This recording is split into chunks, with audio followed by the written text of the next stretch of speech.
showing those levels too. Look at that 4-punch combination. It's a masterclass right now from Shakur Stevenson. That's what you're seeing. A masterclass. And Shakur meeting them with straight left hand. Oh, there's a knockdown scored with the left hand.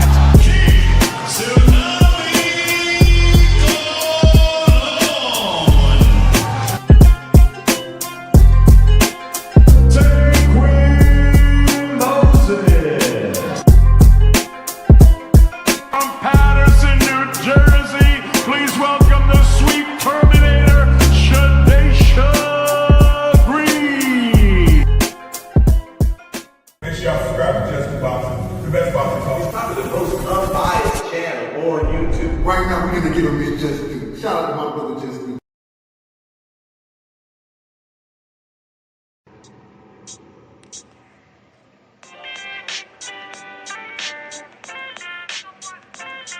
Yo,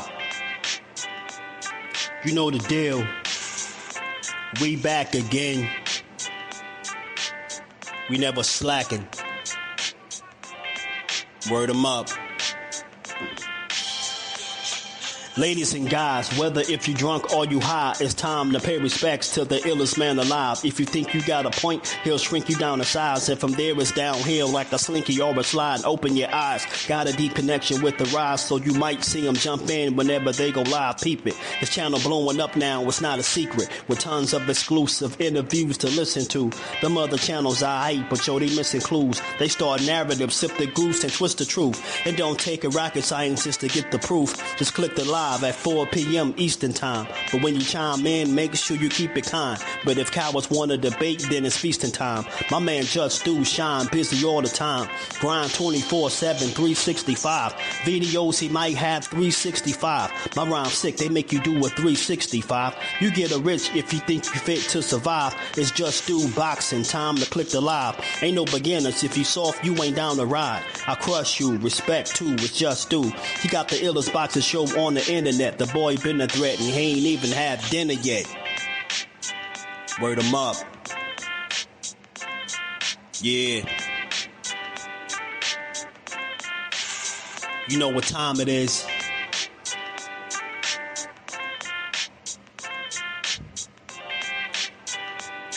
$4 p.m. Eastern. Click the link.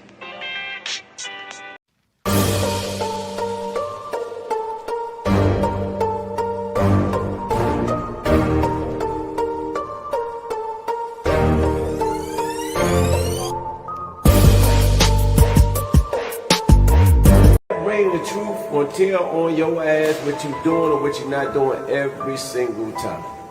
You can lie, you can bullshit and all that, but when that bell ring, if you ain't put that work in, it's gonna show, bro. It's gonna show. Not to mention y'all in a sport that can cost you your life. Literally, you can die in this shit. So if that's the case, man, if you gonna do this, don't bullshit with it. If you don't really want it, say to yourself, keep it real with yourself. I really don't want this shit. I can't put the work in that it requires. Walk away. Ain't nobody mad at you. Go out there, you young enough, you go get educated, get a skill, do something, man. But don't play with this, man. You can get killed in this shit, man. You heard the OG. You heard him. And I love that clip, man. I really do, man. He says a mouthful, man. It's a lot that he's saying there. And I love to play it every show before we get to the cook. But how y'all doing on this good Thursday? We early. I made time. The babies ain't sick no more. Your boy is in rare form. Got a bunch of clips. We gonna cook on everything. We just having a real good boxing conversation today, man. Just based on the landscaping. What I'm seeing going on out here, man. You get me? Y'all Hanos fans, man. I need y'all in attendance, man. I need a couple of y'all in attendance. I need y'all in attendance for this one. I got to holler at y'all real quick. I need to talk to y'all about something, man. I need to holler at y'all real quick, man. You know what I'm saying? This is a one-of-a-kind platform, man. You're not going to get this conversation nowhere else. I got to start saying shit like that because people think it's a game, man. You know, I ain't claiming to be the best, but I am original and authentic and genuine. and I genuinely love the sport of boxing, man. That's where this conversation coming from today, man. You know, I wanted to holler at the Hanos fans because I see they back to their old tricks again. And if anybody was paying attention to me, I said it. I said this. Said one thing about, you know, them that stands out of Team Haney, and, you know, respect to everything they done. It's just when it's time to try to control the narrative, they're going to get behind the narrative, and they're going to get behind it fast. And, you know, they have a tendency to run the same plays, right? To run the same old script. And, you know, it kind of get a little tiresome. It's kind of played out, man. Y'all need some new plays, man. Y'all need a new playbook. Y'all don't need a new fighter. The fighter is fine, but y'all need a new playbook, man. Y'all need a new script, man. I don't know what y'all reading from, but y'all got to stop pushing that. Y'all have to, man. I mean, I think it'll work out better for your fighter if y'all stop pushing that everybody is ducking. And we're going to get into it, man. We're going to talk about all of it. I'm going to relate Tank into this as well, even though he on, you know, not injury reserve, but, you know, he on the sideline for right now. But like I said, man, that dude could be on his way back. But I got a real conversation, not that hating ass shit that everybody else be doing, not people celebrating his legal struggles, none of that. Just a real conversation, man, that you're not going to get nowhere else for sure. So we're going to get to it. Let me say what's up to the fan, man. Hit the like button, sub to the channel, support the grind, because we're going to be here and we're going to talk about it. We ain't getting off the airways till we done talking about everything. You hear me? It's a lot to discuss. We're going to get to everything. What it do, my guy? Tell it what up just before you cook. Ask Devin fans if Devin wanted to fight Shakur, then why they was only in Keyshawn's DMs. He mentioned Shakur online, but only DM Keyshawn. You know how that go. Official everything. Blessings to my dog, Cal Cooler. What's good, Brody? Marcus, my guy. What's good with it, Jordan? The fam is in the building. JP is in the building. My dog, JJ. What it do, fam? You already know, man. Appreciate you, man. Shout out to you. They better not. I tell you what, that Marcus, that number better not stand. That number better not stand. Boy, oh boy. Emmanuel, what's good, homie? Tay, my dog. D Young in the building. Was good. The zone doesn't release numbers. I know ain't no official numbers gonna come out until at least 2 weeks anyway. Dub side, man. Nah. I don't know who you are. but I'm gonna let you rock because you're saying brotherly love. So I'm gonna just reintroduce you to Just Do real quick, man. Real quick. Just because I'm solid like that, bro. It's not about being sensitive, man. But as a grown man from New Jersey, from the state of New Jersey, the same jersey that, you know, Shakur rep, that same jersey that he shouted out after he secured his, you know, title in his 4th division, that same jersey, I'm from there. So, you know, I'm gonna be blunt with you. I'm gonna be blunt. Shout out to the homie Blunt Sports. I'm gonna be blunt on everything I love, bro. Like everybody that's still the people that's in here right now, they can all vouch for this. My channel doesn't represent or push boxing slander, right? But like I got people that I really rock with in this space that see it totally different than me when it comes to Shakur. And they could come up here and speak their piece. But the thing that I'm not tolerating as a grown man, like I said, I'm saying it this way for a reason. From Jersey, like I'm not tolerating no Shakur Stevenson slander. You dig what I'm saying? Slander. You could critique him. You could say, his hands brittle. He don't hit hard. He pillow fisted. He's scared of pop. You could do all that. He run. You could do all of that, right?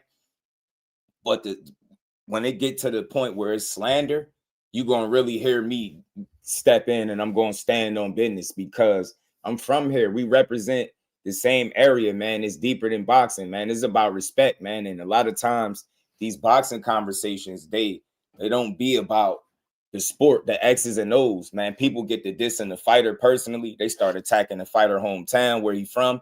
Like it's a certain content creator out there that do it all the time. Like he'll attack Shakur, Jersey, everybody from Jersey. So, and for me as a man, I'm just not going for it. Like, think about this. I'm not tolerating no boxing slander over here because I don't want my platform to represent that. I can't police everybody, but if you rock with me, you're going to understand that when you come here, just have a conversation, Bill. I don't care how different it is. But if you think that out of all the fighters to slander, you're going to come here and like, you going to pinpoint Shakur and I'm going to just be like, yeah, it's cool. Nah, I'm not going for it. And I'm going to tell you that because I support him unapologetically. I was saying this the other day. It's not a person in boxing that can make me feel bad about rocking with him. But this is something that I'll challenge you, Dub Side, while you here. This whole conversation, you tell me when I'm not speaking from, from a logical standpoint, or I ain't using like, the what's been proven to back up the shit that I say. A lot of this stuff that people push when it comes to the Shakurs, the Devins, the Tanks, they're detractors of either one of them guys, right? If most people, if their favorite fighter is Gervonta Davis, they don't like Shakur and Devin Haney. You know what I mean? A lot of people, if their favorite fighter is Devin Haney, they don't like Shakur and Tank, right? But the people that rock with Shakur, from my experience, rock with both Devin Haney and Tank too. So that's the difference between me and a lot of these other goofies. I could have my favorite, but everybody gonna get their credit because I'm a fair person, right? I believe in building these dudes up and having conversations that do that. I don't have time to spend hours talking negative about people that are amongst the most successful in their fields. You get what I'm saying? Like, I look at this shit way different. You get what I'm saying? Like, these people are weird, so I get on their ass, and I ain't tolerate no boxing slander, and definitely not no Jersey and Shakur Stevenson slander. I'm not going for it. Not over here. Reef, what's good? It's bad enough when I try to tune in and support my brothers. They chats be full of rhetoric and slander, and I got to sit there and watch people say the most idiotic stuff, but not when they come over here, man. Hey, check your feet at the door. Let's build, man. We ain't into tearing down these fighters, bro. None of them. That means Devin. That means Tank. That means Shakur. That's all of them. That's Bud.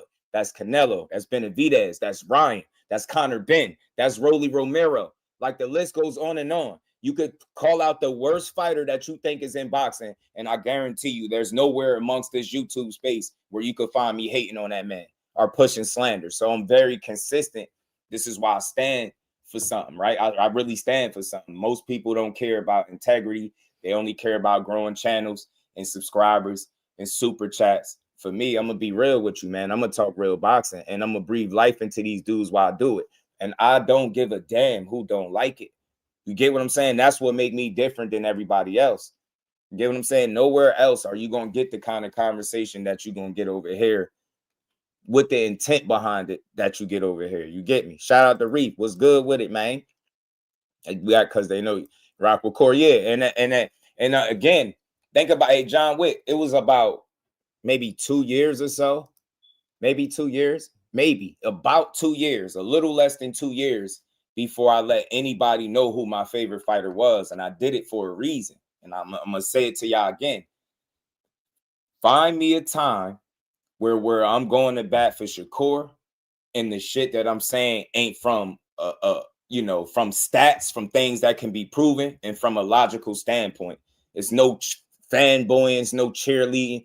It's just saluting a young man that made it to the absolute top of his profession from where I'm from. You would have to be a weirdo to not salute that. And the same thing from people from Baltimore. You got a Gervonta Davis and you not behind him 100%. I think you weird. I do. If you a Devin Haney guy and you rocking out in the Bay Area and you not getting behind your guy, I think you weird. So I'm a hometown guy, but I'm a boxing guy before anything. But I'm damn sure ain't going for the slander, man. I ain't never going for it. You know what I'm saying? He say, "Oh Lord, NBA Numlock trying to put a jacket on us." Shout out to my guys, man. Need to address the WBC Devin petition. Oh, the WBC petition Devin filed to try to avoid Shakur 135 makes all the Shakur talk Bill Haney does unbelievable. QT, he asked for an extension. He did for extra time to decide what he was going to do. But when Shakur went and played the card and wrote the letter to the sanctioning bodies, basically they knew he was going to get more than 25%. That's why they hightailed it to 140. It wasn't about being scared of him or none of that. And I don't think, and look, I'm very, very consistent. Devin Haney is not a guy that's ducking or avoiding Shakur. To me, from what I've seen, is they grew up together. They got history. It obviously was some type of conversation that they would eventually fight, but it was talks that they would always be 2 weight classes away. That changed. You got to think, when it started, Core was at 26, Devin was at 35. You see what I'm saying? They started the 2 weight classes away. I don't think they anticipated on being at 35, and that shook shit up. And I don't think they was willing to take another fight at that weight class not being 100%. It just wouldn't have been smart to do. Shout out to Cal, man. You know, you already know. You're a Devin guy. And look, hey, dig this, bro. Dig this, Dub side. Shakur is my favorite fighter. You know, the Shadeja Greens, that's definitely, absolutely. The Keep Colognes, you get what I'm saying? Them is 3 of my favorite fighters for sure. You get me? But Devin always asks anybody here, have I ever shitted on Devin Haney? This shit is, it's like people are idiots when it comes to boxing, man. You know what I'm saying? Praise them all at the same. You get me, Cal? If we gonna do it, let's do it. Boxing with 2-4. What it do, my guy? Who had all the leverage in that situation? In my opinion, Dev did, because he was undisputed. See that right there, though? Undisputed, no doubt, gives him leverage, John Wick, but it doesn't mean that you don't have to negotiate just because you're undisputed. Do you understand what I'm saying? John Wick, wasn't he undisputed when he fought Lomachenko, bro? He was undisputed then, right? He had all the belts. Why didn't he give Lomachenko a take it or leave it offer? Why did they negotiate with Lomachenko? That's a question for Devin Haney fans. That's just being real. They didn't come at Loma like that, take it or leave it. They didn't do that because they know that would have been disingenuous. You get what I'm saying? So yeah, leverage is one thing, but you don't hold that still don't mean that I gotta accept whatever you offer me just because you have the belts. That's why a negotiation exists. That's why people negotiate. You get what I'm saying? To negotiate terms. You make it make sense for both fighters. Y'all have this ideal in your head that because a guy had all the titles, that means that there's no negotiation. You can just do what you want.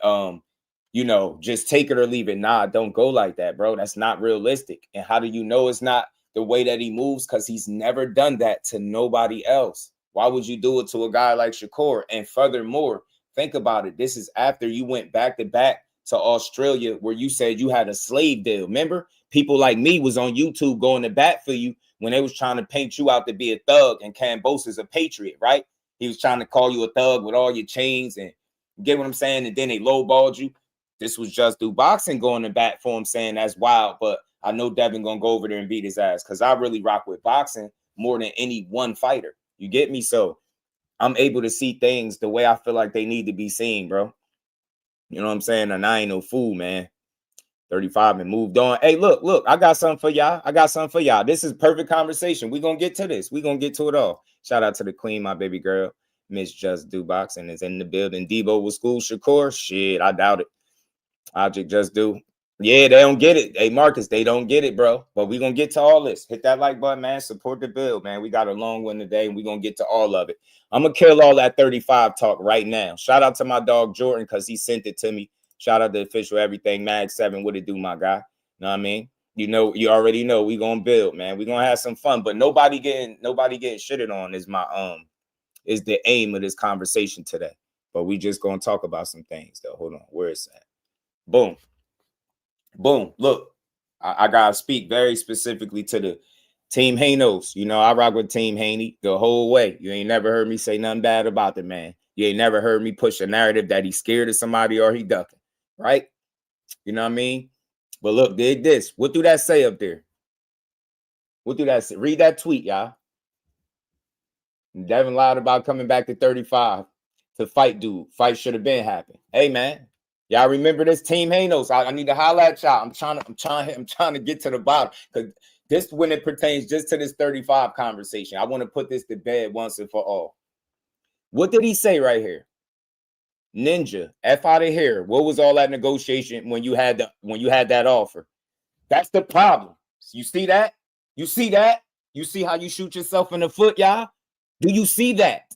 In the first sentence, he shot himself in the foot. Do you see when flexing goes wrong? He said, Ninja, F out of here. Where was all this negotiating when you had that offer? You mean the same take it or leave it offer? Do you mean the take it or leave it offer?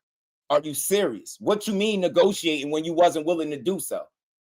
You wasn't willing to do so. Y'all said, here, take this or it's nothing. And then he said, oh yeah, bet.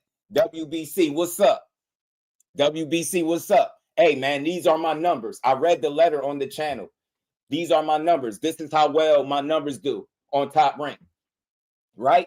This is why my client deserves a bigger split. This was the case that they made. So what do you mean negotiating, sir? You wasn't willing to negotiate with him, because if you was, I guarantee you that fight would have happened. In my opinion, I feel like it would have happened guaranteed. So listen, no, slow down, Dub. Listen to me. I need you to follow me for a second. I need you to get with me. I need you to get MFC. What's good? I need you to follow me. Look, listen to what your fighter is saying. This is when stunting and flexing goes wrong. He said, where was all this negotiating when you had that offer? What negotiating was he willing to do? What negotiating? He wanted him to take the 25% of nothing at that. And I'm not even done. There's more. I'm not even done, y'all. There's more. I ain't even get past the first sentence, y'all. Hey, Jordan, if Johnny has 3 apples. Told y'all we're going to have some fun with this, man. We're going to have some fun, man. Y'all got to, I'm trying to bring y'all some entertainment without stress. Where else could you go where nobody getting shitted on? I got to keep saying it because I'm a rare breed. That's the only thing I'm willing to say. I ain't better than nobody that do this, but I'm definitely a rare breed. That's 100%. Shout out to Pac-Man ATL Tay, my guy, man. The fax machine in the building. What's good, Brody? How you feeling, man? So look, I'm just having fun with it. I'm just tying up loose ends and just putting this conversation to bed. Bro said negotiating. It wasn't no damn negotiating going on, bro. It was taking it, leave it, or you on one fight. Y'all know that's what it was. Y'all all said it. The fans said it. His biggest supporter said that to me. That's what they said. So that kills that, right? That's one. He said, don't let what Bud did gas you up. You know I got something lined up. Stop crying to the WBC. Stop crying to the WBC. By crying, let me translate what he means. When he say crying to the WBC, he went to the WBC with that letter stating, making a case that he deserved more than that 25. You know what I'm saying? That's all that was. It wasn't about crying. It's about doing business. He was smart enough to play the one card that he could. It was either that or you going to look like you really don't want it. But by you going to the WBC, lets them know that you were very interested in the fight. So kill that shit. I'm sorry. I'm just being honest. This is my perspective of how I seen all this breakdown. You get what I'm saying? Say you got something lined up. Don't cry to the WBC.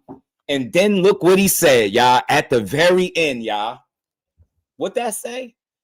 I'll be back to 35 gangster. Oh, shit. Damn. He told him he was coming. So first, he said something about negotiating. That was bullshit. It wasn't no negotiating. So I love that, but it wasn't no negotiating with that. It was take it or leave it, and you know it. He wasn't crying to the WBC. He got that letter out to him because he knew that he deserved more than that little quarter you was offering, right? And then at the very end, he says the very same thing that your fans have been arguing against since day one, that he was cooked at 35.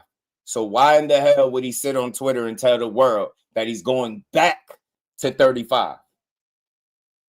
Hey, man, I'm just trying to holler at y'all. I just want to figure. I'm just trying to get some straightening, man. We having a pleasant conversation. No slander, just all positivity. But I'm just asking questions, and I want to see who real enough to answer them, right? Like I'm being honest.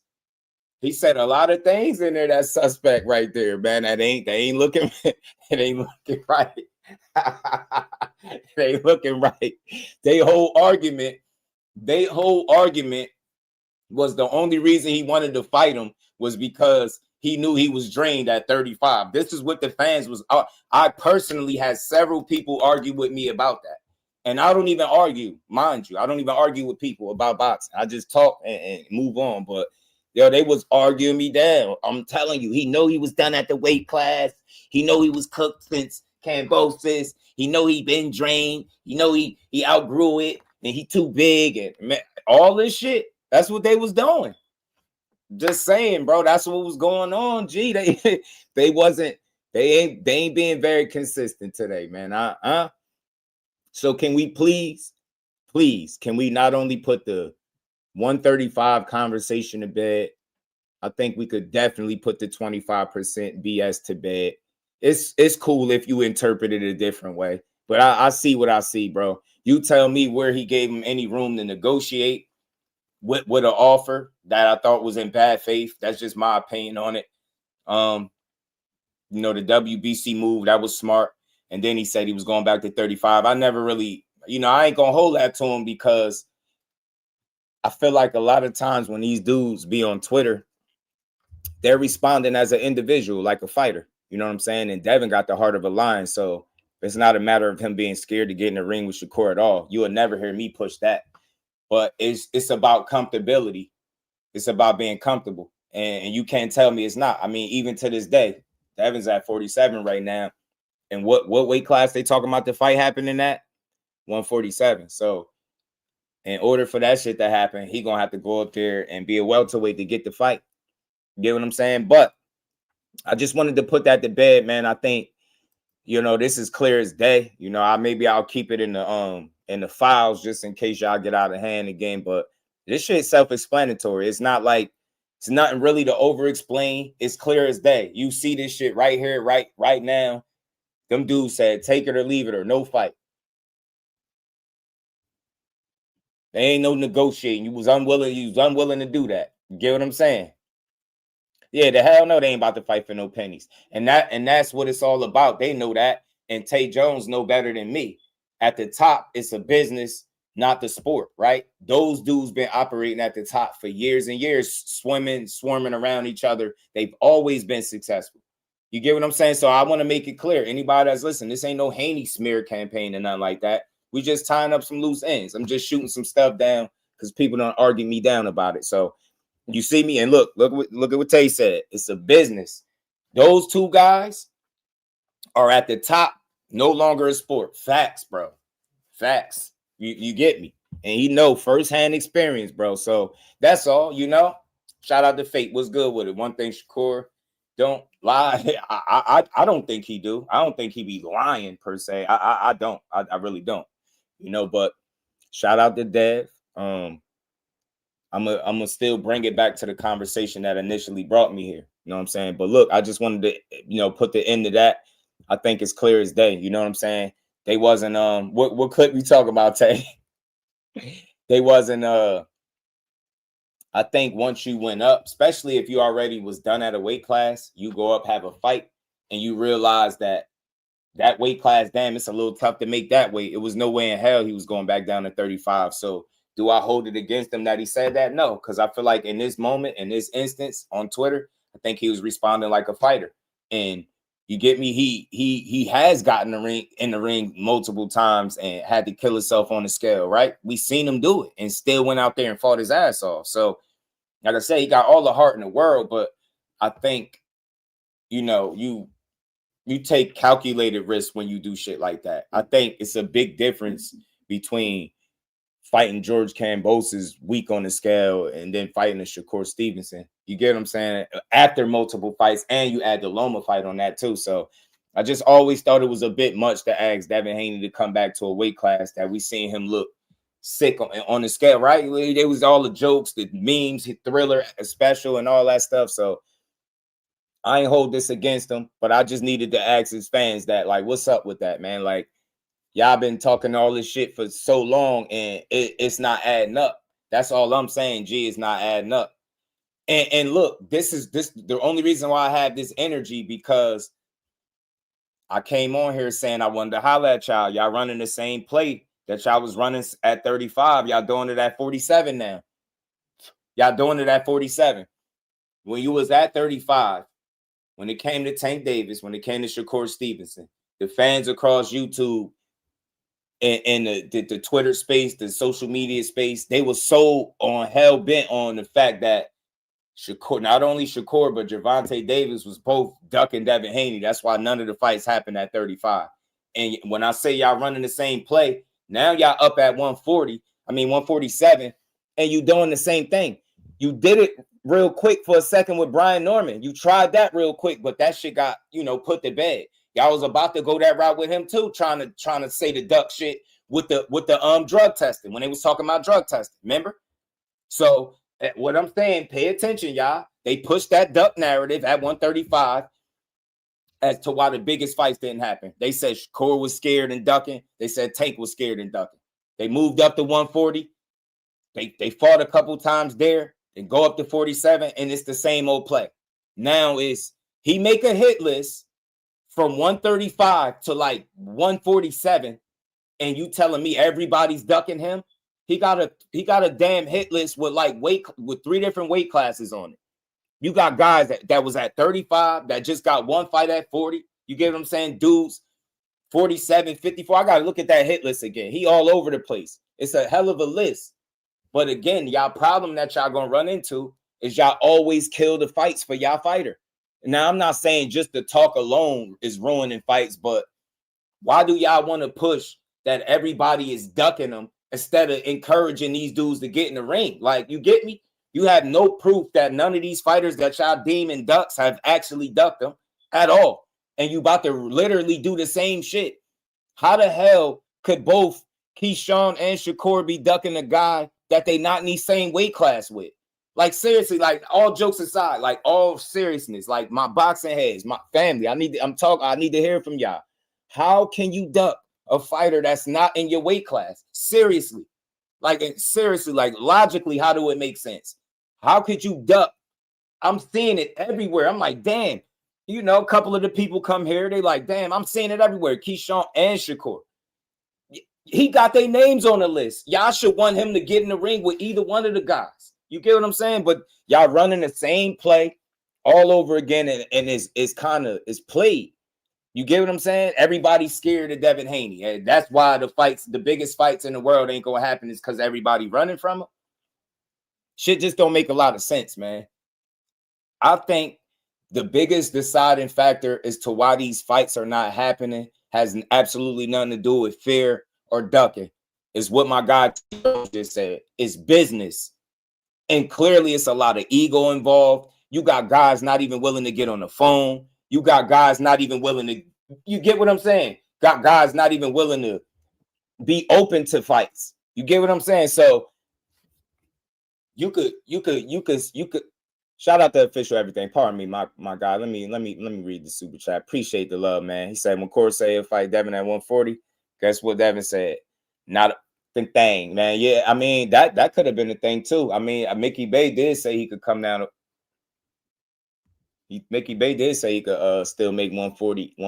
I don't know why he said it, but he said it. And we ain't never got a box again. Well, right. well. I already been getting these bets, but now it's time for you to get your just due. Shout out to official everything. Appreciate the love, my guy. Appreciate you, man. Tell Devin to go to 160. Fight Carlos Adames and Shakur moving his 5th weight class. And look, this is This we gonna keep cooking. We gonna keep talking about it. Shout out to Tay. He said, I know the truth. I know you do, bro. Shout out to my guy, man. Shout out to my boxing mom, Barbara D. How you feeling? Always good to see you in the building. So look, let's keep building, man. Let's keep building, man. Said catch weight at 141. So look, what I'm here to say is I'm not gonna go with the narratives of these grown ass dudes being scared of each other. They've all shared the ring with each other, from Shakur and Tank to Shakur and Haney and vice versa, right? These dudes all been in the ring with each other. So like Tay said, man, it's more business than anything. And this is just my opinion from the outside looking in, because I don't have all the answers. But for the information that's out there, seem like guys got to have a lot their way to make these fights. And that could be anybody. I mean, on either side. Dudes gonna need to be comfortable for fights to be made. That's why you're hearing rehydration clause talk and all that. But my thing is this: if everybody's ducking you, then who you gonna fight?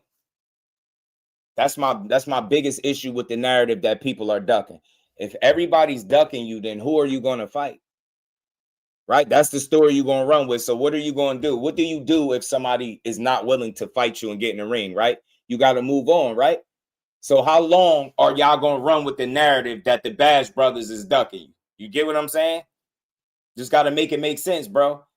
Like, and this is another thing, man. I wanted to point this out. These dudes got a lot in common from Tank to Shakur to Devin, and I'm gonna tell you how. They all get hated on, they all get slandered, but they names in every damn boxing conversation for real. They've all been highly successful. They've all made millions of dollars. They some of the biggest names, or our biggest talents in the sport, and that's undeniable. Whether you wanted to write Tank off, whether you wanted to write Shakur off, whether you wanted to write Dev off after he got cheated by Ryan, they all still here. They all still here. And if any of these dudes fought each other, they would be some of the biggest fights in boxing. That's what I believe. It's crazy how the haters of each one of these fighters will tell you that the other guys, this guy is scared of the guy they like. But in reality, your fighter needs fighters like that. Guys need a Gervonta Tank Davis on their resume. Dudes need a guy that's accomplished, that works as hard as Devin Haney on their resume. The same thing with Shakur. You need guys like that on their resume. So I never understood the conversation about pushing that everybody is scared to fight. And, this guy is ducking. I mean, so what you going to do? Are you going to go to 54? Because y'all said Xander Zayas is looking like food. Said Xander Zayas looking like food. You said you want the Boots fight. See what I'm saying? The harsh reality, or the reality of all of this shit, and most people don't want to point it out, it's not about ducking as much as it is about business and how they going to get these fights made. To me, I don't think none of these grown men are scared of each other. It's not a man in boxing that can make me think otherwise. They're going to have to prove that to me, that one of these other men are scared to get in the ring. But I think, again, their ideal as to how they're going to get there for these fights to be made might be different. You get what I'm saying? The fact of the matter is, all these dudes got options. All of them. All of them got options. Shakur literally can fight at this point from the conversations that's going on from 35 to 47. Devin Haney got options. If he can't get the options at 47, he can honestly just go up to 54 and find somebody to fight him up there. Somebody going to fight him up there. And it's the same shit with Tank Davis when he get back, because I do believe he will be back. He can make some of the biggest fights. They all have options. Miss me with this duck narrative that y'all dragged out for years and years, bro. That nobody's scared to fight each other. I don't believe this shit. You got millions of dollars on the table. These is grown men. This is how they eat. And you got egos and pride, and dudes really want to be great. Can't tell me that you don't feel like Devin Haney want to be great. You can't tell me the same thing about Corey. And Tank has been great in his own right. You can't tell me fights with any of these guys won't be great. But again, I think we had some very unrealistic conversations about why these fights may or may not happen. And I think it's clear as day, man. Dudes got options, and they're not prioritizing some of these fights the way the fans think they are.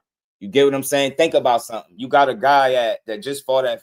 You got two guys, and Keyshawn and Shakur just fought one time at 140.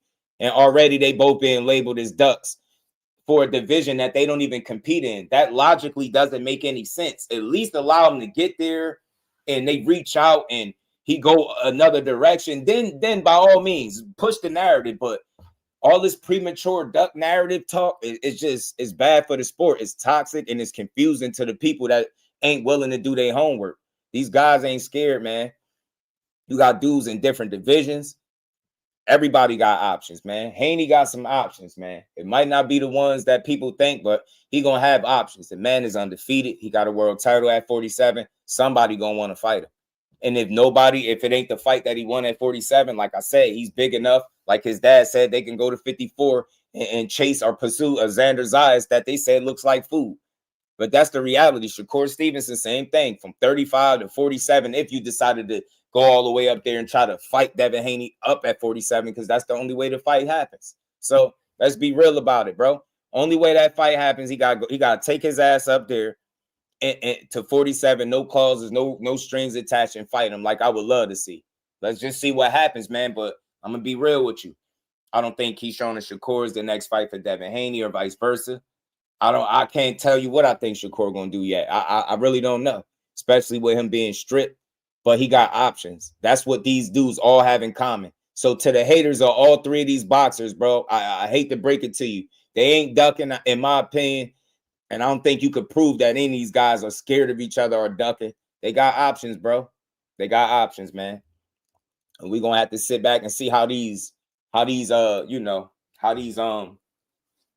pieces on the chessboard fold, man, move around. You know what I'm saying? Shout out to the Queen Barbara D, man. I appreciate you as always. Yeah, man, they got more in common. Like, I just don't understand it. Like, this the best, this the cream of the crop we talking about. You know what I'm saying? Scared to lose nah. Do dudes want to lose? Nah, I don't think nobody wants to lose because, and I think a lot of that is because of how fans do the fighters. Fans do the fighters real bad, man, when they do lose. Think about it. Earl Spence, he lost. What did they say? He washed up. He done. He's a one-dimensional fighter. Derrick James wasn't no good. You heard it all. Keith Thurman lost to Manny Pacquiao. He one of the most disrespected one-loss fighters in the history of the sport. You get what I'm saying? That's my dog, man. Appreciate it, man. Y'all tap into Tay Jones if y'all haven't. Pac-Man, ATL, Tay, man. He says somebody duck, but it ain't them three. You feel me? And that's why I appreciate you for even adding that, because you know where I'm going. I'm making sure I'm not leaning toward trying to make it seem like one guy wants to fight more than the other. But the reality is they all have the talent to compete with each other, right? Any of these dudes we talk about, if Devin and Shakur fight, I mean, there's people that feel like they know for sure who will win, right? But we feel like that about every fight. But what I'm saying is they all have the skills, talent, and or experience to compete with one another. These would be some of the best fights in the world if we could get them. But people are hell-bent on trying to make, you get what I'm saying? Like, think of what's the logic behind tearing down a fighter that if your favorite fighter got in the ring with him today, that would be the best guy he fought to date. You get me? What's the logic behind that? For example, if you team Haney, and it's not wrong, I'm team Haney too. I'm team boxing, but you get my point. Haney's your guy, and you think about him making fights with even if it was Tank once upon a time, the Tank Davis, Shakur's. Now you got Keyshawn in the mix. Those guys would be some of the best talent that you would have shared the ring with as a professional. What's the logic behind tearing them down, right?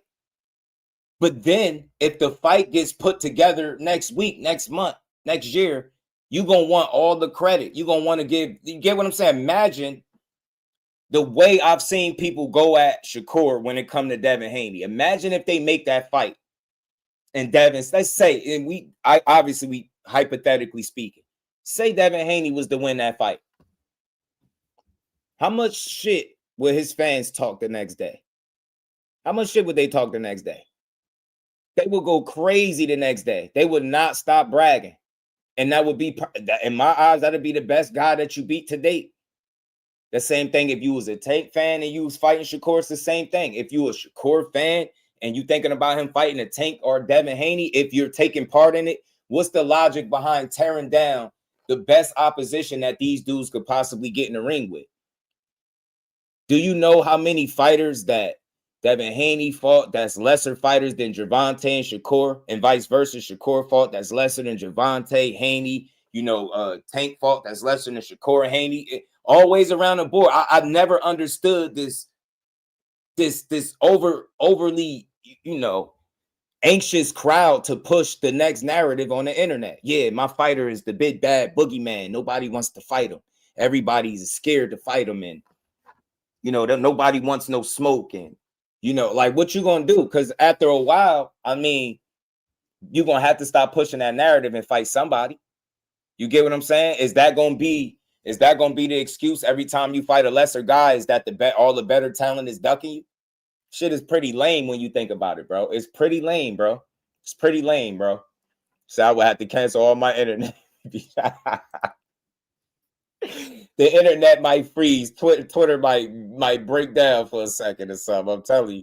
Hey, Tay, facts, bro. Shout out to everybody in the building. We here early. We just cooking. We having a boxing conversation. And we're going to get to some clips because I'm the clip king. And I got a lot of different clips we're going to get into. But I just had to set the table with this conversation right here, man.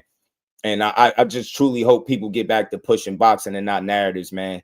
Every single time they come up with a boogeyman, they end up losing. You get what I'm saying? No disrespect to nobody. Subriel Matiz was being called a boogeyman even after he lost. Then he gets knocked out. Now y'all really know he ain't the boogeyman. We love Gary Antoine Russell. We have absolutely nothing bad to say. He was called a boogeyman. He lost, right? You get what I'm saying? Every time you come up with a boogeyman, that shit get disproven. Like, there's no boogeymans in boxing, bro. It's just business. I'm telling you, this is the biggest issue at the top. Most people, like I've been saying since I started the live, they don't understand that shit operating differently when it's millions of dollars at stake, bro. I'm telling you. So all that other shit go out the window, bro. Telling you, bro. Most avoided, though. Absolutely. I agree with that. But no boogeymans because everybody can get their ass kicked. You know what I'm saying? Remember life before AOL? Blue, what it do, my guy? What's good with it, family? Hit that like button, y'all. Support the grind. We gonna build. We got a lot to get to, and we gonna talk about it. I'm just having a fair conversation about all these dudes, man. So, like I said, man, when you come over here, man, bring an empty plate and be willing to have a good conversation, bro. These three talented, fighters, man, they some of the best, bro. I don't care who you like and who you think gonna win. I'm just tired of seeing these dudes get narratives painted against them, and it just corny. You get what I'm saying?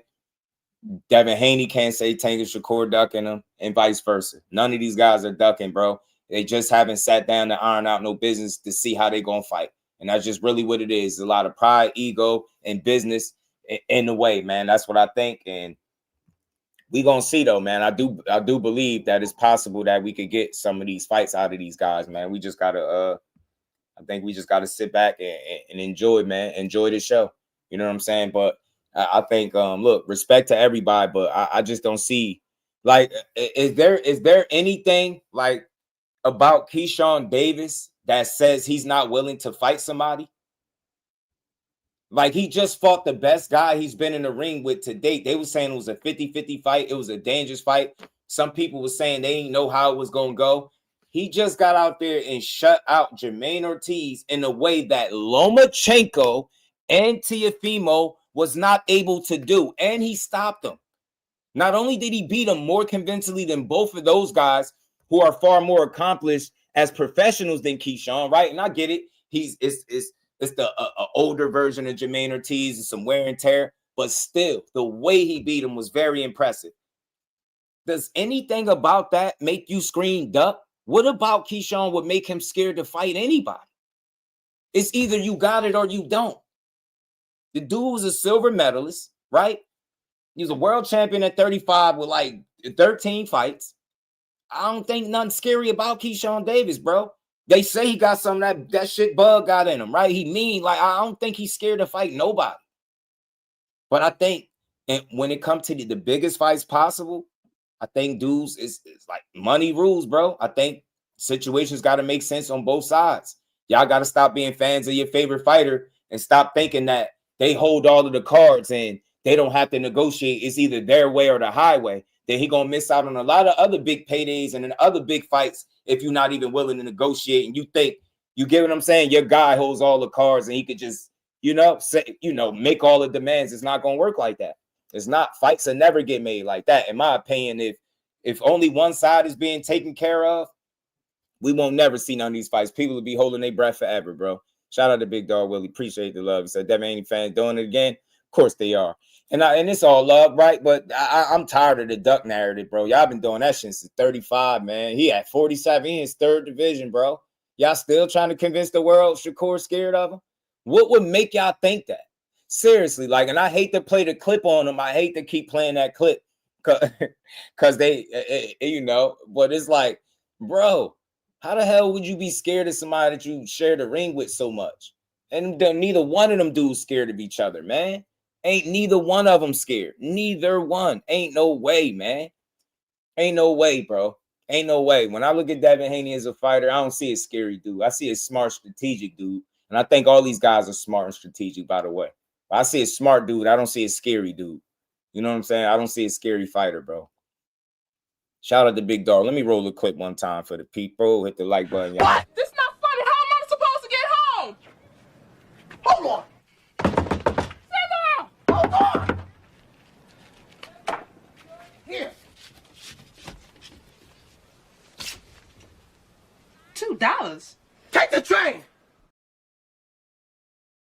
Appreciate you for the train ticket, Big Dog Willie, my dog. Tank is in control. Blue Hustle, man. What it do, man? So look, like I was saying, man, I listen, everybody ain't gonna say it like me, and it's cool. I don't expect them to, but I don't think nothing I'm saying is unrealistic, bro. There's no real proof that guys are scared or ducking or any of that stuff.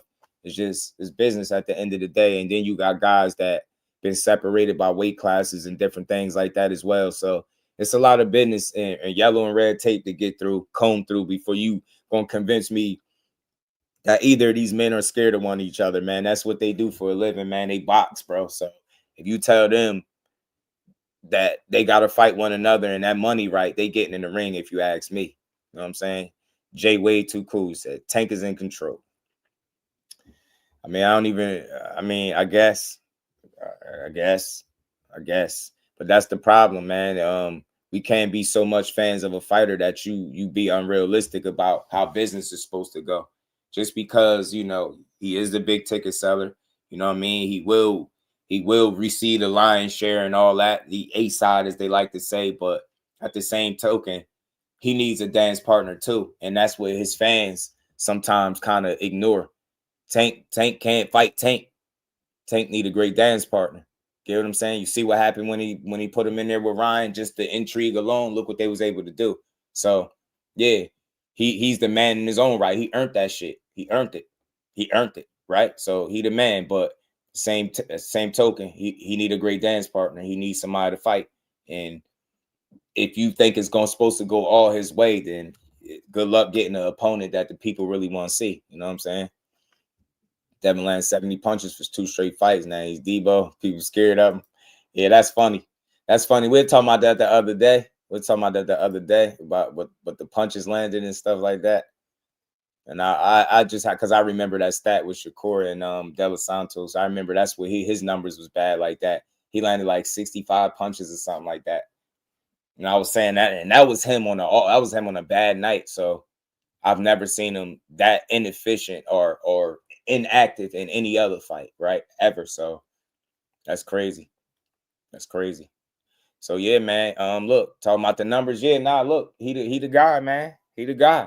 But it's as long as these fighters get opportunities, I think they'll have chances to show that they're the guy. Like, for example, before Teofimo, neither one of them, Shakur or him, ever fought on pay-per-view. They was both fighting on Top Rank or free TV or whatever the case may be, right? You put those two guys together and they had a sold-out MSG. You get me? Said they had the highest attendance and all that. So that shit is exactly what I'm saying. Like, you seeing other guys have a chance to put their names in those conversations when it comes to numbers, drawing power, putting asses in seats, because I think that's a good event for the whole card, not just Shakur and T.O., everybody that participated. Like, pretty sure there was people that came out to New York City, MSG, to see Shoe York City. You know what I'm saying? So people, they put together a good card, and it was a good turnout. I love to see shit like that for boxing, but it give other guys an opportunity to see what they actually worth. And I'm glad that I'm glad it was at MSG. I'm glad it was on pay-per-view. I'm glad it sold out, because now people can kill the narratives, and you can see that our fighters really got more support than what a lot of us speak about. We don't speak about the good. We only speak about the bad. So a lot of these guys doing their thing right now. Mine George was good with it, fam. Yeah, I'm seeing the reports. I'm seeing it everywhere, man. Y'all bear with me, man. We got a lot to get to, man. I see somebody sending me We gonna get to it. Shout out to Brian George, man. Hit the like button, y'all. We gonna keep building. We gonna keep building. It's a lot to talk about, man. It's a lot we gonna get to. I knew this was coming. Core ain't like that.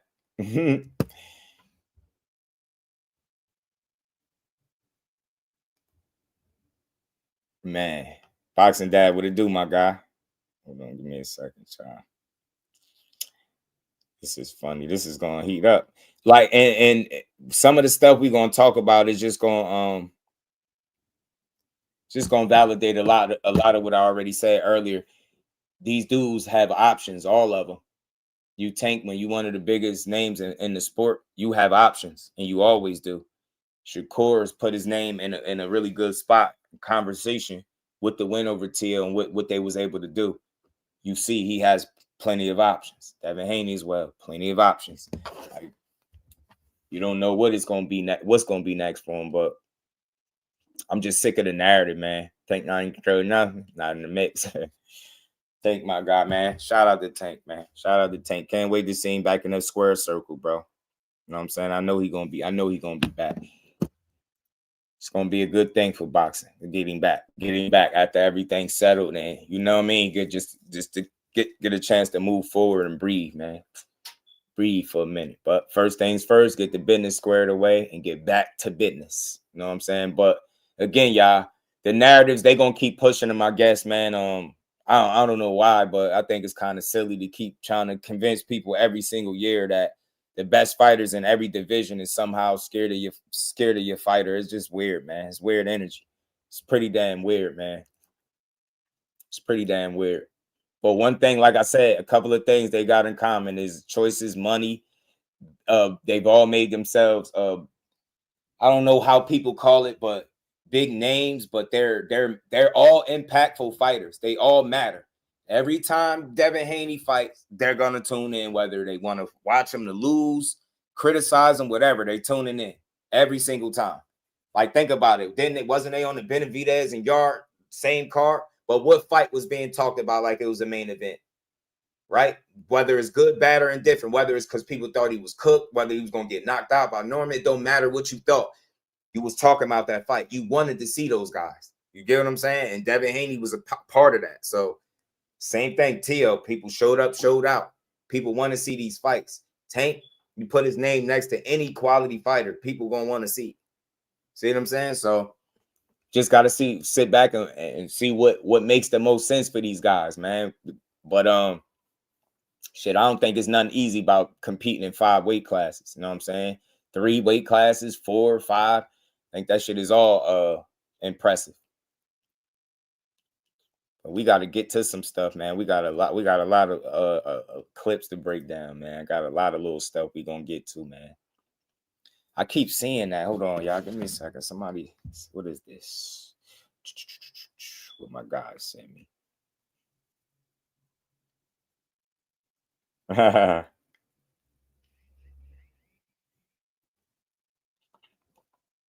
And speaking of being scary, we was talking about Shakur, and being that y'all sent it to me, we're gonna get right to it. We're gonna get into it. Because he is at 140, so the conversation is a lot better now. Y'all seen the little sparring clip that leaked, that came out, and I posted it and got a lot of responses from it. So I know for a fact people will want to see that fight because of the styles. You know, you got a pure boxer with a pure dog, right? And Gary Russell that can box. So I think a lot of people will be interested in seeing the fight. But I'm all for it if they can make it happen. But I think with Gary is just you got to get through who you got to get through first, right? Andy Hiroka. Then I think he can start talking about the rest of these fights. But I'm gonna pull up this interview with Gary Antoine Russell, a little short clip with him in Mill City. He mentioned Shakur Stevenson by name and said he didn't think Shakur would fight him. Shit, I don't know why not either, but let's get to it. We gonna see. Devin versus Russell, need it happen. It's some real fights. Andy Hiroka might get exposed. Yeah, I'm expecting Russell to do his thing. I'm expecting Gary to do his thing. So this is what. Shout out to my guys. I see they sent me this. Shout out to Mill City, man. Was this Mill City or was this Inside the Ring? My bad. I'm saying Mill Cities might be Inside the Ring. Gary Antoine Russell says that he doesn't think Shakur Stevenson would fight him. And Shakur responded a little while ago. He said, why wouldn't I? Let me see where the clip at. You get the clip, y'all. He said Jason Lee TV. You been saying that. You a fool, bro. Where is that? Hold on. Right. After Richard Hitchens, you had Teofimo Lopez, but now you got Shakur Stevenson. He took that belt. Mm-hmm. Okay. I like, by the way, these answers, I don't think guys. Shakur Stevenson will fight me. These guys.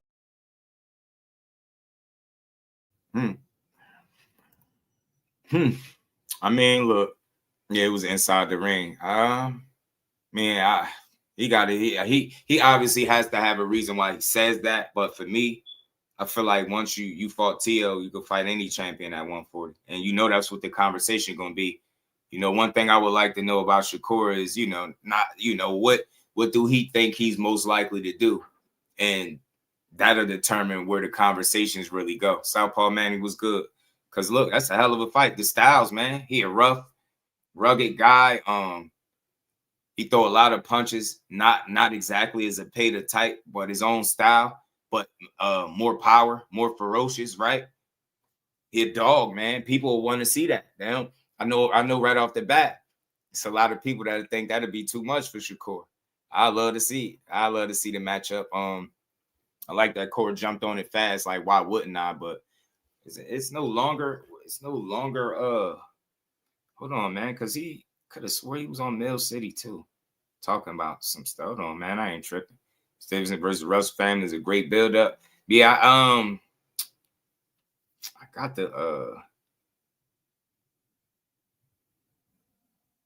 I don't know. I mean, his brother seems to think a bit differently because his brother was like, Core is one of the ones. Like, he'd get in there with him. And he was talking about some sparring and doing some work with him.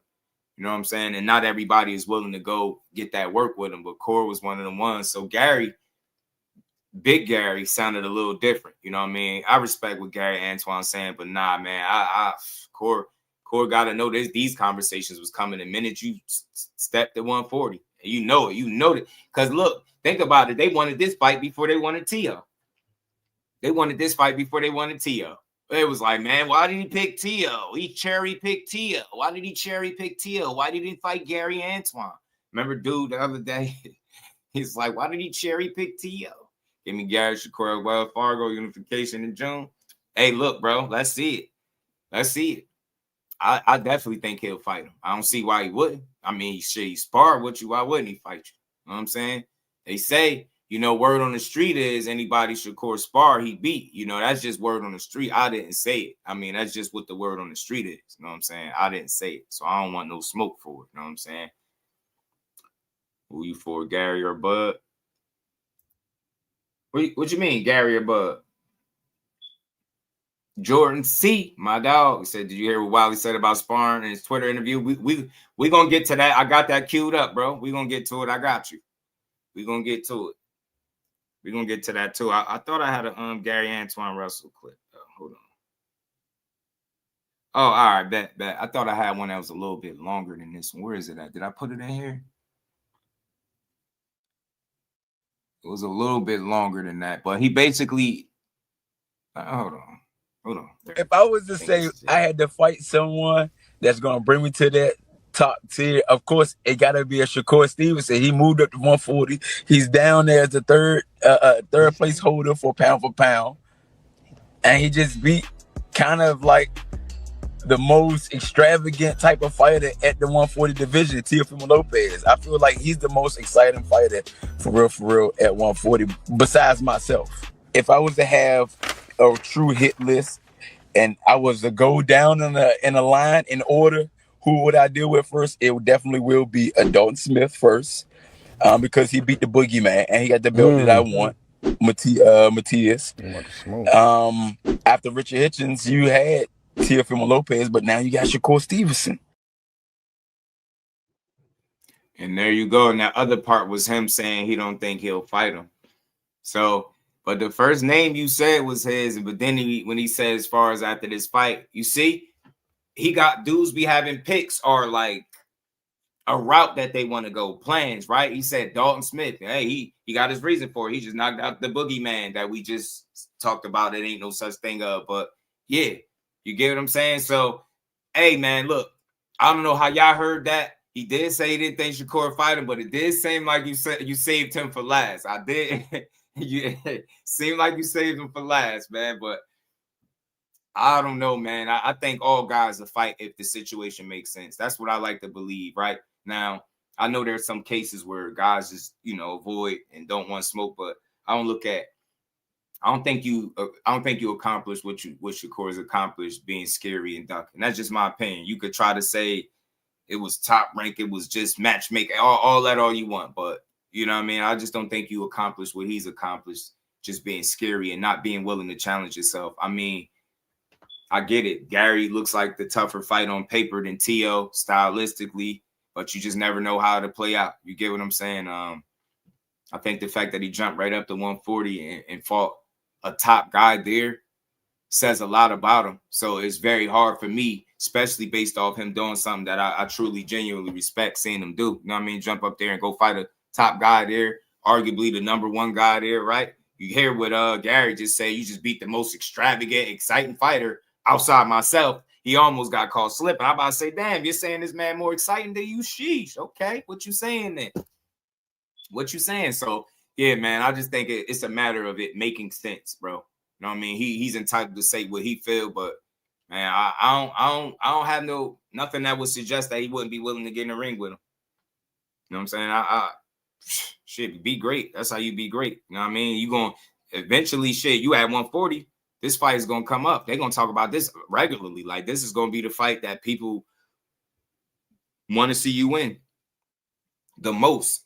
You get me? So we'll see. But we got to get into some videos, man, because there's been a lot of talk about the Devin Haney and Shakur Stevenson fight. But if they fight, what's going to happen? Well, somebody did break it down. We're going to get to it, man. We're going to get to it. From that spar that Shakur and Gary had, in my opinion, Gary knows that Shakur is him. Why it looks like you want him for last. I'm telling you, Blue, that's all I heard. I ain't hear nothing scary. I just heard, like, he picking styles, and I'm saying, like, the way you go, and I'm like, okay. Because you definitely be saving the best for last, in my opinion. With the way that he just went about, naming the names. You know what I'm saying? But shit, man, that'd be an intriguing matchup, bro. Shakur probably out there dig deep for Gary. That's what people want to see, though. That's why you would want to see it. You know what I'm saying? You want to see it, man. Do you got what it takes, G? Do you got what it takes? Hold on, y'all.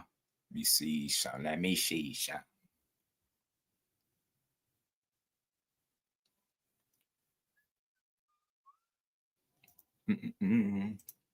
Is it Munguia versus Resendez next week? I gotta double check. I ain't gonna lie, that wasn't the fight that I was checking for the most. Hey, but he gotta learn it with the feet so he knows when and why he's taking that risk. Mm-hmm. You understand? Yeah. That's where people like myself come in, because I understand it. And they will say, why you trying?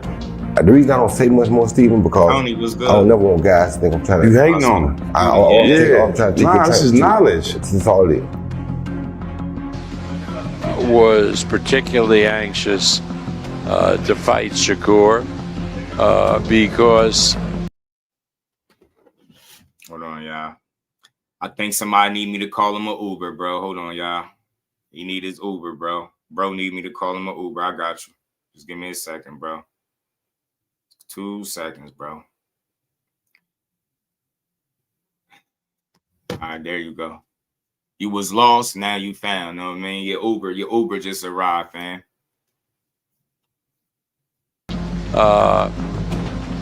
It's frankly probably a fight that Shakur is going to win. This is about Haney and Shakur predictions, obviously. It's a nice video put together. It's about 10 minutes. Conor Ben, like, there's a lot of fights that, like, Shakur can, like, be involved in and beat all these dudes, man. Beat all of them. Has a chance of beating all of them, right?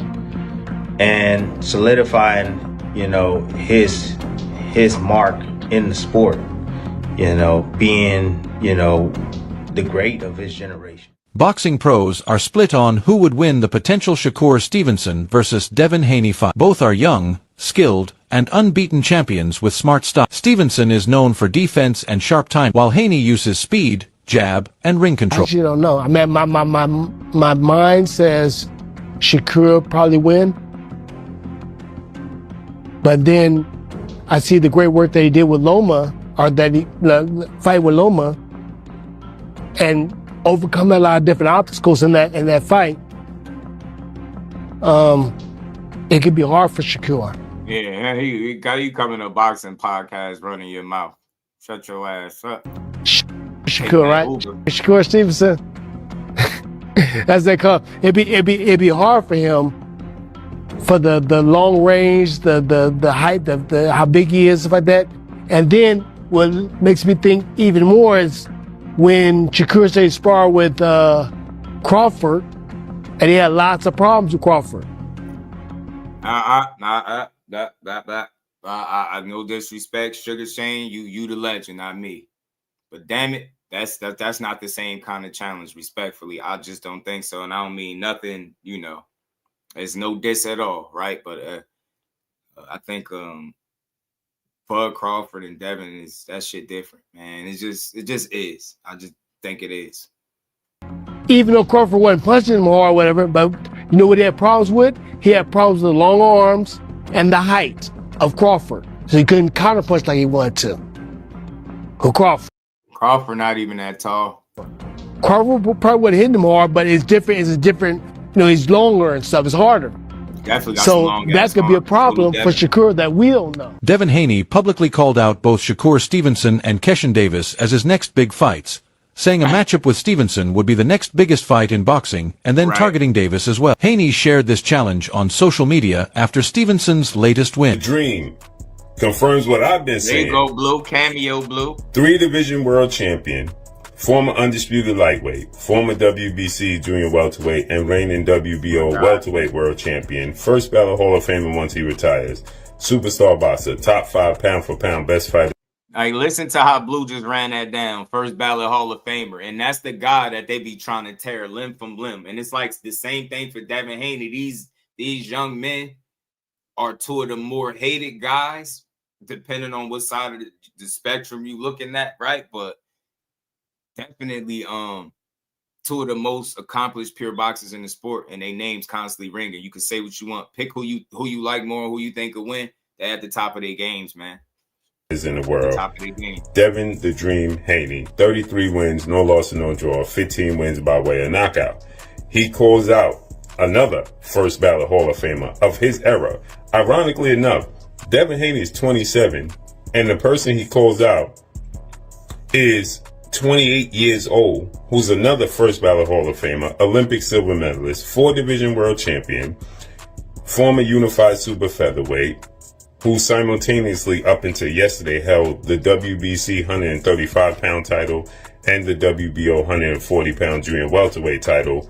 At the same time, superstar boxer, 4-division champion, who will be a first ballot Hall of Famer, Shakur Stevenson, who is 25 wins, no losses, no draw, 11 wins by way of knockout. So Shakur Stevenson and Devin Haney, as I said, and Devin Haney confirmed it, as you see there, this is the next super fight in the sport of boxing. And again, that's the thing. You got the fans saying one thing, but then you got the fighters calling it the biggest fight in boxing. And he ain't saying that he ducking them because they ain't even get there yet. That's all I be saying. Respect to everybody, but all that duck stuff just be seeming like some narrative-based shit. Like, all right, you want to believe that your fighter's the boogeyman. Don't nobody want to fight him. That shit ain't reality, man. It's gonna be some concessions that happen to be made for this fight to take place for sure. And I would say on an even playing field, both guys make some type of concessions, but my gut feeling is telling me if this fight happens, Shakur Stevenson got to go up to 147. He got to enter his 5th weight class and go be great. as both men rely on skill rather than raw punching power. Boxing pros believe their fight would be extremely tactical. Haney, of course, calling out Shakur Stevenson. Shakur saying, anytime you want it, we can get it done. But a little bit of this, a little bit of yakking back and forth, right?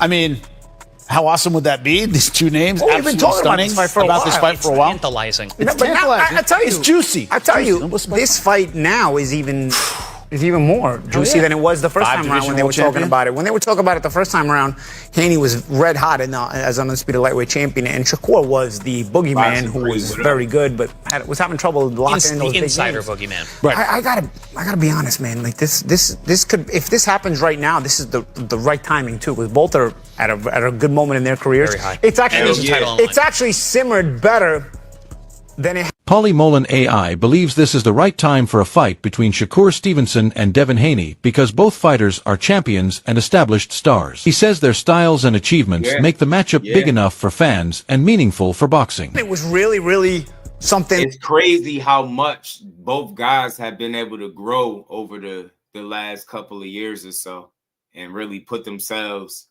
in conversations amongst the biggest fights in boxing. Are some of the best fights in boxing, however you want to look at it. They in really good spaces, man. And I swear this is a fight that I hope we get. I really do. They got too much history, bro. They got too much history, and it's mutual respect there. It ain't no beef and nothing like that. They both think each other is tremendous, but they both feel like they can beat the other guy. Sound like all the reason in the world to fight. But I don't want to do they negotiating for him, but I that's one fight that I hope we really get to see. Flossie, peace, Brody. How you feeling? that you wanted to see. But now, because of Shakur's recent performance and Haney still being undefeated and having righted the ship, winning as an underdog against Brian Norman, I rate that. I rate when you take on a fight as an underdog and you win it. I rate that. That's why Haney, for me, got into the circle of trust because he wasn't trying to milk the whole business like Gervonta Davis has. So he's taking on these kind of challenges. He's winning them. He built himself up to that level to now, okay, take on all comers. Win or lose, take on all comers. He's got that win over Norman as an underdog. Real quick, I just want to say this for conversation purposes because, Tank gonna always catch strays. Just so look, despite who you think he did or didn't fight, you think his resume ain't this or that, he ain't fight nobody, he milked this, he milked that. I mean, I feel like a lot of people in the position would have done it too. It's easy to say what you would do when you're not in a position. But the interesting thing, the real dope thing about Gervonta Davis and his career is despite who you think he avoided fighting, didn't try to fight or whatever, didn't prioritize fighting, most of these fights that people talk about, they still on the table and they still can happen. And they will be guys do the opponent's biggest fights to date. So regardless of what, I think he's still in a good space. You get what I'm saying? Because he could easily, once things get settled and situated, come back and still be a part of making some of those biggest fights. And everybody had to shut the hell up. Get what I'm saying? So we'll see. Like I said this before, maybe him not fighting Jake Paul was a silver lining to that. And I still got to wait and be more patient to get my answer. But we'll find out. 60 people in here. Hit the like button, sub to the channel, y'all. Let's go. You can say what you want post in hindsight. In foresight, a lot of people were picking against Haney. He gets that win. Shakur, in the meantime, makes his name bigger. You got to pump those numbers up, and he pumped those numbers up by winning the Teofimo Lopez fight. Now, you know what? Okay, now there's an interest from both fighters. A lot more money, a lot more at stake, a lot more, again, ambition. I like to use that word ambition today. And I think a lot more people will be interested in it. Devin Haney and Shakur Stevenson have known each other for a long time. Both started as young prospects training and competing in amateur circuits before turning professional. Over the years, they have followed each other's careers closely, building respect as fellow champions. Shakur, I think he's good. I've been knowing Shakur since I was a kid, so I always knew that he was good. I knew that he would be at the top one day. So yeah, for sure. Yeah, me and Shakur, we've been sparring since, bro, I think my first sparring session we were like 12 years old, maybe a little bit older, but something like around it, maybe like 13 years old. Now, based on that and all of that sparring, why the hell, for you to spar, that has to be a mutual agreement. So they both young as hell, right? Sparring each other. Why would they be scared to fight each other? This don't make a whole lot of sense to me. Some shit just don't make sense, yo. Unless I mean, you know, and look, I hear more people push that Shakur is the scary guy out of the two. But my thing is, unless he been getting his ass beat, which I definitely didn't hear that that's the case, I just don't understand why he would be so scared or hesitant as what some of the fans push. It just don't make a lot of sense to me. You know what I'm saying? I don't even think Devin Haney believes that shit. You know what I'm saying? That he's scared to fight him. Shout out to Big Dog Willie, man. Appreciate the love. Tank and Maniac say Tank versus Roach is a bigger fight than Devin and Shakur. Do you agree with that? Just do? No. No, because Shakur and Devin Haney, I think their names ring out more than Roach's. Roach is always a respected fighter. For those that follow them and know, we know what's up with Roach, but he just wasn't one of those names that was in the mix of fighting those guys. Tank kind of helped elevate him on that platform, and he showed what he was worth. So shout out to Roach. But I think because of the history with Shakur and Devin, along with the fact that these guys have been written off at multiple points in their careers and they both still here, I think, you know, get what I'm saying? You see with the numbers they did, I think people will really be interested in seeing it. How big of a fighter it will be, I don't know, but I think it could do better than Tank and Roach. And that's not a slight to Tank. It's just Roach is not a Devin Haney or a Shakur to me right now, right? You know what I mean? And at least, I mean, Roach got some pay-per-views, but I just don't think the name ring. You know what I'm saying? The history is not there. You get what I'm saying? I think that history means something. You hearing it with Devin Haney saying that and they've been sparring since 12, 13 years old, whatever it is. You know what I'm saying? Shakur like 28. I think Devin is 27, 28. They right there, neck and neck. So, yeah, I think they, you know, the history. And they much bigger stars than Roach, right? Because it takes two. Roach ended up being a great dance partner, but we feel like we seen it. We seen their sparring go viral with Shakur and Dev, man, millions of views, right? So it's intrigue there, it's history, it's experience with one another. Who gonna be better? They both been proving themselves, both very accomplished, right? Two of the most accomplished young pure boxers in the sport doing their thing, man. Yeah, I think it'll be a meaningful fight. How big it remains to be seen, but I definitely think it'll be an impactful fight for boxing. And sometimes that's all you can ask for. You know what I'm saying? Make the big fights. These dudes get paid and we get to see a great fight. You know what I'm saying? We get to support a great fight. So I really hope this shit happen. I think both of them is phenomenal talents, man. I just think Devin Haney is very, very good. I don't care how many variants you put on it. He's that very good, excellent fighter. Just feel like Shakur might be generational talent. You know what I'm saying? I do. You know what I'm saying? Some would say they both are, right? But I just think it's a little bit different with Core.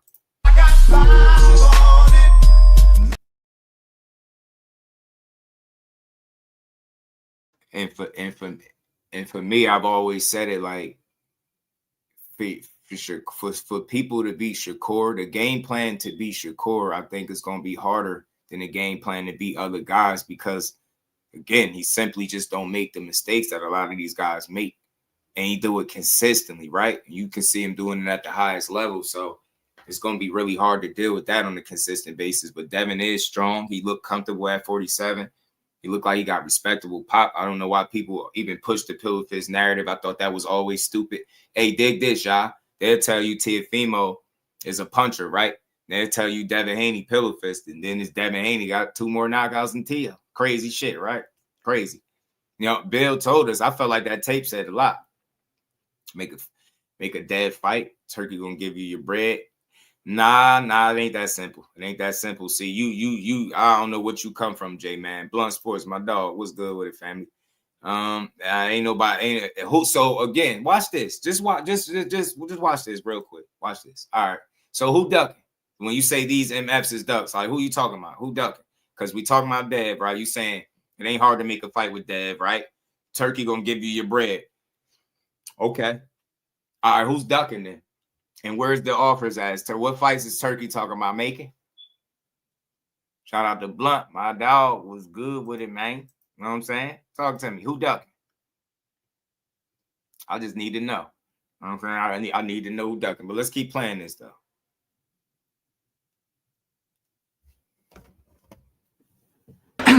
So it's been times when he got the best of me and I got the best of him. But I cannot, judge him off of those sparring sessions. I know he's gotten better. Just like I can't judge Ryan off of the fights we fought when we were kids, because I know that he's gotten better, and so have I. You know, if you judging off a sparring session, I mean, you're gonna be in for a long night, especially a sparring session when I was. Roy Jones Jr. believes Shakur Stevenson needs to improve his footwork control. He says Shakur moves too far out of range after defending punches. Shakur Stevenson is a very good fighter, but you got to learn, and I will hope he will pay attention to this, because this is going to mean a lot for him. His feet are good, but sometimes they take him too far out of range to be able to come back and counter. The last guy he fought, the guy was a good puncher, so when he was jumping back, he was jumping too far back out of range to where he couldn't come back and get something right away. You understand me? And for the fans, it starts to look bored. That's how I'd say. I feel like he was running. He really ain't running. He just don't understand that this is somebody that teach him. And I would teach him if they brought him to me. Let me teach him. But I love Roy, man. But we all know Shakur understand distance and range control for real. Like that's a one fight out of how many? That's the only thing I hate about that. Like, you get judged off your lowest moments in boxing, and that's how they see you a lot of times. Like because that's never been an issue. As a matter of fact, that's one of the reasons why Teo got cooked. That's one of the reasons why most of these guys he beat up get cooked. They can't. They're not masters at distance and range control and breaking it. And dude is an expert at taking just enough of a step back to get you. Matter of fact, when this is over, I'm gonna play a clip that shows that. You got to understand what I'm trying to tell him. I'm not trying to criticize him. Right. When you say something bad, they take this criticism. Right. No, son, you got to understand how to not jump.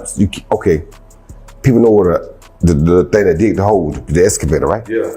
If you move that thing back too far, you can't reach the job. Right. It's got to work, but it got to stay on the job while it work. You can't take it out of if you working with this, because this will still this part keeps on the job, the feet. This do the work. If you take the thing and move it back, it's off the job. It can't work no more. Right. So if you move back every time off the job, it ain't gonna ever get no work done. So now it's gonna become boring. Why? It ain't doing it. Because of that, he sometimes misses chances to counterattack. Jones thinks staying a little closer would help Stevenson land counters and take advantage of opponents' mistakes more effectively. Start on the hold and move to another one. When we gonna get a pawn dug? We're not, because it's taking off the job too much. You gotta leave on the job for it to get a pawn dug. And that's his only thing. He a great fighter. He got great eyesight. He has great reaction time. He gonna be a great fighter.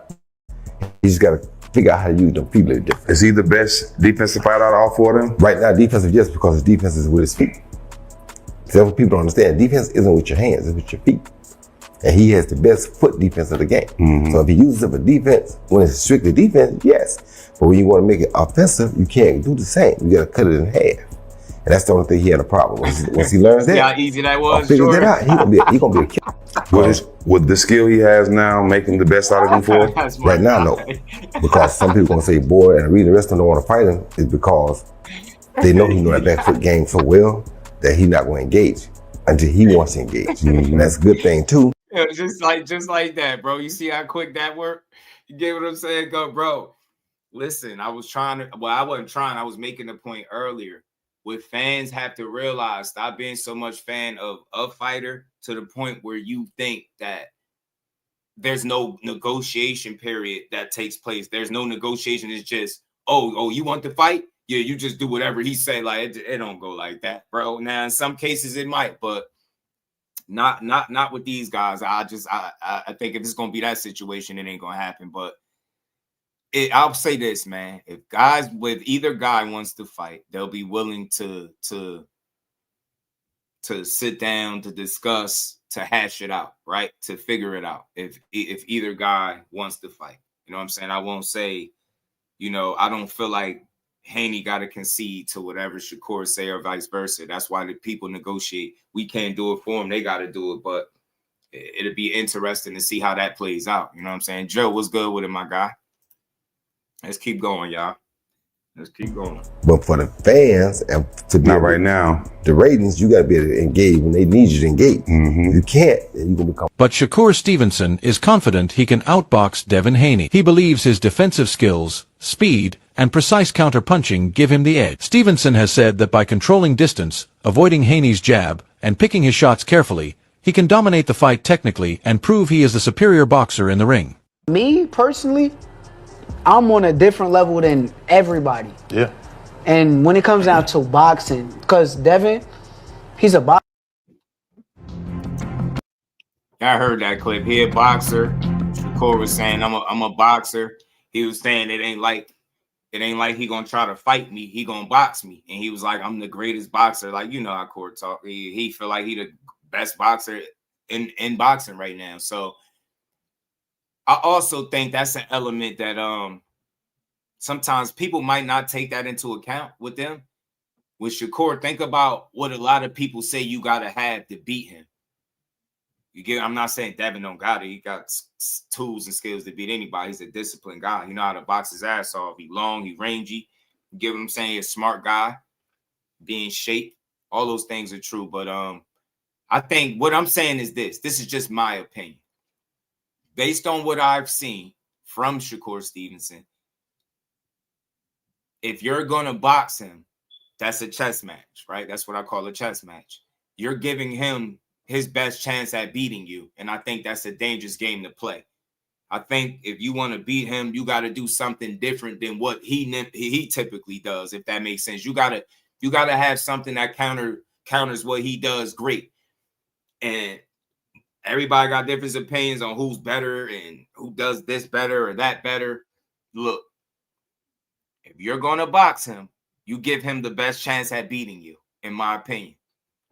The fact that in boxing matches, we've seen it over and over. I mean, you heard the stats. The dude is losing 1 out of every 10 rounds, 1 out of every 14 rounds. That shit is consistent. Like, you got to be able to break that.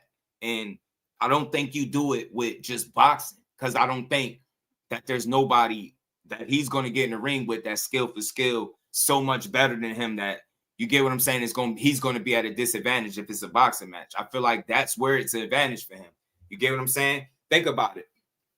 The fight on his resume that looks the most different that he won, but took the most punishment, as they say, is Williams Zepeda, right? But look how he had to fight in order to get that off. Everybody don't fight like that. So, again, I heard what I think, was it Roy? One of them was saying about the length, the reach, and stuff like that. Look, Devin is long and rangy, and he's strong. I believe he's physically stronger than what people give him credit for. But, again, we all know that he's coming to box. Am I right?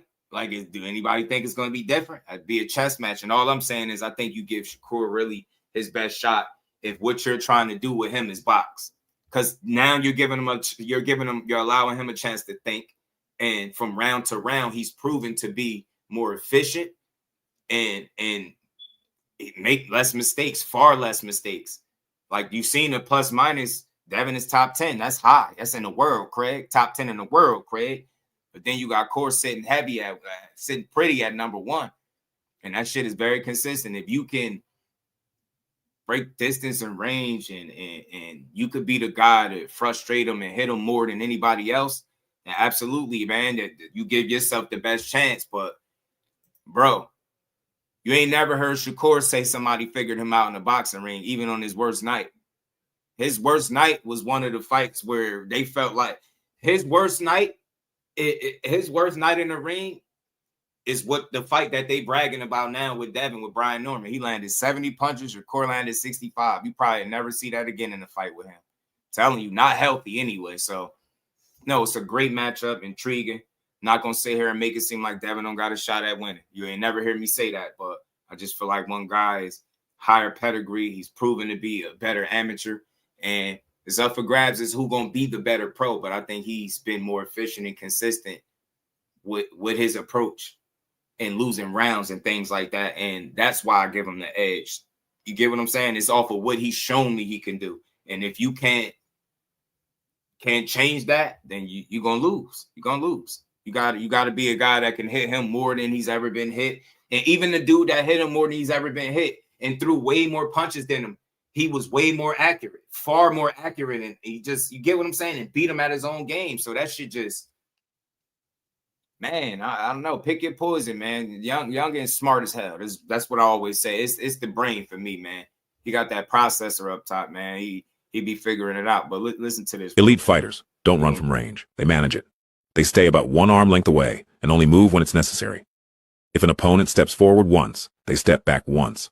If the opponent keeps pressing, they keep adjusting, step for step, until the pressure stops. At this level, boxing becomes an inch game. Staying 3 or 4 steps away might look safe, but it actually helps the opponent. There's no defensive boundary for them to worry about, and they can close distance freely while your legs slowly get tired.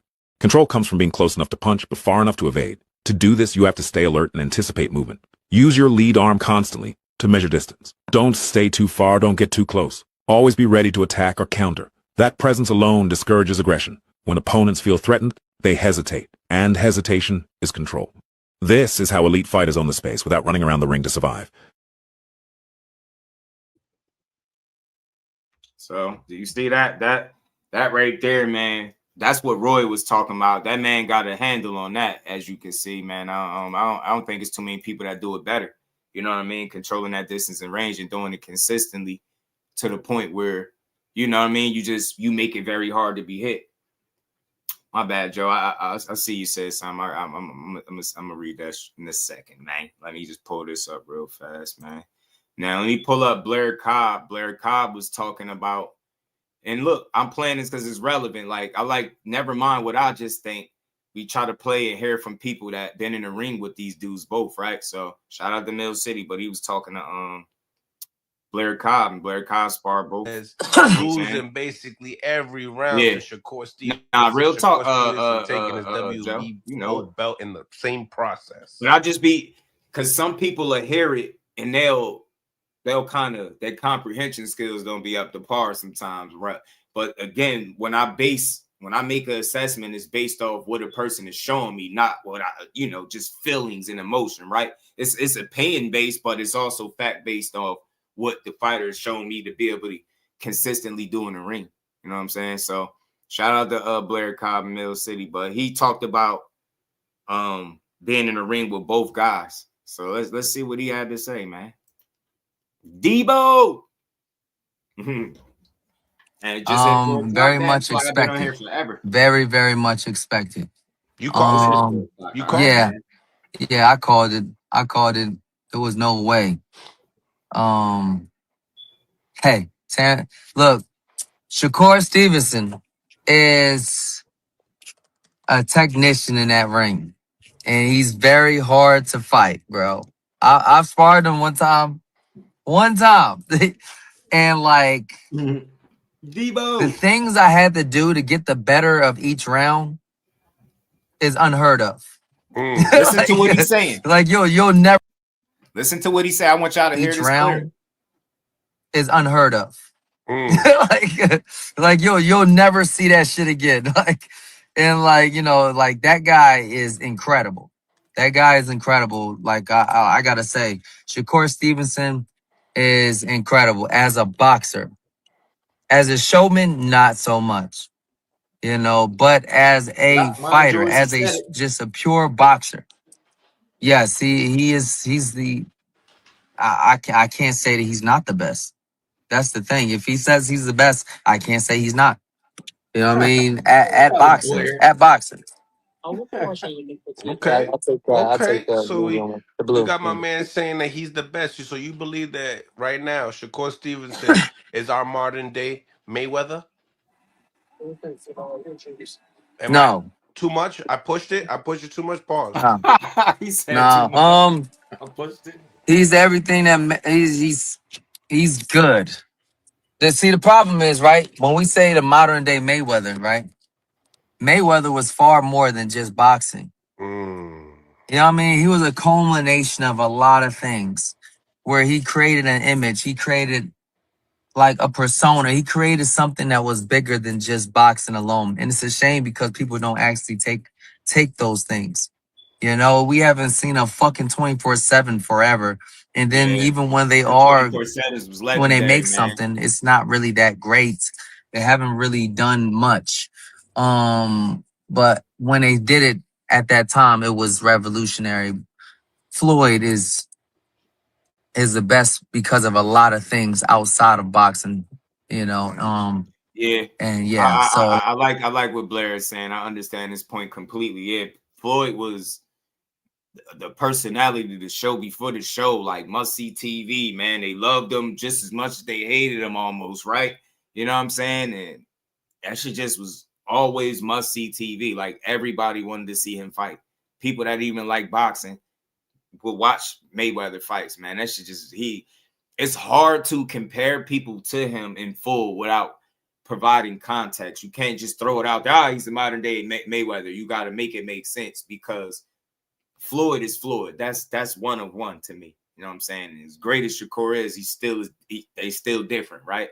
So it's hard to say it, but you know they is saying he's something like a Floyd Mayweather defensively. That's just what they say. You know what I'm saying? They saying he's something like Money May, but that's what they say. Like I can't say that Shakur has that because he doesn't. After this, I'm going to play an interview from Gary Russell, man. Gary Russell is going to tell us how to beat Shakur. So y'all know this. I want to speak on both sides. People that, in favor and, Gary going to talk his talk. He going to tell you how to beat him. He doesn't have that. It's like the most wicked thing that he's ever said is I'm the smartest man in boxing. Nobody gives a fuck. Like that did not hit nobody's heart at all. But beyond that, Shakur is the best, man. I mean, goddamn, I'm sitting here breaking down all kinds of shit about Shakur. Like I learned so much from watching Shakur, and I've known Shakur since we were kids. We were at the same Olympic qualifiers. I was at 140, and man, he was incredible even back then.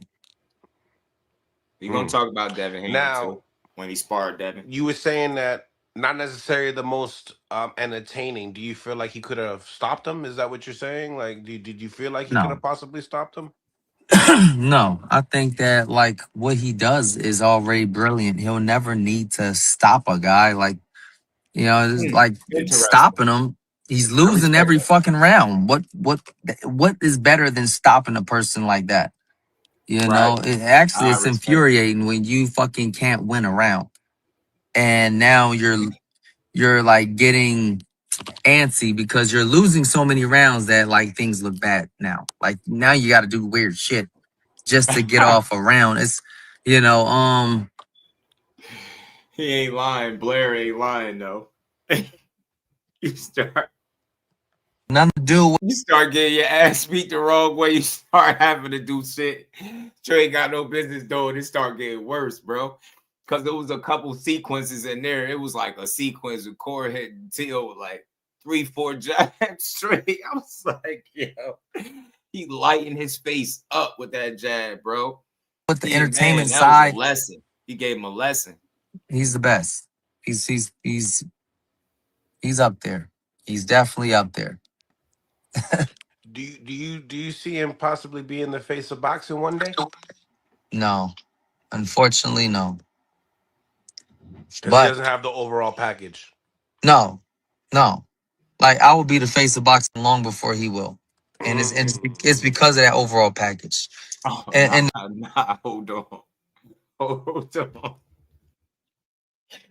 on.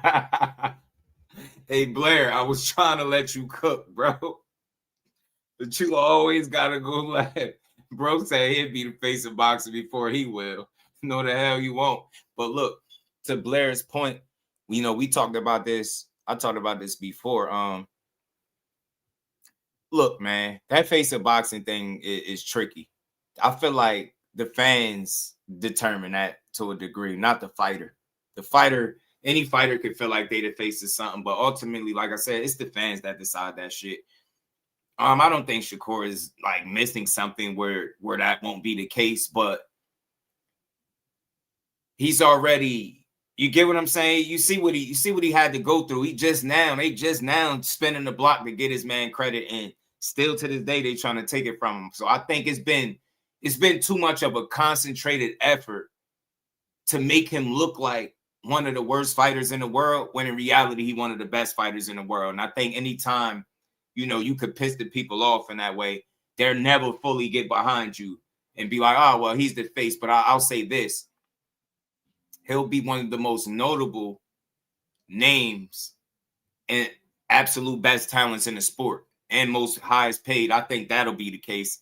Where he's headed, he stay on the path he's headed, man. He'll retire similar to a Bud Crawford at the top of his game with all his faculties, making a bunch of money, being respected as one of the absolute best to lace him up. I think that's something that's possible. Think about it. Look how great Bud was, and he was giving you knockouts with it. He had a knockout streak at welterweight that was legendary, and still wasn't the face. But you see, at the tail end of the career, he was getting his just due. He was getting his flowers. He was getting his praise. He made his money. He made the fights, and that's the same fight that Shakur's fight. Getting the names in there and beating those names in an impressive fashion where people have to respect you. T.O. was a great start to that. Fighting another champion at 40 or even a Gary, a fight like that'll move you further in that direction, right? Beating names that people respect that are solidified is going to get you the respect that you're looking for. So Shakur gonna have to get it how he been getting it. He gonna have to chase the best fighters. He gonna have to fight them. You're gonna have to make fights with some of the best guys to get exactly what he's looking for. And I think he in position to do it. You know what I'm saying? Yeah, you heard him. He said, "What's worse than that? Getting shut down like that? You're not winning a single round." I'm telling you, it's different. T.O. confidence was so messed up. He apologized for slavery, and then an interview in the back talking about how he hated himself and how he never got his credit, bro. That shit is real, man. That confidence now. Had he got knocked out, I don't think he would have been talking like that.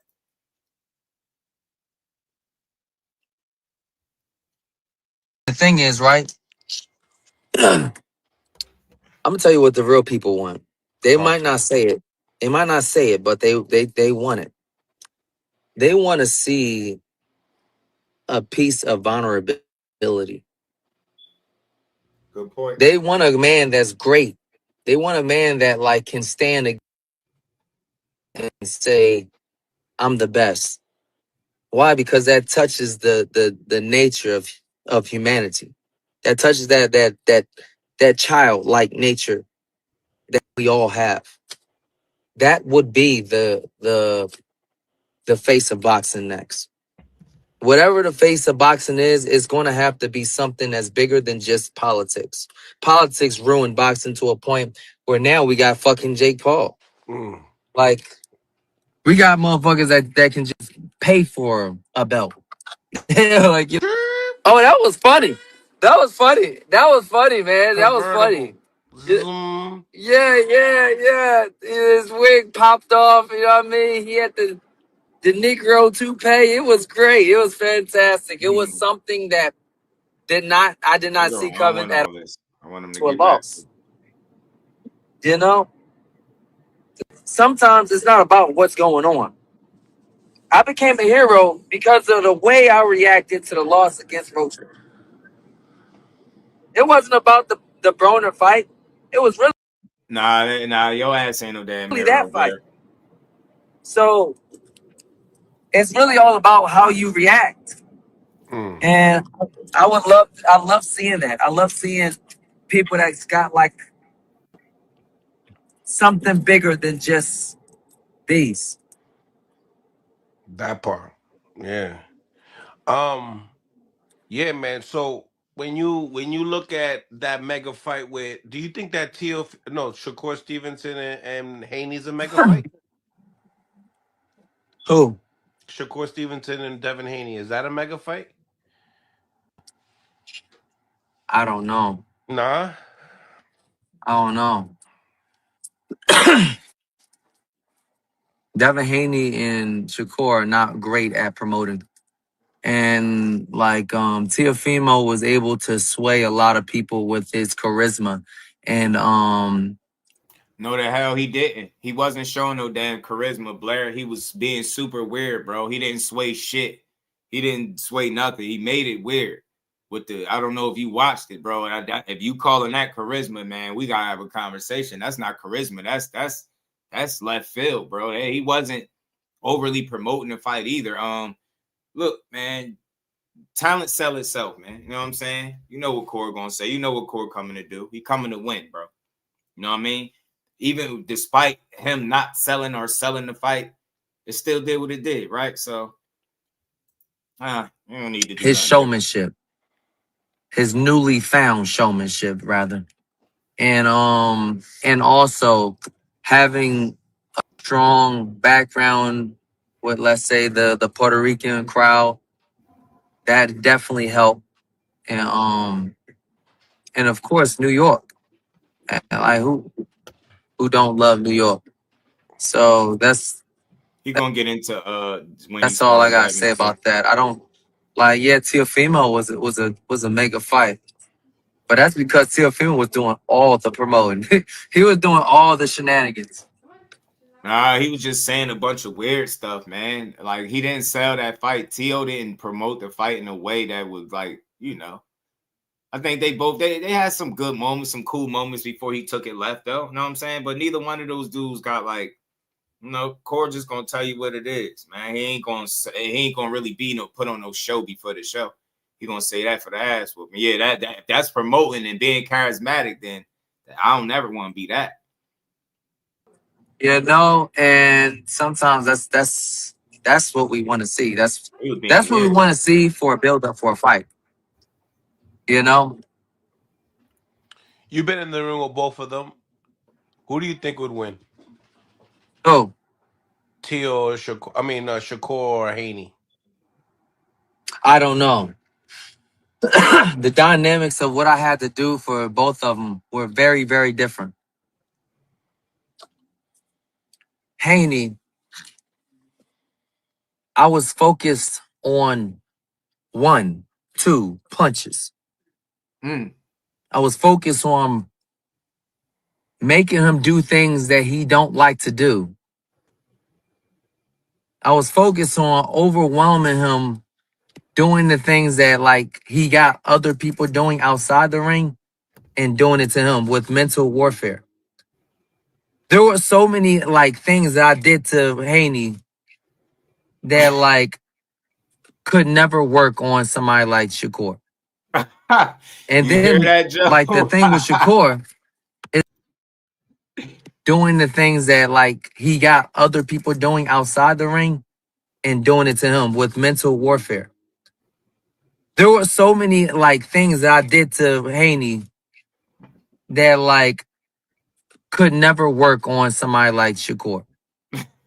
And then like the thing with Shakur is that Shakur was just outgunned from fucking just blatant unrealistic ability. Me at 140 was ridiculous. Ridiculous. Hold on, like I Joey, could move getting my caught body back faster than your actual eyes can actually see. Faster than a blink. Choom. This shit is Choom. hilarious. Choom. Gotta love Blair, Like bro. and then on top of that, doing all kinds of stupid shit like in, out, side, bow, hit him. Fake, delay, boom. Like weird shit like that. Like Shakur was unbelievably hard to hit. Not for nothing. Let me run it back a little bit. Not for nothing. You could tell when people be kind of lying and putting a little extra on it, because he just told you, like the shit he was able to do to Haney, he wasn't able to do to Shakur at all. But then he turned around and said Shakur was so outgunned from a skill standpoint. We know that's a damn lie. Like, bro, man, you putting too much on it. Like, yeah, I ain't saying you can't got it off, but damn, bro, it's like, bro, nah, you ain't so much more skilled than this man that you just like. But then you said, look, you said all the shit you was doing, but then you said how hard it was to hit him. So which one is it? Like, was you doing a bunch of shit to him, or was it hard to hit him? I don't think both things could be true. It's either you was doing a lot of shit and it wasn't easy to hit him. I mean, it wasn't hard to hit him, or what? You know what I'm saying?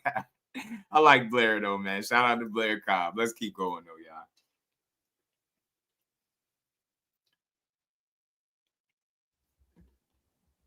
I was focused on making him do things that he don't like to do.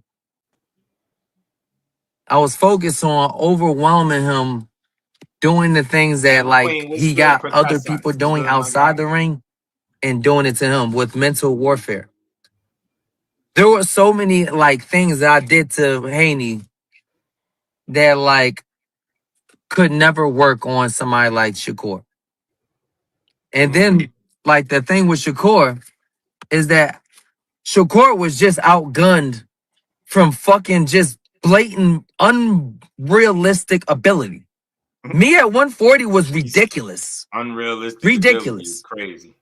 Like I could move my body faster than your actual eyes can actually see. Faster than a blink. Choom, choom, choom. What is going on? And then on top of that, doing all kinds of stupid shit like in, out, in, out, in, out, in, outside, bow, hit him. Fake, fake, fake, fake, fake, delay, boom. Like weird shit like that. Like Shakur was unbelievably hard to hit. You know? But Devin was too. You know, Devin has a way of playing games to a. So again, bro, like I seen dude comment, I just don't know why it ain't showing up over here. I hate when somebody like this is one thing y'all gotta stop doing, bro. It's not wise to ever come into somebody's house when you over here and just do boxing. You in my house, like it's never wise to come into somebody's house and tell them what they can't or can't do. So. This is not very smart. You're not gonna get far. But anyway, back to what I was saying. He's a bit contradicting himself. You can hear it. He's trying to say he was doing all of this and that to both of them, but they were really hard to hit. They were really this. It's like, which one was it? Were you beating their ass or were you not? Were you was just doing so many things to Devin and now he was so hard to hit. So I'm very consistent. He said it the same shit about both. He putting too much spin on it. Was he probably having his success? Maybe in his own mind, but he put way too much spin on it when he said he was unbelievably skilled at 140. Like, you got some skills at 140 that you don't have now? Knock it off. He said, put a pic of Cornell West next to Blair. He looked like him. He could hit both of them, right? I think the Devin sparring was out. He'll rather fucking fight the whole fight off of like 1 or 2 punches. If he can mitigate all the fucking like let's say all the fight in the actual like fight, like he'll get to a point where like there's almost nothing happening, and you have to be very, very patient with somebody like that because that's a game of patience. Who's gonna lose their shit and start doing dumb shit? Who's gonna lose their shit and finally start like overcommitting shots and then like get hit with a jab because we're like literally fighting off for like 1 or 2 punches. If he lands 1 punch, 2 punch, 3 punches, and you land nothing that whole fucking round, he won the round. And he'll do that shit for 12 rounds. He'll do that shit to a point where when we get past the 6th round, now you're fucking getting, you're like, shit, I'm running out of time. Once you get to round 8, you're cooked. Like, once you get to round 8, and he's the only person that landed punches, now you have to be overly aggressive and do dumbass shit to fucking, like, try to break even. Yeah, and the more dumb shit you do, the more he will hurt you. It's not that he's hurting you. It's the fucking fact that, like, the more dumb shit that you do, he will capitalize more. He will land more punches, and put you in a fucking grave. That's bad. But then you have somebody like Shakur. Shakur, he kind of accidentally puts you in that fucking casket. Because he's just that good. Blair, you know what I mean? He's not purposely trying to put you in that casket. Shakur accidentally puts you in that casket. And that's because he's just that good. He understands range to such a level that is ridiculous. And he knows exactly where his range at to land a punch. You'll have to do all kinds of stupid shit just to get off on him. Because he's very sharp. He never takes his eyes off his target, ever. He never blinks for a second. I know. I was waiting for him to fucking blink. You know what I'm saying? Literally. Like, you blink one time, I'm going to catch your ass. He is that fast. He's that good. You know what I mean? He is that good. So I don't know. I don't know who's going to win that fight. All I He got know that is look at that like his face. it would be very, very interesting. It could He be the enjoying this shit biggest too much. snooze in the world, but for somebody like me, people like me that are more intellectual and understand boxing on a higher level, we're gonna be amazed and dazed at the fight. We're gonna be very locked in He to every trying not to second of the laugh. fight.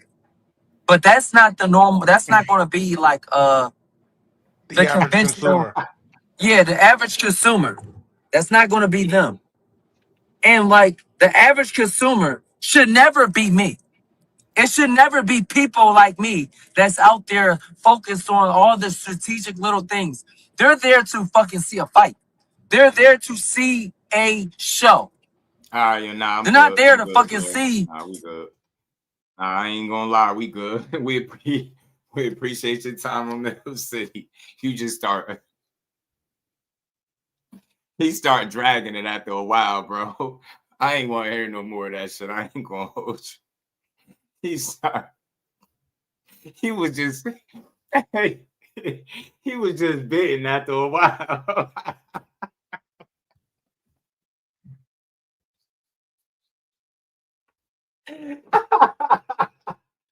You could tell after a while. You could tell after a while. Neil sitting there looking at the camera with a half a smirk. You know, you could tell after a while he just on bullshit. Oh man.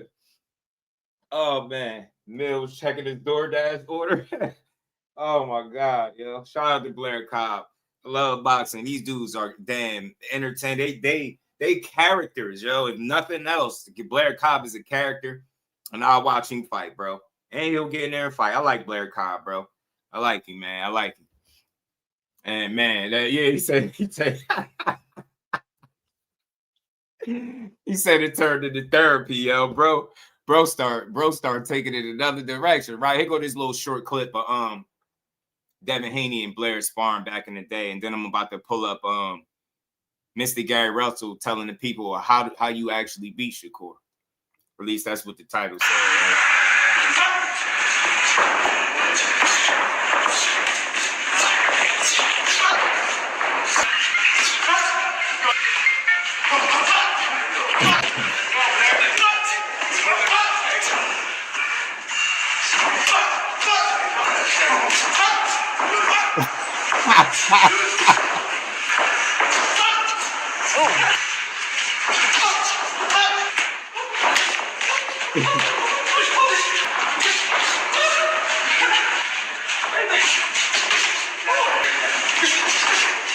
Let's go, Dev. Let's go, Dev.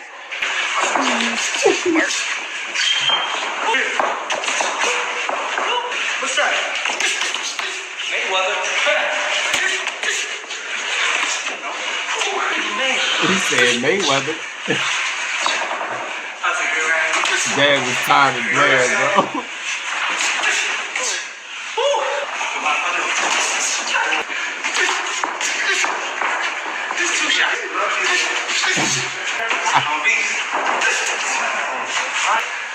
Yeah, he said Mayweather, bro. Yeah, he said.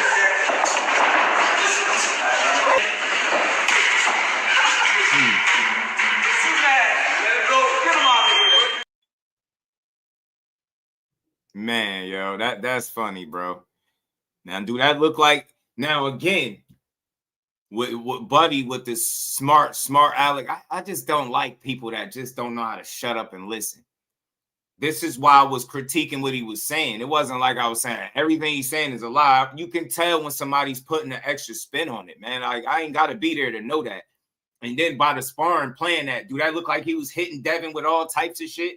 Do that look like he was beating Devin up, or do it look like Devin was hard to hit like he was saying? Which one? Come on, man. That's why I was speaking like that. I knew he was putting extra on that. I've been seeing that sparring, bro. He's making it sound like you in there kicking their ass. You wasn't, bro. That's all. Damn, people like, no, you can't listen to this and then shut up, man. Don't tell me what I can say. I know bullshit when I hear it. I know when somebody putting that extra little spin on it. You know what I'm saying? But let's keep going, man. Let's get up this Mr. Gary Russell joint, man. Gary Russell gonna tell us how to beat Core, man. Since nobody else know, Gary about to tell us. You know what I mean? Rest of y'all don't know nothing. Yeah, me too. I would love to see it, Joe. I would, yo. I would love to see it. Let me see what Mr. Gary Russell had to say, man. Hit that like button, y'all. Sub to the channel. Support the build, man. We rocking out. We over 2 hours. We gonna rock out. We ain't done yet. Hype here, and the man, the myth, the legend, Gary Russell Jr. How you doing, man? Man, I'm good. See what Gary had to say, man. But it's cool, man. About to be on the way to the gym in a minute, man. What's the word? Man, I imagine you're busy, man. You got a big card coming up next week. Listen, guys, there is a huge event next week and a bunch of really, really good fights. But the one that I want to see is Andy Harioka and Gary Antoine Russell. To me, that's going to be the best fight of the night. Man, we had Richard Hitchens last night on here with my boy Johnny Boy. Shout out to Johnny Boy. Here on Fight Hype. He was saying they should be, like a second main event there, man, him and Oscar Duarte. But to me, this one right here is the fight of the night because of how special I think Andy Harioka is, man. A lot of people don't know about this guy. They're sleeping on him, but this is a dangerous fight.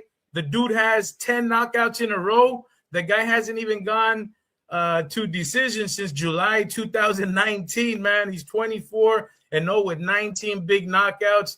He's a dangerous guy, man. Why'd you guys pick this guy, Gary? What's up? He's the mandatory challenger. He worked his way up the rankings. Okay. He's the next best guy other than the champion. Like I said in one of my previous interviews, this guy, Andy Harioka, we're not overlooking anyone because he will be a problem to any of the champions in the 140-pound division. He'll give any one of them problems, so this fight's going to be a high-speed chess match. Yeah, he definitely will give anybody a problem. Those Japanese fellas out there definitely have the fundamentals down, but not only does he have the fundamentals down, he's got good footwork and he can bang big. But your brother can bang as well. He only has about 19 fights and 17 of them he's put him to sleep. So is this going to be a war? Y'all going to bang it out? Nah. It's so crazy, man. Shout out to Pops, man. I miss my man. He used to not for nothing, yo. Don't while you be asking Gary a question, he be looking at you like he waiting for you to say something stupid. I'm telling you, yo, this is a dude that I truly believe is one of the better talents, and I'm gonna say he underrated, bro, because of the inactivity. This dude is a bad man, yo. And again, our fans are like, what have you done for me lately? I mean, we seen him when he came back off that hiatus and got that knockout, bro. This dude can box his ass off, and he's smart. Anybody that could win a fight when an injury happened during the fight, mid-fight, and still box with one arm and win, and they took it from him with that Max Sayo, still justice for Gary, man. I want to see more Gary Russell fights, Mr. Gary Russell. I want to see him fight some more, man. I'm telling you. One of the better talents. Dante was good, Brody. Tank still running from this guy. Nah, Tank ain't running from him, man. Look, real quick, man, not to go too long in it. Tank been moved a certain way, bro. Tank been moved a certain way. And the reality of it is when it comes to being an attraction and putting asses in seats and fighting whoever you want, still doing numbers, nobody can mess with him. Nobody on his level with doing that. None of these other guys fight just anybody and it do well and shit like that. Like that's something that Tank got. That's what makes him special. All these dudes special in their own way. You get what I'm saying? But nah, man, when was they in the division really, right? With each other? 26? That wasn't gonna happen way back then. That's the whole problem. Like you can't run from a guy that you 2 weight classes above. Now he's up there. Now who knows what could happen. You never know. Shout out to Thrill Hill. Enzo, what's good with it? Y'all hit that like button, man. Support the build, man. Let's get to this, man. Tell me, we used to watch 2 fighters fight, and he would ask me, what creates a war? And I would say, at the time, I'm like, man, 2 guys that's willing to give it all, give their all, it ain't no running. Give up. It's business, and he said, no, it's a little more than that. He said that's two stupid fighters. He said that's two fighters that couldn't think of a solution to make the shit easier. So nah, we're not looking for a war. Yeah. It's gonna be a and who said Gary wasn't a good coach? The hell out of here. You heard what he said? Nah, we ain't looking for no war. Just because my guy is equipped to go to war don't mean we gonna go to war if I don't have to. You're gonna go in there and box and be smart. Gary Antoine Russell, I can guess that he's looking to make a statement, bro. Like he ain't looking to come out here and have a close fight or it be ebbs and flows back and forth. He trying to like dominate. You know what I'm saying? And I know that's what his brother instilling in him, man. Nobody trying to come have a war just because he got knockout power. Man, he coming to beat ass and be impressive while he doing it. High-speed chess match. High-speed chess match. I see you, man. You guys definitely know how to play chess. You guys definitely know how to play chess. Listen, is he really that dangerous? Because people are going to go on there, see the record. They're going to look at BoxRec. They're not going to see a lot of big names. You know, maybe the fella that he last fought, but Barroso, I believe. Right. But I mean, you know, is he really that dangerous, or is it just the people he's faced haven't been that great? Nah, just me being a competitor of the sport and just a connoisseur of the sport. Nah, he really is. He got a good sense of distance and range. He's tall. You know, he got nice long arms. He knows his reach. He likes to control the distance and range. He got good reflexes. He got good eyes. He got good timing, and he also has good pop. You know what I'm saying? He got some thump with him too. You know, all of those components combined, you know, it's difficult for anybody to deal with. You know, that's where the sweet science comes in at. West Philly, what up? I don't know why all the comments, I'm not saying comments. I don't know what's going on. It's pissing me off just a little bit. Put them on the screen. Let's keep building now. You know, they say styles make fights. You know, realistically speaking, from the outside looking in, just me being the connoisseur, just taking myself completely out of being unbiased, I feel as though if I was to just look at my younger brother fights or his previous fights and watch this guy's fights, I would personally feel as though that my younger brother's style is tailor-made for him.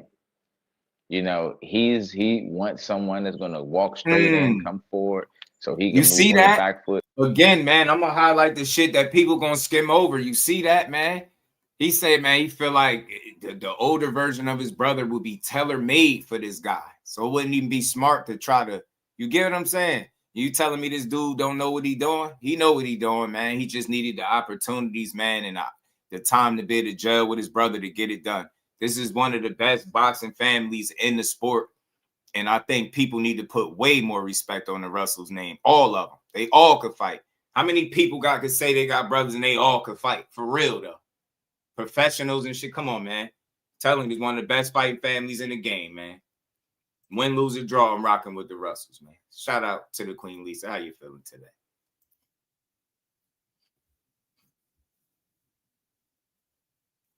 Pick him apart, pick his shots, you know, land those big heavy shots, make a guy run into him. So, like I said, it's gonna be a high-speed chess match. This guy is definitely really that dangerous, you know. So, anyone that puts on those gloves, you know, them 8-ounce gloves, the right punch can change the whole dynamic of the fight, you know. So we never overlook anyone.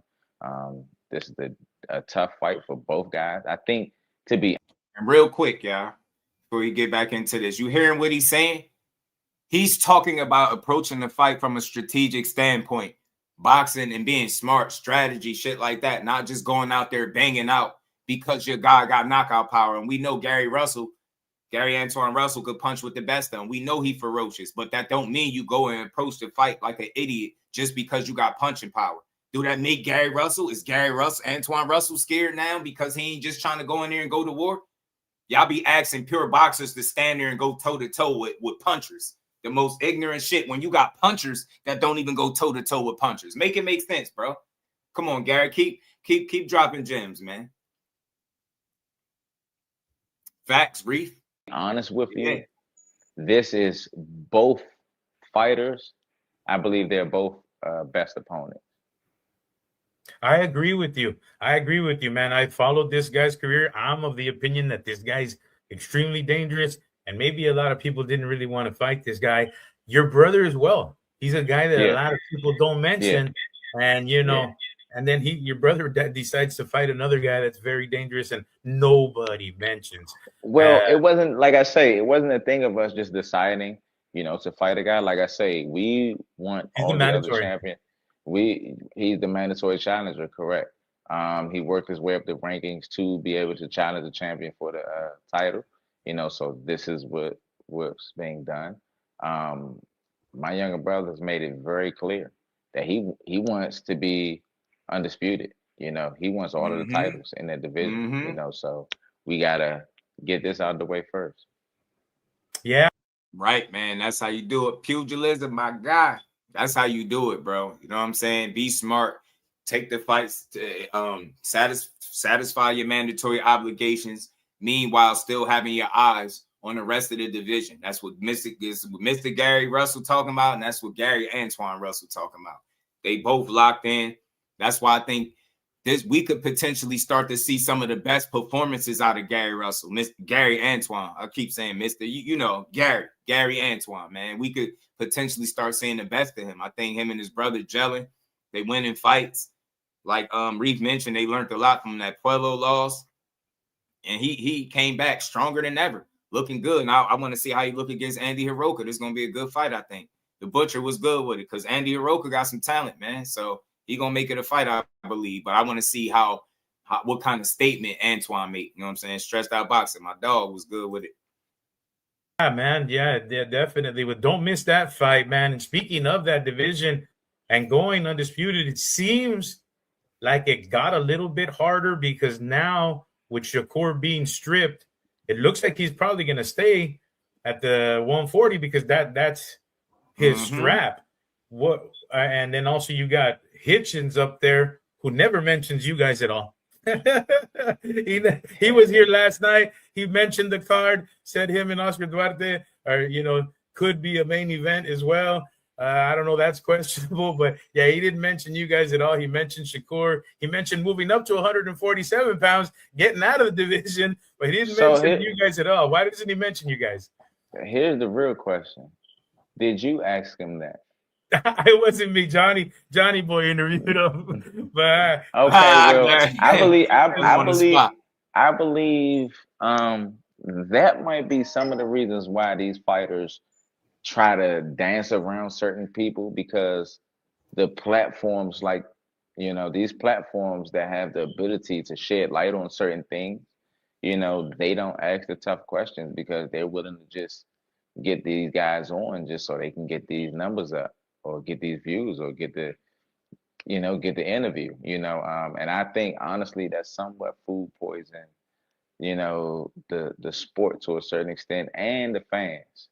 You get a kind of false sense of security to a certain extent. So I give these people that have those platforms to be able to shed light on it. Y'all got to hold yourself somewhat accountable for asking these questions. Well, why don't they mention you? Because y'all don't ask the question. Yeah, man. Listen, it did become tougher there. Rich Hitch, you got Shakur, your all selves, Gary Antoine, and Dalton Smith. You think Dalton Smith is being kind of forgotten there and being a little bit disrespected as kind of people saying that he's the easy champion, people saying Shakur should fight him because he's the easier belt? I don't think he is that easy, bro. I just think that people feel like if you start thinking about it from a stylistic standpoint, yeah, he could provide resistance and give people good fights. But we ain't talking about good fights. We talking about beating guys. And when you look at a Dalton Smith, yeah, he beat Matias, but that's Matias. Do you got him stylistically, boxing and beating the rest of these guys like this? Matias is a guy that block punches with his face. Shakur Stevenson ain't going to allow you to hit him that easy. You're going to have to work. And it's a much different fight when you up in front of somebody that you got to raise your level against on that night. And you got to be consistent doing it, right? So I don't think you look at Gary's style versus him. I don't think people got him beating Gary. Same thing with Shakur and a few others. You know what I'm saying? That's nothing, no slight to Dalton Smith, but styles make fights. And then You know, when you talking about a Shakur Stevenson, you talking about one of the more talented guys. He gonna make you think, and it's gonna be a tough fight for you. Teach was good with it, bro. It can not look easy at 140. I'm telling you. I think that fight. I think that's a great fight for him to go after if it's available. If it's no better option, hell yeah, take it. Not because it's easy. I ain't gonna call no champion easy, but I do think he can beat that guy. I don't want to disrespect anybody that, like I say, anybody that steps into this sport and compete, you got to give credit to him. You know, you got to give kudos. So he's put the work in to become a world champion, and I think, you know, he should get credit for being the champion in which that he is. Doesn't matter how long he holds on to it, but currently he's the champion. Let's see what kind of run he has. I'm not sure. If they feel like he's the lighter of the champions, is it possible? It is. You know, to me, it looks a little funny to me. You know what I'm saying? Maybe I'm just a little old school. Yeah. I'm not the type of person that want to go at the easiest target. I want to go against the toughest. I want to challenge myself. Yeah. I want to challenge myself. Am I really that motherfucking good? Oh, they say he good? Oh, nah, I want him, man. I'm about to show you. All right, I'm about to spank his now. When I spank his ass, then what y'all got to say? Oh, all right. I'm one of them people, so I don't know. Facts, you know, some people want to go against the easy target, but you still got to give credit when credit's due. He worked his way to become a world champion. He is. Absolutely. Count somebody out before you get in the ring with him, prepare for him, and get in front of him, and just thinking it's going to be easy is the quickest way to get beat and trick yourself out of your position. Going into any fight, I don't care how good you are. If you're going into the fight, approaching it like, oh, this guy is easy, and you don't want to respect his talent and him as a man, I think you open yourself up for an upset. You get what I'm saying? Just because of how you thinking, and you know what I'm saying? And certain mindset just won't allow you to prepare properly. That's why I like to hear fighters give their opponents credit, because I feel like I know you in there killing it. You think this dude is good enough to take it from you, and you ain't gonna allow it. So you gonna go in there and work your ass off. You know what I'm saying? So it ain't nothing about Dalton Smith that we could say is bad or easy. Nobody beat him, right? I mean, a hell of a fighter. And he put belt to ass to Matias. So he's a phenomenal young champion. It's just how good will he be, right? He was really good on the night. Let's see what he can do after that. Let's see if he can start putting meaningful wins together now as a champion and really start solidifying himself. But if he jumped right into unification, man, his title reign could be very short. Very short. Yeah, you know, I think all of them are dangerous.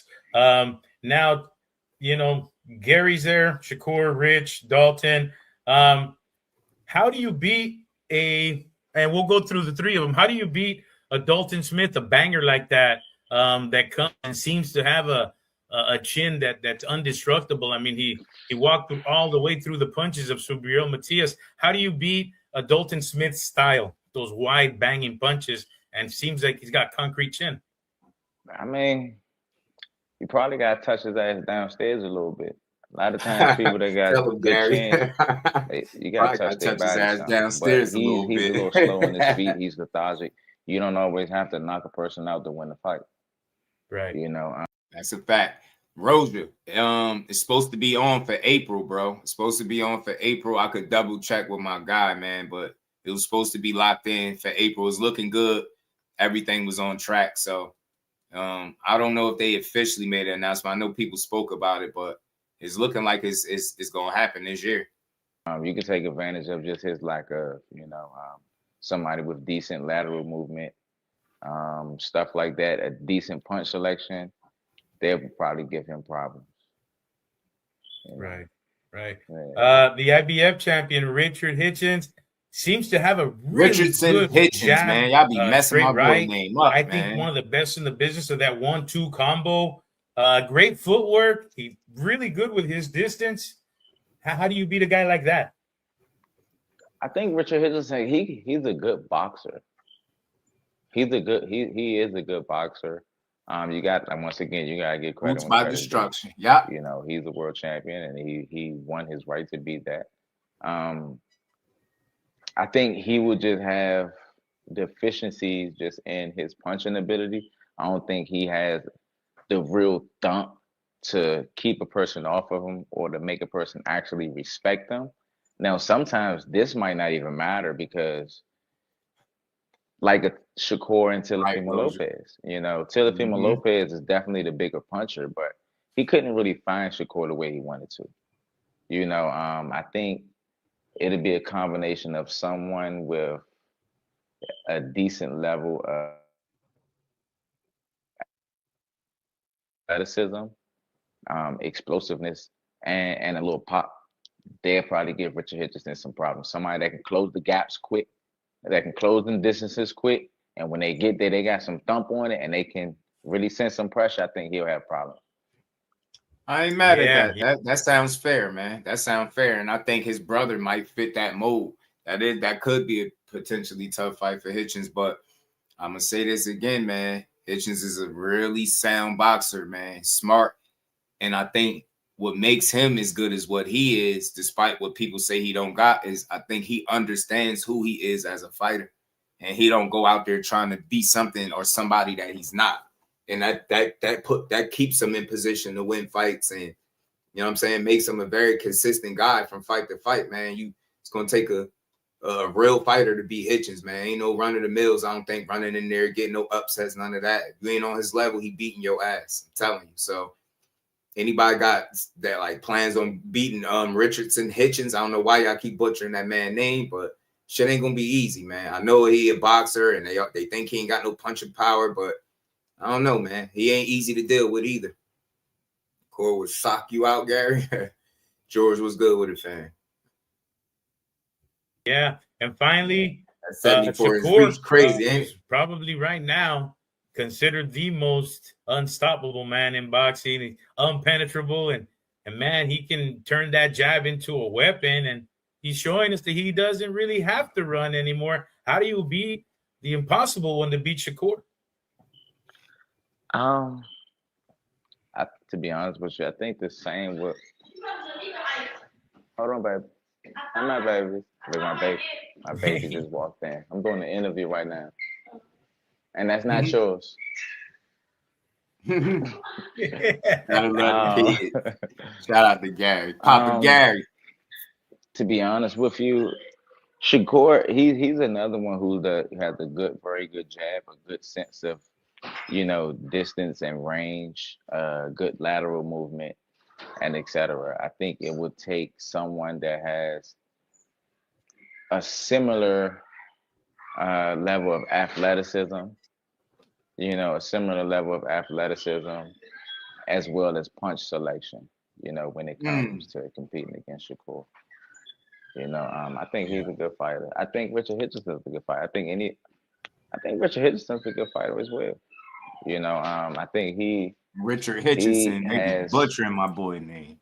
He just don't really got the pop. Shakur, I don't think Shakur really has that devastating pop either. He's just a little more educated than Richard Hitchens. I believe his game is just a little more educated than Richard Hitchens. He can control and navigate. That man named Hitchens. I'm gonna keep saying it, bro. Richard Hitchens, he tends to Richard Hitchens. I'm like, he what do y'all quicker doing? than he wants to move. You know, he moves quicker than he wants to move when he's in there. He doesn't look like he's in control. When Shakur fights, sometimes he does jump back and skip back a lot, you know, but it still comes off as though that he's still in control of the essence of the ring and etc. You got to break his control. Yeah, man. It's an interesting division, in my opinion, now with Shakur entering the toughest division in boxing, and all those 4 champions, man. It's going to be great to see what happens at the end of it all. Shout out to Gary, man. He gave breakdowns on how all the guys could be beat, the other champions at the weight class. He gave some solid insight too and breakdowns. You could tell he just wasn't saying anything. He was giving some real insight and breakdowns, man. Let's keep rolling, man. Pop don't matter if you keep getting hit in the face or if you can't land that pop. That's why I don't put so much stock into punching power the way people do, because I know I've seen so many times when guys are not able to consistently land that power or get that shot off, they lose. I mean, but here go another fighter. I think he broke down the Devin and Shakur fight. We're gonna keep it rolling, y'all. Both sides. That's it, man. What's going on? You just did a little sparring, some training. How's your day going so far in the gym? Everything going good, you know. Got 2 weeks left. Fighting February 21st, so we're feeling great finishing up camp. February 21st. And definitely, when's your fight date? February 21st, we at the Showboat in Atlantic City. Okay, perfect. And tell me a little bit about your opponent. You did some research, or? A little research, a little bit. Awkward, you know. It ain't about him for real, it's about me. But you're not too worried about it. You're not too concerned. Yeah, he's a little awkward, a little wild, but you know, we coming in with one mission, one goal in mind. So, and that's to get the dub. So. That's what we got planned. Absolutely. And how would you like who's similar in your style to you, a fighter that's famous or from the past or from the present? What is your style similar to? I would say I'm a boxer puncher. You know, so like I could fight going forward, I could fight going backwards. Kind of Terence, Crawford with some, you know, I'm slick, got good speed, good power. So I would say I'm a boxer puncher with the fight going forward and fight going backwards. Who got you motivated to get into the sport? Who was one of your favorite fighters? Y'all not gonna like this response because of the stuff that's going on now, but Adrian Broner, when he was younger, I used to study him a lot. No, that's all right. He was doing it. Yeah, he was up to fourth division champion. He did his thing. He was a dog, but absolutely. You know, I've been in around boxing for forever. My older brother's box. I got one older brother right now. He's 2-0. His name Muad Islam, and I had a brother over him. So I was always in the gym. I fought all the way up until about 17 years old. Went to college and got a Division I football scholarship for Western Michigan University. So I took a little break. So now we back. How does that football background help you in the ring? You running guys over? Yeah. You tackling them? Leaning on them? Messing up their legs? Toughness. That's it, man. So, toughness, grit, heart. You know, just being a dog for real. So played football, running back at the Division I level. Was out boxing game for 5 years, and now we're back. So. Absolutely. Now there was a big fight over the weekend: Shakur Stevenson versus Teofimo Lopez. Talk to me about this breakdown. Did you think that Shakur was going to make it look that easy? Yeah, I told everybody it was going to be that easy. Wow. That was Shakur, dog. You know, he skills pay the bills, and right now his skills, like he always was top notch with his skills, his defense, his reflexes, his counter punching, his boxing IQ. So it's that boy a dog. We grew up together in the same gym, so like okay, so you I've know. always seen it. Like, you get any sparring with Shakur? Nah, Shakur is like a lot older. A couple years older than me. So okay. When he was in elite heat, I was around 7, 8, 9 years old. You get what I'm saying? So okay. We was young. So. But you seen it from back then. You seen that he was going to be this star. Seen it from there. Is there anybody that can contest him? Devin Haney called him out immediately after the fight. Nothing with Shakur. That fight is not. It won't be more competitive than Tio. No, it'll be a shutout as well. I think it'll be a shutout. Devin Haney don't throw that many punches. Wow. So I feel like that'd be a shutout. I don't think there's nobody right now that can mess with Shakur. Even a guy named Tank? Not even Tank. How does that fight play out if they get it on? I think it's easy. Tank also don't throw that many punches. He gives up rounds. He gives up rounds. And with Shakur, you're not going to land that one big shot. So you can't just give up rounds, and think you're going to win a decision without landing a big shot. Against a guy like Shakur with great defense, I don't see him landing that big shot. Yeah, a lot of people feel the same way. If you can't win those rounds, Shakur's going to steal it. But Tank's performance against Frank Martin, he let his hands go a lot earlier, and he got Frank out, and I believe it was the 7th round. I believe he can get guys out of there a lot faster, but he's figuring them out, downloading all the information, but he really doesn't have to. With Frank Martin, there was some animosity between the two, so he stepped it up. I think the respect for Frank Martin. And TV, my dog, was good. I think that's why he pushed the gas a little bit. But with a guy like Shakur, I think there's much more respect for Shakur, so we won't try to do that. That's my opinion. Yeah. So the fight will go decision, and Shakur will be like, what would a round be? Like, how many rounds do you give Tank in that fight? Shakur 8-4 or 9-3. Wow. Man. Okay, that's a big gap. All right, Bro definitely. said Well, let the fans know where they 8-4-9-3. can find you on social media and You everything. can follow me on Instagram at z.salam and then the number 10. So z.salam10. That's it. Best of luck February 21st, champ. Thank All you. right, you got it, man. Shout out to the youngin, man. February 21st, go tap into him, man. He had something to say, man. Telling you, all these guys been in there with these all these fighters, man. They all know what's up. That's why I say, man, I just could never understand why people spend so much time tearing down the best talents. I just don't get it. Because the fighters that share the ring with them sing a much different tune, right? And I don't think it's a coincidence either. You know what I'm saying? You get, hey Marcus, you feel me, bro? Hey, they ain't all saying the same shit for nothing, bro. Everybody not lying. You get me? They be saying that shit for a reason. But he gave a realistic, I think, breakdown of how the fight could go. Like, you can't give Shakur. Phenom, Pete, Tsunami, Cologne, what's going on, man? We in Just to bank on one shot. You get what I'm saying? I think you could really put yourself in a hole doing that. But hopefully we get to see it, man. I'm cranking what happened. Shout out to William, man. Just never know, man. I ain't got my hopes up, but you know, I'll sit back and observe and see what happened. Shout out to Keep Cologne, man. He about to give his thoughts on the breakdown. We in Jersey right here. We here in your gym, right? Shout out to Jersey. Getting in that work, right? Facts, just got that training, good training session. We've been at it all week. That's it. That's it. Now, first and foremost, man, I got to ask you about the fight. Shakur Stevenson, Teofimo Lopez, man. Did you think that it was going to be such a dominant performance by Shakur? Nah, I was shocked. Not shocked, but I thought Teo was going to pose as well a little bit more. I really thought it was going to be more of like in the beginning, a harder fight. Real quick, man. I'm with you, Marcus, because I think out of anybody that he fought, I think people will be the most willing to put money up on against, you know what I mean, against Shakur with him. I think that's the time you can make some money. I really do. The rest of the stuff, people will talk shit, but they ain't gonna really bet. But Shakur controlled it from the jump early on, so that was a good thing, just showing that like how you say, he levels above everybody else. How much better is Shakur since you sparred him? Like he's been improved greatly, right? Yeah, I sparred him probably when I was like 17, 18. Okay. You know, now years later, I don't want to say he's much. It's a bit of a style change, you know. As you get older, your style changes. Also, he's developing into his own. You know, years ago he was probably still getting comfortable, still had more of like a in and out style. But now you see him stepping to guys, he's way more comfortable in the ring. You can see it.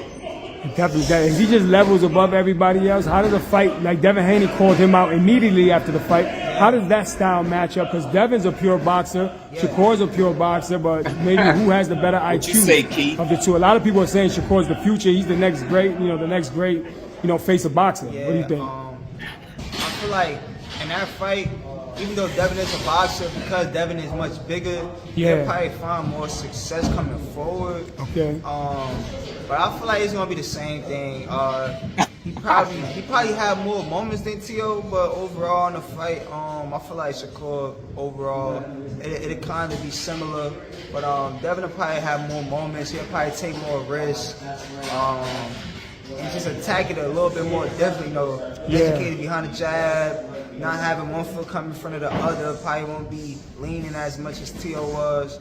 He's a different fighter from Teo, so different style. We'll work with Teo, we'll work for Teo, probably won't work for Dev and vice versa. Exactly. Styles make fights. Yeah. Maybe how many rounds would you give Devin Haney in that fight against Shakur? What do you think? I feel like anywhere between, the most I'd say is like 4. The most that he'll be able to be successful. So 8-4 Shakur. Yeah. That's how it'll probably play out. So that's definitely fair enough. And then Shakur. Key funny is that he's like 8-4. You see Devin Shakur playing out 8-4. I'm trying to tell you, you heard that stat the other day. That man losing 1 out of every 10 rounds and 1 out of every 14 to 1 out of every 10 rounds is wild, bro. Like and that's all I be saying. For you to beat him, you have to be able to change that. I'm not saying you can't, but I know that that's something that can't be. You have to be able to change that variable. It has to change. Or you just got to do the unthinkable, or you know what the thing that's least likely to happen and knock him out in the fight. But all that boxing shit for 12 rounds, okay. All right. Hey, Water Walker. I think only two elite people from 130 to 147. In my opinion, everybody else I take crazy. I think Devin is elite. I think it's elite. I think it's tiers of being elite too, though. You know what I'm saying? I really do. Think there be you could be at an elite level, but then I think you got like special generational talent type fighters.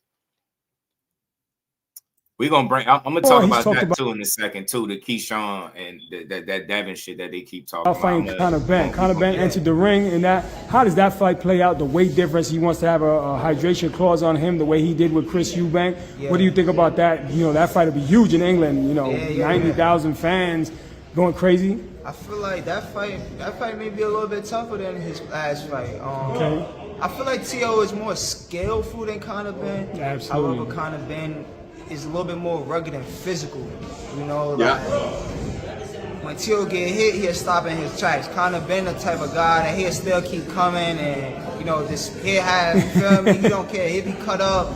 You know, he wear his heart. Yeah. When he fights, so I feel like that fight may be a little bit more difficult and rugged for Shakur, but same outcome. Shakur should be victorious. So ultimately, he slays him. He slays Devin Haney. He's the last man standing. Keep ain't going. He like, yo, yeah, he more rugged. Yeah, he do this, but same outcome.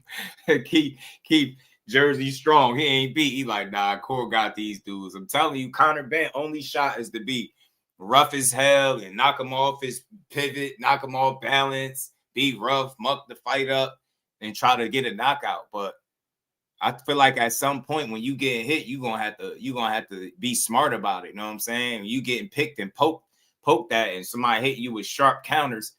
That's one thing about boxing that I've always seen. You don't have to have the most power, have the biggest punch, and none of that, be the strongest. But when you throwing accurate, precise, well-timed shots and you placing them, man, you'll freeze people in their tracks, make guys reset, second guess. They become a bit hesitant naturally because they keep getting hit. Clean, sharp counters. That shit like that is slow a guy down. You see, Chris Eubank went all out in that first fight, but not so much in the second one. You get what I'm saying? That gonna be the last one standing. Average to extraordinary. Look, he could very well be, bro. He can very well be. You know what I'm saying? Extraordinary. If he don't fight, you know, Shakur Stevenson, yeah, for sure. I got Key hurting dead badly.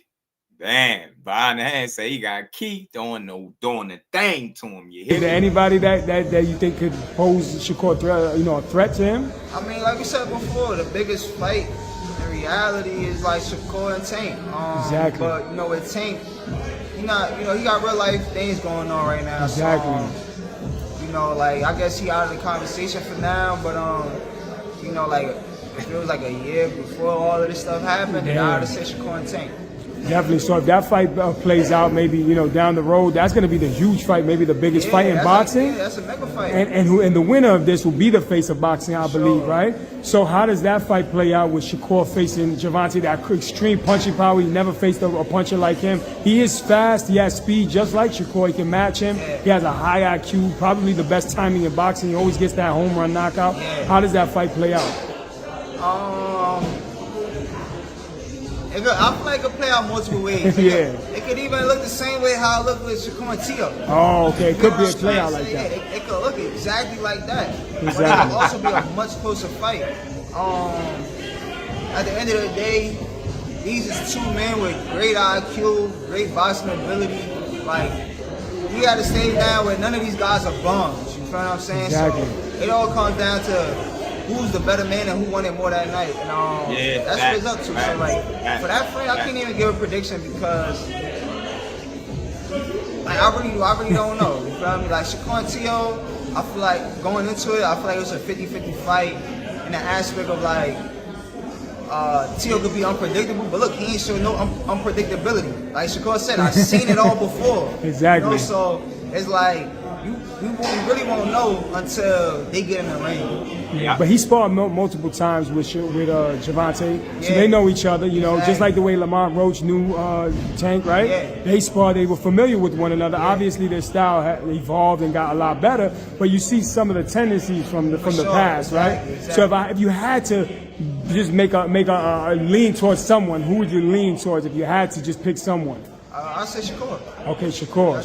I'd say Shakur. And if he gets past Tank, that's it. He's the face that no one's gonna beat him, right? Tank is that final boss in the video game. He's the last guy that you gotta beat, right? Yeah. You can say that. I say for him because of like I don't see Devin beating him, T.O. didn't beat him. Ryan will probably give him some troubles, but like I don't see Ryan beating him. So like the only real one that really got a chance or could be like even a competitor is Tank. So I say that. And even for Tank, I say the same thing as Shakur. Absolutely. And when we're gonna see you in the ring, champ? Real soon. You gotta stay tuned. Tell them your social media. Tell them your social media so they can follow you. Social media is official Keith Cologne. All the updates, fights, any updated news about me. That's where I'll be driving. So check me out. That's it, future champ Keith Cologne. Thank you for your time, man. Thank you. That's it. Shout out to Keith, man. Shout out to Fight Hype. They always do a great job, man. I like his breakdowns. I like his breakdowns on the fights, and he was real honest, and he was able to articulate exactly why he's seeing each fight playing out the way he did. Look, it's very simple, man. I play these clips a lot of times so you can hear from fighters that actually do this shit. I say this all the time. I can sit here and tell you 100 times who I think could win a fight, but it's a little different when you hear from guys that share the ring with these guys and you know got experience in being a damn fighter, right? So a lot of these dudes they pick Shakur for a lot of the same reasons, man. Just intelligence, man. Intelligence, bro. That shit really take you far in the sport of boxing. And I think he's mentally stronger than he's ever given credit for. You get what I'm saying? Like somebody was saying, man, it was Sean Porter. We gonna keep going. I got a clip for the Hanos fans. Robert Garcia talked about how to take Haney to the next level, but there's a little short clip. I think it was from Sean Porter. Shakur is one of those guys out there that you don't really understand until you're standing in front of it, and you have to realize that speed and that tenacity that he had, that look, that feeling, and he doesn't give tells. There's no signs that he's going to throw a punch. Punch just simply comes. You see what I'm saying? And I agree with Sean Porter. I like how he's put that. Just one of those things where from the outside looking in, you'll be like, oh, well, you know, he could box a little bit, but it ain't this, it ain't that. It's not this, it's not that. And then you get in front of it and it's like, oh, all right, bet. You know what I mean? It is that. You know, I just think it's one of those, bro. It's one of them. It's easy. It's easy to say what it looked like from the outside until you get in there. Shout out to Poy. Say, Justice, Dad and Core, fight you want. Rather see Shakur handle business at 40. Look, I wouldn't mind it either way, bro. I don't really got a preference because I know it ain't up to me, so I don't set my heart too much to wanting something that I know I have no control over. But if I had to make a pick, I would definitely say the Devin fight because I'm sick of the talk. I'm tired of they done spent this going on like 3 years. The Devin Haney fans still trying to convince the boxing world that Shakur Stevenson ducking him. You get what I'm saying? That's why I just get tired of hearing that shit. And I would just want people to see once and for all the difference between the two. I think it would leave no questions, no doubt, the winner or the loser. It would be a great fight, competitive for sure. But I think, like Keith Cologne said, man, ultimately, man, Shakur is going to win the majority of the rounds, in my opinion. You know what I'm saying? That's what I believe. But he got to show that. He got to be willing to go to 47 and fight him because I see bro mention the catch weight. Dev already did the catch weight with Ramirez. I don't think he's willing to do that with Shakur. You know what I'm saying? I think it's 47 to nothing with Shakur, you know what I'm saying? Or he probably gonna go do something different. But as far as Keyshawn, listen, you said he struggled with movers. That's not true. So Jermaine Ortiz is not a mover. Jermaine Ortiz is not a mover. That mover gave Teofimo hell, arguably beat him. Who else? Yeah, he gave Teofimo hell. He gave Loma a really good run for his money again too. You know what I'm saying? He gave you know what I'm saying? Both Loma and Teo, great run for their money. Great run for their money. Hold on, man. I gotta call somebody Uber, bro. Give me a second, y'all. Let me call his Uber for him. Let me call his Uber, man. All right. There you go. 22. Your Uber just arrived, bro. Your Uber just arrived. What's Core's most valuable punch? Shit, after Saturday, after that last performance, is obviously the jab, but I know I kind of feel like I know where you're going.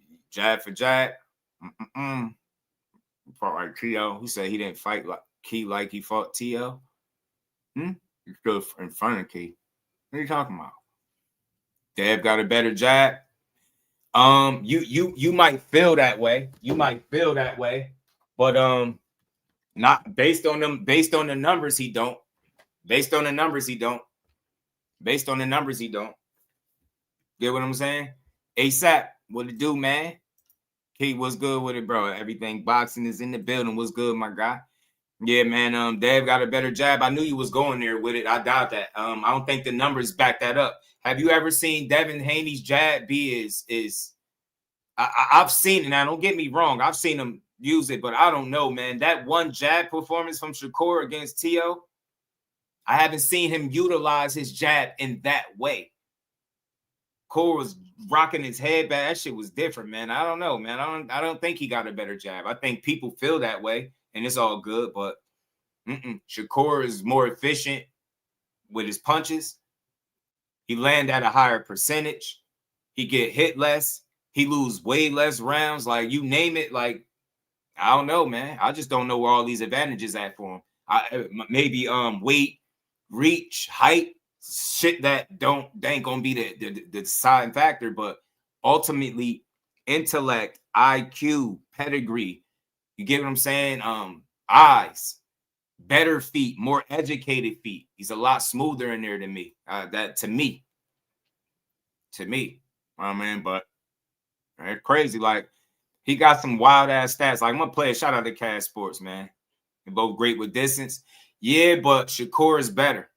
You know what I'm saying? Shakur is better with distance. Better. Like, I don't think it's too many people. I don't even think that's much of an argument. I think you could see it in the fights. Who get hit less? Who lose more rounds? See, it's easy to start pointing out, you think Devin got the better jab, cool. But who get hit more? Who get hit less? Who lose more rounds, right? Consistently. Get what I'm saying? Shout out to Cash Sports. Like, listen to these stats real quick, y'all. I played this for y'all the other day, but I'm going to play it again. Got 70 people in the building. Hit the like button, y'all. Let's keep rocking. Now, I don't think so either, Keon. I don't think so. Listen to this stat. If you can't, listen, this is what I'll say. If you can't do something about this stat right here, your ass is cooked. Out of all of Shakur's rounds, all of the available scores he has, out of all his fights, not ending in stoppages or the technical decision, that's 414 judged rounds. He lost 40 of them. That's less than 10%. That's losing less than one round every 10 rounds. Now, make it even more interesting. Let's take out the De Los Santos fight. Let's just take it out just to see. Shakur was injured, right? We saw his hands were hurting. He won line. We'll remove 36 rounds from that number and the 13 rounds that he lost. Dude, that puts him at 378 total judged rounds, losing 27 of them. 7.14% rounds he's losing. Outside of the De Los Santos fight, judges give his opponent, Shakur Stevenson's opponent, fewer than one round out of every 14 rounds. One round out of every 14. With De Los Santos, it's one round out of every 10. Insane. I mean, and look, there's always, you having to be able to be this consistent, this dominant at the highest level. But I think he kind of shut the door on some of those questions in terms of can he perform at the highest level against a guy like Tio, right? Tio ain't the absolute best. I think Devin is a much smarter boxer than Tio, and I definitely think I know he make less mistakes than him. So it's definitely a more competitive fight. Just like Keith Cologne was saying, I don't want people to misunderstand what I'm saying when I say who I think will win. But again, if you can't alter those numbers, your ass is cooked. If you can't be somebody that can do better than that 1 out of every 10, 1 out of every 14 rounds, my thing is this: am I bugging y'all? Who the fuck got numbers like that? Like seriously, like active boxers, all of them. Who the hell got numbers like that? That shit don't even make sense, bro. That shit is wild, man. Like, and I'm telling you, he do it consistently. Even in the worst fights, same thing. The fight where he got hit the most, same thing. He went by large margins. Like, dudes be talking this shit. But the problem is, if you cannot be more consistent than him from round to round, you fucking cooked. I'm telling you, you're going to get cooked. If you're telling me you're a boxer and you're getting in the ring and you telling me the reason you're telling me you're going to beat him is because you're just going to be so much of a better boxer, I'm going to call bullshit. I'm going to call bullshit by the numbers. Where does it show, like, where, not what we think, what was proven? Like, what do you put out in the square circle? Can you prove that you're more consistent, more efficient, land at a higher clip, a higher rate? You get what I'm saying? If not, if the answer is no, you in trouble. You are in trouble, man. You have to be able to change those numbers from being what they are. And I'm telling you, it's a big gap between the number 10 spot and the number 1 spot. Just think about that. One guy that we talking about is sitting comfortably at the number 1 spot in terms of getting hit and not getting hit, hitting and not getting hit, and the other guy is 10. That shit is a big gap. That has to change on fight night for the guy that y'all saying to win. And I love that, but I'm just telling you, and the same thing for Shakur. For him to win, the way I'm saying, he got to be consistent as he always is. If not, then he runs into trouble. You get what I'm saying? It's not a one-sided deal. But again, I'm just going off of 2 guys that I watched, and I see pedigree, I see IQ, I see more versatility, right? More answers defensively if needed. It's different. One guy is harder to hit. You heard Blair Cobb, man. Blair Cobb said he sparred them both.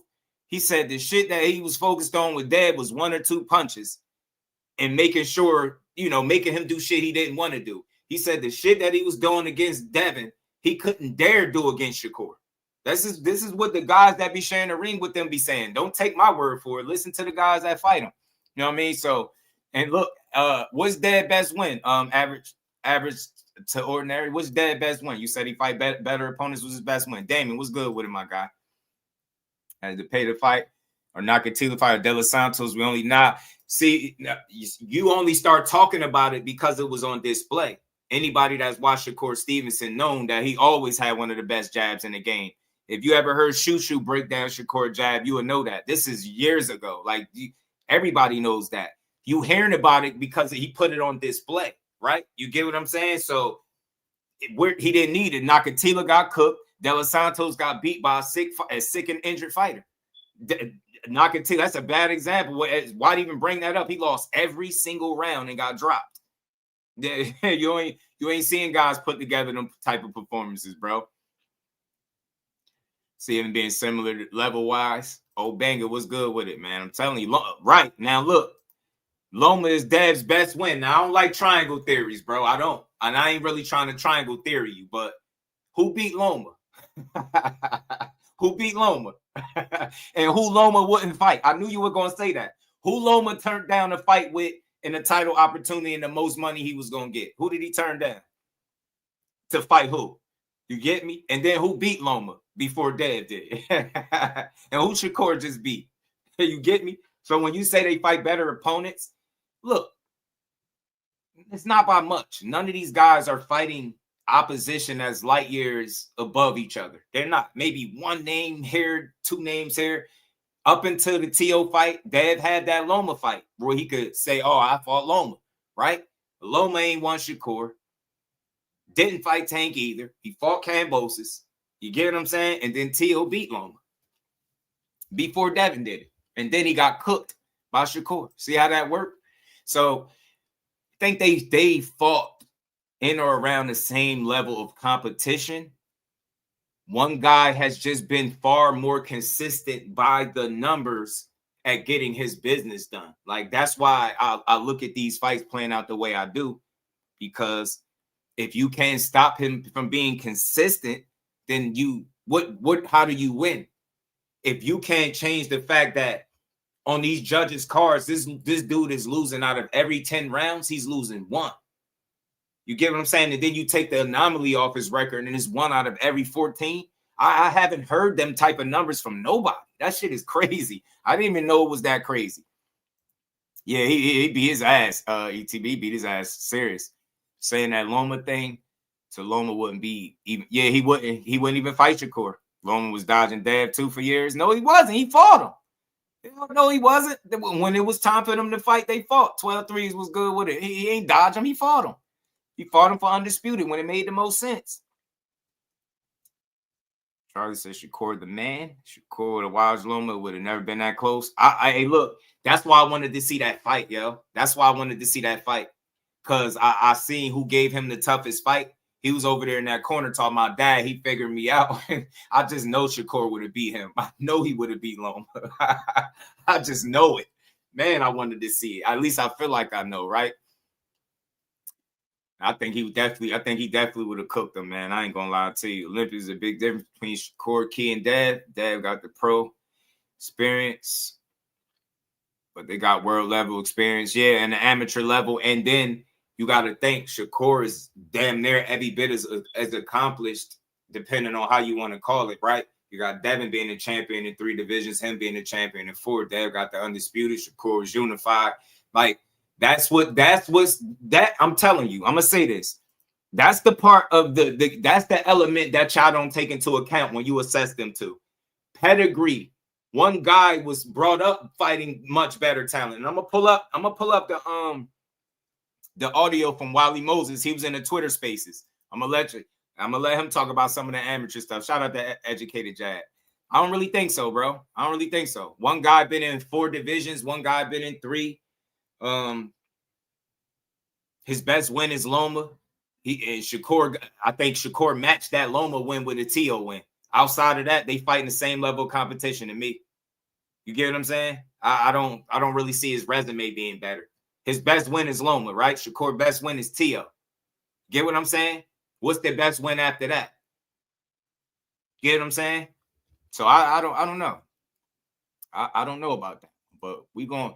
Hold on, I got to pull his joint up from Robert Garcia, man. He talked about how to get Devin to the next level. Let's see what he talking about, man. He said, Hanos fans, he said he can get y'all to the next level, man. Huh? Corbin the top dog in more divisions than Devin. I'm trying to tell him. He consistent. I don't know. He just, I don't know. I think his understanding of the game makes him better, man. I just think he's smarter, too. I think he's smarter. Yeah, take his ass right to school. School him. Y'all heard what Bill said. He got off it was considered a good thing. Y'all, it's crazy how people try to explain what Bill meant on that tape. That should be having me crying. What he was saying was, yeah, we definitely gotta see him fight. I recently saw an interview with you where the interviewer asked you that you're very, very well known as a Latino trainer and everything like that. But would you be interested in training a black fighter? I know that I would love that.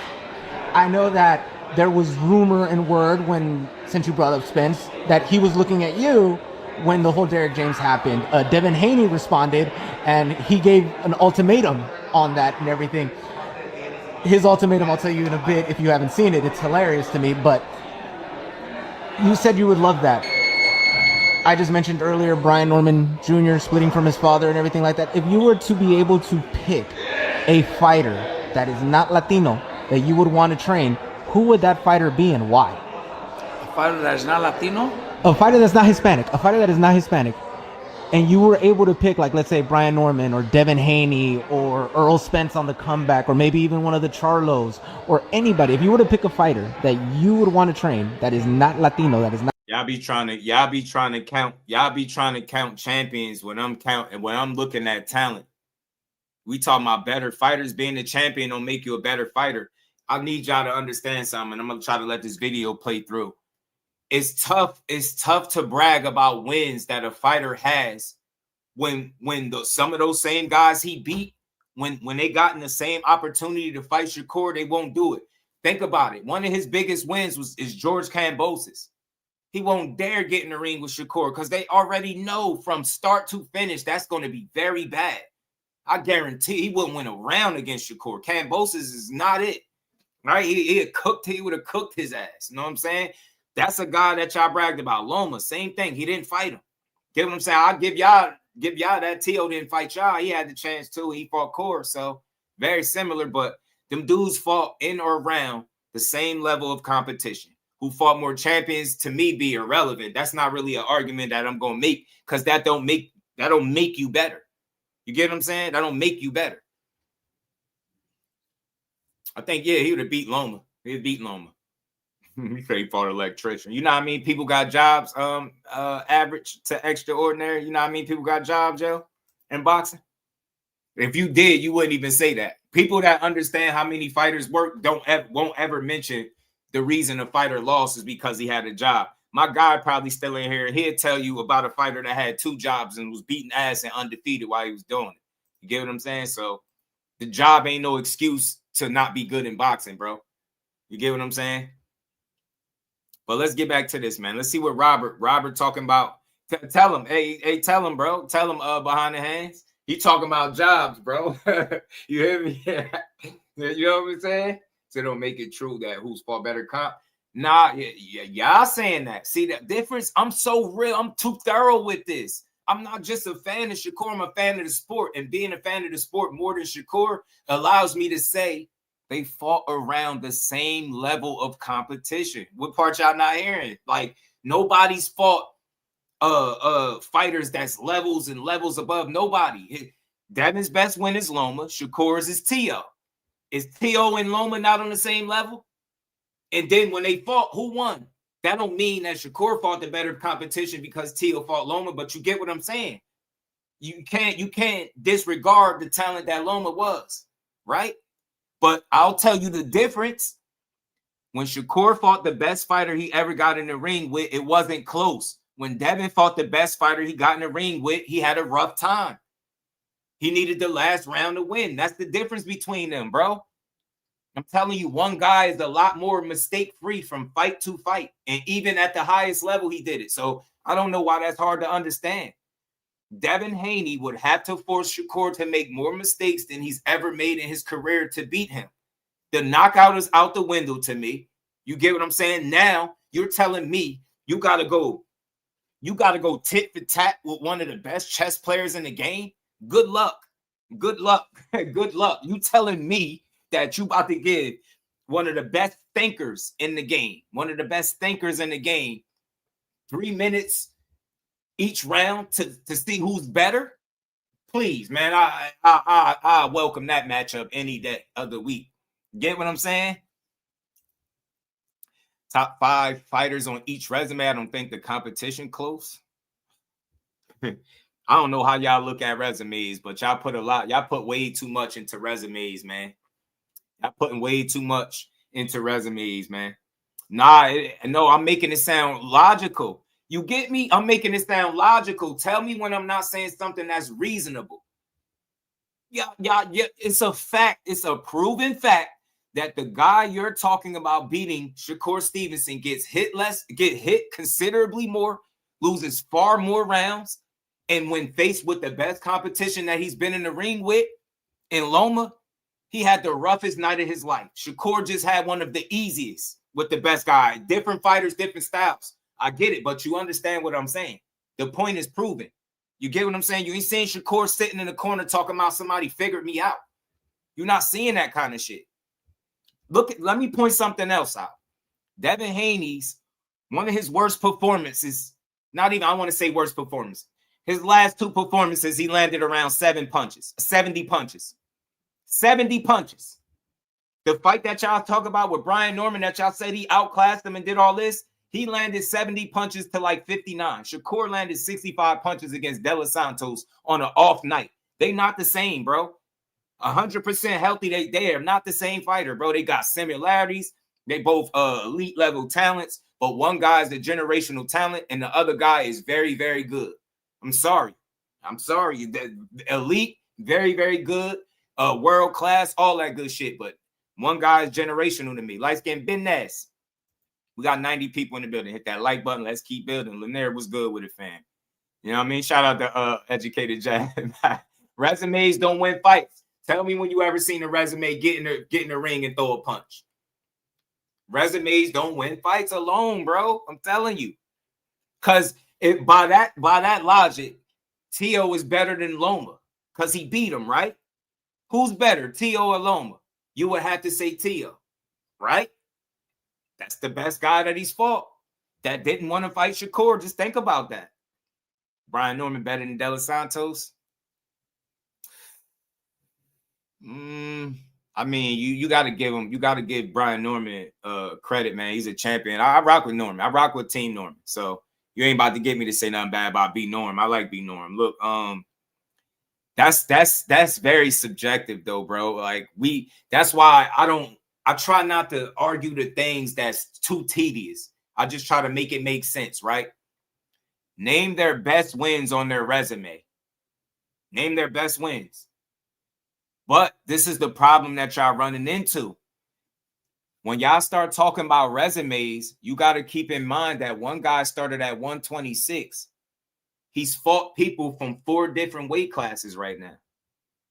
So it's tough to talk about resume when one guy, most of his resume is at 35. Did y'all forget? Hold on. Nah, man. I'm about to make y'all stand on this resume shit. Hold on. Robert Garcia going to have to go on pause for a second. Hold on. Let me plug my mic back in for a second, bro. Hold up, man. Y'all, I ain't think we was going, but we going to go this bugging. Y'all say resume. One guy got 25 fights. The other guy got like 33 fights, right? Do y'all, real talk, did y'all Devin Haney fans, can y'all name anybody from like his first 15 to maybe 18 fights? Can y'all name anybody from his first 15 to 18 fights? This shit different. Hold on. I'll pull it up. Let me take Robert off the screen for a second, man. Hold on, because y'all did this. Y'all overstating resumes, bro. It's not what you think. The man started in Mexico. That's not a slight at all. They're different. One fighter that you keep talking about resumes, he ain't never fought a dude with a losing record. Y'all know that, right? You know that. You do know that. Hold on, man. Let me pull something up real quick for y'all. I think I got a graphic that might put all this resume shit to bed. Hold on. Give me one quick second, y'all. I think I got it in here somewhere.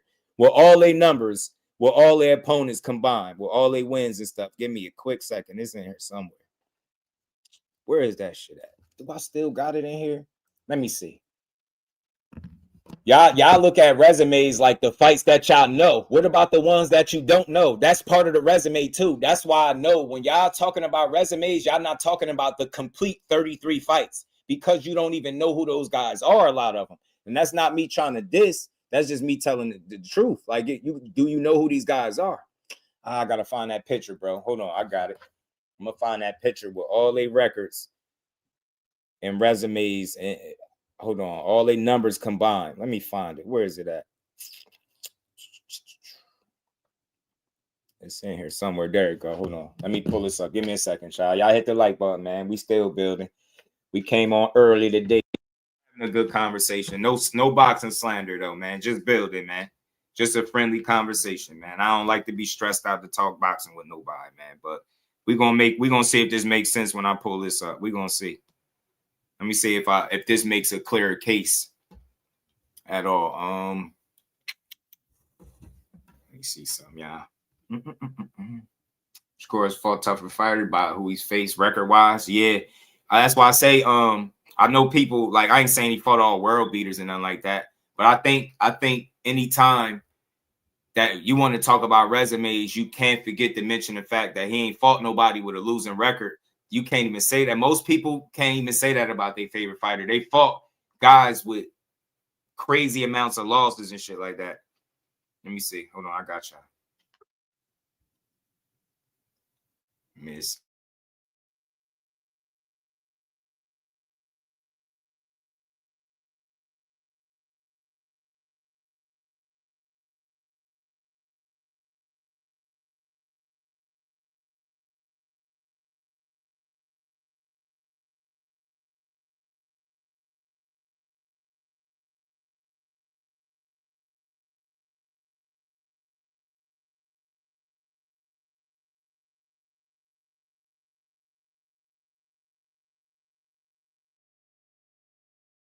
Bet. All right, let me see something. Let me see if this makes it any clear. Shout out to Hilltop, man. What's good with it, bro?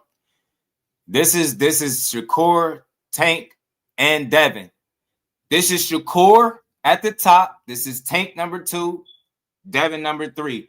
This is fighter's opponent total win-loss record through 25 fights. I know what y'all gonna say. Tank got 31 fights. Devin got 33 fights. So since y'all keep liking to stack yourself up to Shakur Stevenson, let's make it fair. Let's cut y'all off at y'all first 25 fights because that's what he got, right? Right? All right, bet. Let's go. Read the numbers. Read the numbers. This shit is all debatable. I'm not making a case that it's for sure that he fought better people. I told y'all my opinion is they fought in and around the same level of competition. But since y'all keep forcing the conversation, this is the total fighter's opponent's total win-loss record through 25 fights. This is Shakur's. 432 wins, 34 losses. 34 losses. They ain't even add the draws in there. I got this written down somewhere too because I did this one day myself, right? Win percentage, 92. All right, there you got. You got Tank at 25 fights, 417, 123 losses. You already see your biggest discrepancy is when y'all talk about resumes, y'all only talk about the fights that are popular, the fights that you watched when you was, you know, a true fan, but y'all don't talk about the complete body of work because if you do, you have numbers like this. Shit ain't even close. Now look at who had number 3. 307 wins, 149 losses, 67% win percentage. So you got number 3, Devin, 67%, 2 Tank, 77%. Shakur is number 1 with 92. Go look at them numbers. And this is the crazy part. This person right here only did 25 fights. I did all of them. What I noticed, the biggest discrepancy on all these numbers is the guys that y'all saying fought better competition, fought guys with way more losses. Like, for example, I wasn't trying to be funny. Do you know Tank fought somebody that got like 31 losses, bro? That's not me dissing. That's a fact. You could just go look at it. He fought somebody with like 18 losses before. Shakur Stevenson has never even jumped in the ring with somebody with more than 4 losses. So what I'm saying is all this stuff is subjective. There's no real way to prove it. But if you're going to talk the numbers, I'm a numbers guy. Them numbers would say otherwise. Y'all going to start specifying, well, he fought more champions. How many fights did he have in Mexico? Those count too, because that's part of his resume. You can't just look at the fights that everybody know. Nah, go all the way back to fight number 1 when he was out there in Tijuana beating burritos out of people and shit. At least that's what he said. You know what I'm saying? You know what I'm saying? Take his ass back to Mexico. You get me? So that's all I'm saying, bro. This dude in all of his fights, he got a total of 34 losses. All 25 of his opponents combined got a total of 34 losses. And y'all here keep talking about how dudes fought way better competition. No, they didn't. 123 losses for Tank, 149 for Devin. And that's not even the full amount because they stopped at 25 for both. They got way more. Hold on, man. Hold on. Hold on. Hold on, man. I wrote this shit somewhere, bro. It was pissing me off one day, man. Where did I put it at? I put it in here somewhere, bro. I put it in here.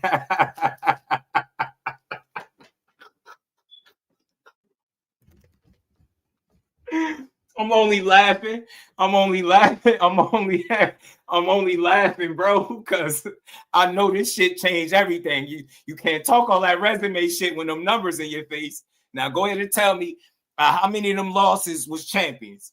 123 losses. Shakur don't even got 40 total losses in everybody he fought. Oh, man. That's why I say, man, I look at full bodies of work. Y'all look at, the fights that are notable. I'm talking about all them shits. I'm talking about all of them. That's impressive, bro. He's never been in a ring with somebody with 18 losses, double-digit losses, 31 losses. What are y'all talking about?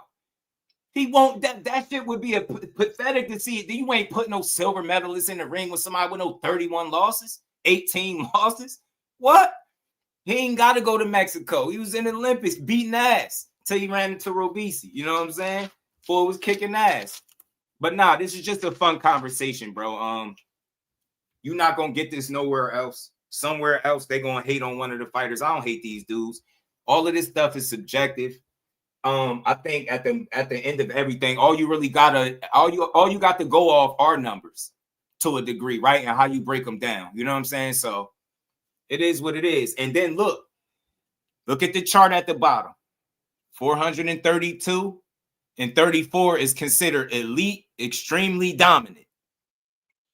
417 to 123, very strong. That's Tank.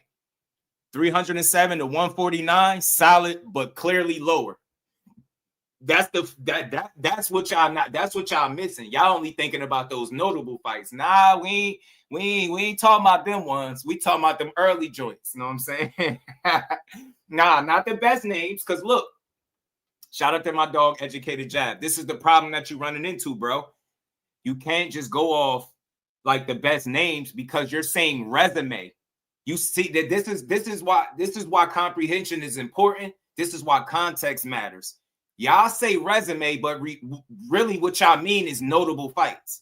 So in the notable fights, I feel like he got the better resume. No, that's very convenient. When you say resume, that means resume. That means your jacket. That means everything you did since you turned pro. You get what I'm saying? Not just a couple of fights where you could make your case, where you fought undefeated guy. Nah, talk about them other ones where the guys had tons of losses. You get what I'm saying? So, you get what I'm saying? That's all. Not the hell with the last 10 fights. No, because remember, the argument that y'all trying to make is that guys' resumes are better. When you say resume, you can't just cut off a couple of fights to make your case. That's too convenient. You got to use the full body of work.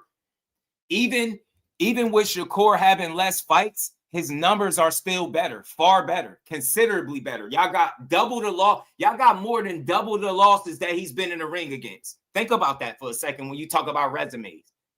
I'm telling you, bro. I'm telling you. Overall, Blaze, I'm telling you, I ain't want to make this case, but I'm just tired of hearing it. It's like people are going off of what they think instead of what they can prove. You get what I'm saying? When you put them numbers out there, then they like, but let's talk about the last 10 fights. Nah. We gonna talk about all them joints. Every last fight that they had. Where's my paper at, bro? I wrote this down somewhere, yo. I counted all they fights, not just some. I counted fights for all Tank 31 in his joints. Oh, hold on. Here we go. Hold on. Here we go. So yeah. So Devin Haney is that number is not, where is it at? 307? It's 410. So it's all 31 of his fights. It's 30. No, is he 33? It's 410 wins. No. 432 wins, 36 losses. No, that's not his. His shit is 100 and something. He got 100 and something losses on this shit. God damn. Tank got more wins than that. Tank got over 500 wins. He don't got 417. So that 417 is really 500 and some change. If you count everybody on Tank's resume, he got 535 wins on his resume. 535 wins. Devin got like four something. They got 307 there. He got like, what is that? 432. He got 432. And I ain't even count the rest of the losses, man. He said the dead duck boots not dead. I'm just trying to be thorough, man. Shout out to D Brown. What's good? Hit that like button, y'all. Hit that like button, man. But look, it's just all I'm saying is this. None of what I said proves that, somebody is fighting, a competition that's so much higher than any other guy. All this chart does is kind of prove my point even more. Like, this shit is very subjective. And if you really total up everybody's first fight to their last fight, it's not going to be what you think. And you got to really be able to, if you're going to talk resume, that means the full body of work. You can't X out certain fights to help you make a case. Those fights that y'all didn't see is part of his resume. All things real. Any Devin Haney fan in here, respectfully, did anybody in here see Devin Haney pro debut? Anybody in here? Do anybody in here remember? Did y'all see Devin Haney's pro debut? Do you remember it? And that'll tell you something too. You know what I'm saying? That'll tell you something too. Do y'all even remember what his pro debut was? No, not gonna lie. Was it televised? Was it televised? I'm just going someplace with it. Think about it. You fight a bunch of fights not being televised. You fighting guys that's not that talented, bro. That's not that good. You get what I'm saying? Shout out to Bottega Ty. He said it was televised, but it was on YouTube. Tay said it was on his channel. Please said Mexico. Breakdown, they not gonna like it. I'm trying to tell y'all, look. And I want to be very clear with my words so people don't misunderstand where I'm going. This is not a smear campaign. But when people keep yelling resume, Tank is so superior than everybody else. And then when I ask you what was Tank pro debut or what was that when he fought the dude with 30 plus losses, they want to act like they don't know what I'm talking about. Or better yet, why? And this is not a slight. We just having a conversation. Do y'all know he was multiple fights in, and he fought 3 dudes making a pro debut? Do y'all know that? Y'all guy that y'all vouching for saying that he got better resume than everybody? Do y'all know he was more than, I think, 10 fights in? I got to go back and look at the numbers. He was fighting guys still in a pro debut. Y'all don't know that because y'all wasn't watching them that long. You get what I'm saying? This shit is real. Like, y'all, I know it. Fans come along when shit get popular. And I'm telling you, that's why they make the weird-ass arguments that they make. All these guys start from humble beginnings. Don't nobody start off fighting no damn killers. You get what I'm saying? They all operating in or around the same level. Tank has been at the elite level. Devin's been at the elite level. And so is Shakur. They great. All 3 of them. Take your pick, man. That's all the point I was making. But if we really going to talk resume and numbers, I'm going to pull this chart up. And they ain't going to like the numbers. They ain't going to like this shit. they ain't know it was like this. Get what I'm saying? So how do y'all measure talent? Do y'all just look at the guys that they fought that was undefeated? Do you just look at the names that they fought that resonate with you? Or do you go to the complete body of work and say, all right, you know what I'm saying? This is how you make an assessment. Because if you only looking at a handful of fights, it's not legit. Real quick, let me make this point. This dude stopped both Tank and Devin at 25 fights in his list, and we know they both got over 30. So this is not even a complete list because he cut them off to make a point for Shakur. When I did it, I didn't do that. I just counted all of their fights, all of their losses, and their draws as well. You get what I'm saying? So all I came up with is that the biggest difference in the numbers is the amount of losses that dudes got. Dudes got way more losses than Shakur opponents had. So you could say what you want. You could say who was better. But it's a tough argument to make when you really look at numbers and you see that guys fought dudes with tons of losses. Like, Tank fought somebody with almost as many losses as Shakur's whole entire resume. Do y'all know that? That 34 right there, Tank fought somebody with 31 losses. That's one person. You get what? Think about that for a second. That's not me dissing him. This is me just telling the facts. If you don't believe it, go pull up a box rec and look at it. Go look at the guy he fought with 31 losses. Think about that. The people would never bring that fight up. They probably didn't even see it. Get what I'm saying? So, I don't know, man. All this overpraising fighters to make them look good, when in reality, if Shakur fought Devin Haney and beat him, it'll be the best win on his resume. If Shakur fought Gervonta Davis and beat him, it'll be the best win on his resume. If Devin Haney fought Tank Davis and beat him, it'll be the best win on his resume. If Devin Haney beat Shakur Stevenson, be the best win on his resume. Do you understand what I'm saying? All 3 of these guys, if they fought each other, it would be the best, and beat the other, it would be the best win on their resume. Shakur fought Devin and Tank, it would be the best 2 wins on his resume, and vice versa for all of them. That's saying something. That's proving my point. I'm not overpraising nobody. I'm just telling you what it is. When I made my case, I based it off the numbers. People basing it off what they think. You get what I'm saying? See what it's totally different. But that's all that tells me, bro. At the end of the day, when all of these guys get into the ring, with one another, if the guy they standing across the ring from would be the best fighter they fought to date, what are we really saying? You get me? What are we really saying? Could Devin and Shakur fight? And if Shakur ain't on top of his game, could he lose that fight? And the same thing with Devin and Tank. If they fought and Tank wasn't on his game, couldn't he lose that fight? Or if Devin wasn't on his game, couldn't he lose a fight to Shakur or Tank? It's the same thing always around. You're not gonna hear nobody call it this down the middle nowhere. And I still got I got in mind who I feel like a win out of the three. But I'm still gonna be genuine, man. At the end of the day, I'm smart enough and real enough to know that regardless of who they fought, resumes don't win fights. Why I don't really make a big deal out of resumes, that's the number one reason. They don't throw punches at all. And I know it's very subjective. People get different opportunities at different times, right? For case in point, right? Devin Haney's best win is Lomachenko, right? That people brag about. They still bring that up to this day, right? We beat Loma. But how much of a flex can you really flex the Loma win when you're talking about Shakur, but when it was time for Loma to fight him, he didn't want to? See what I'm saying? And the same thing with Tank. It had an opportunity there. He didn't take the fight. You get what I'm saying? So it's tough. Different opportunities come for different guys, man. You know what I'm saying? But at the end of the day, all of these guys are elite. They world class. They legit champions. They fought solid competition, solid to good competition, in my opinion.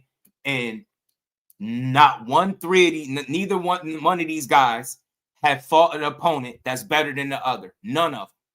Tank ain't never fought nobody as good as Shakur, in my opinion. Shakur ain't never fought nobody more talented than Tank. Devin Haney ain't fought nobody more talented than Shakur or Tank, and vice versa. Tell me I'm lying. Tell me I'm lying. And then tell me where else you going to hear somebody say this. They going to try to lean too heavily to one or the other, or they going to push that same weak-ass duck narrative that we know ain't true. Talk some real shit, man. These dudes all need each other for real, to solidify themselves the way they trying to be great, especially at Devin and Shakur. They definitely need each other. Tank made his money. He arguably can make even more. But them dudes is chasing legacy belts and all that type of shit, accolades. They need fights like each other. They need each other. You get what I'm saying? They need each other. We know who two of the best pure boxers in the game are. This is Devin and Shakur. I don't care which one you like more. They both cold, right? I just think one a little bit better. You know what I mean? All around. That's all it is. You know what I mean? But they're pick 'em fights. You know what I mean? None of these guys can get in there with the opposite guy and not be on top of their game and win. You can't do it. You can't do it. You got to be on top of your game. You get what I'm saying? All these guys. That's saying something. Shout out to Big Supreme. What's good with it, bro? Now you already know Big Supreme. You already know. I'm over here giving all of these dudes that they credit, man. I'm just pulled up the numbers to let y'all know it's not what people be making it seem, bro. It's not. You know what I'm saying? It's not what people make it seem. Shout out to Sky Miller, man. What's going on? How you feeling? Kevin getting a little big for the other two. He'll be at 154 eventually. I think so too, but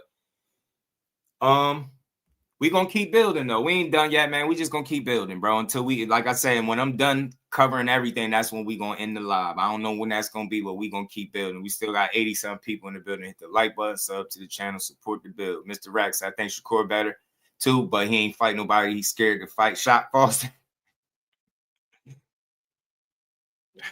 Shit.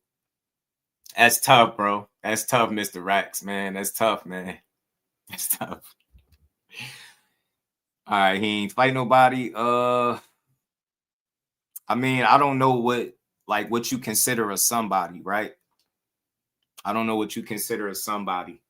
I think Shakur's first title shot was against Joet Gonzalez in like his 13th fight. Joet was like 23-0, I think, if I'm not mistaken. That was the first fight. I know he's expected to win, and people try to overlook it, but that's a quality win. It's your first title shot.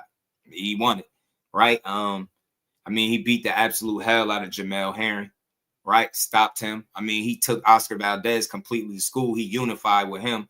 I mean, what exactly are we doing when we taking away credit from the work that these guys put in just to make a case?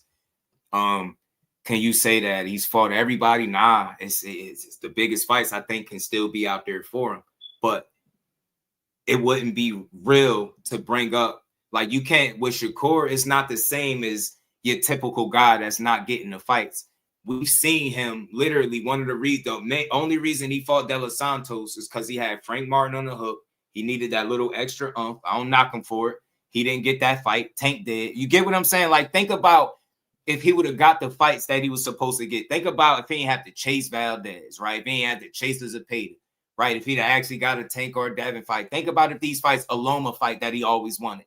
So it's tough to say, like, who somebody ain't fought when I can point to multiple occasions where guys had opportunities to fight him that was quality or of some substance, and they chose to go and do something different.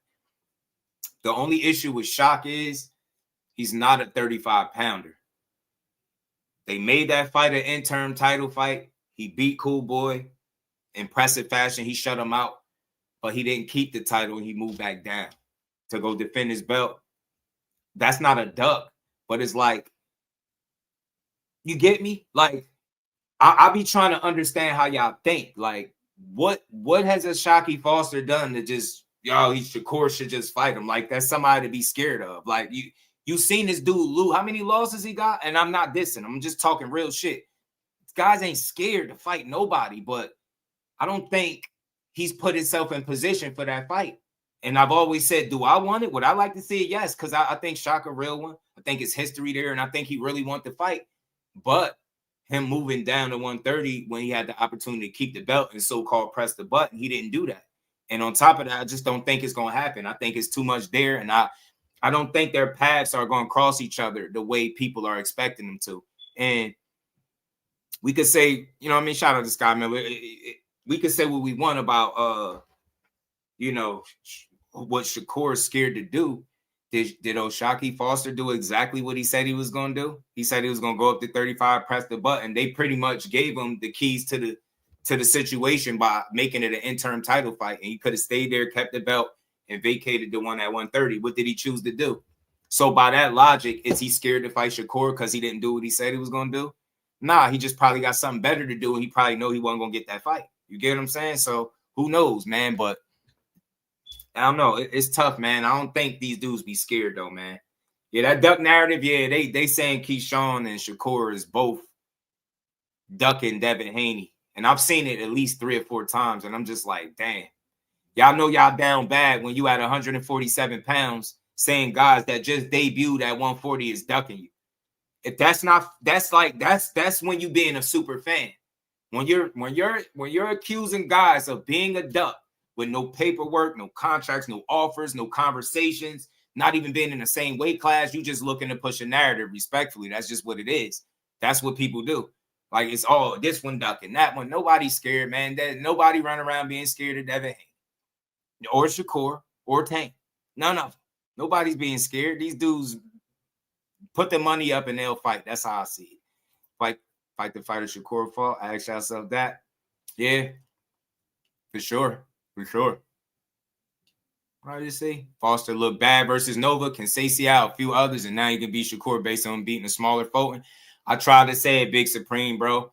Most people, they wasn't talking this O'Shaquie Foster shit till O'Shaquie Foster started talking. And I don't think most people think they feel like he can beat him. They just want to see the fight because it's somebody that wants to fight Shakur, and if they can see him lose or be in a tough fight, it's a win for them, especially if he lose. So I don't think all these people that's talking that Shock Foster shit and saying Shakur's scared of him, not one of those people would bet money on O'Shaquie Foster if that fight was made. And that's not me knocking Shock. That's just me calling out people being fake ass fans. Shock a dog, hell of a fighter. I've heard the stories about him, how talented he is. We've seen the performances. We've seen how talented he is. We've seen the dog in him.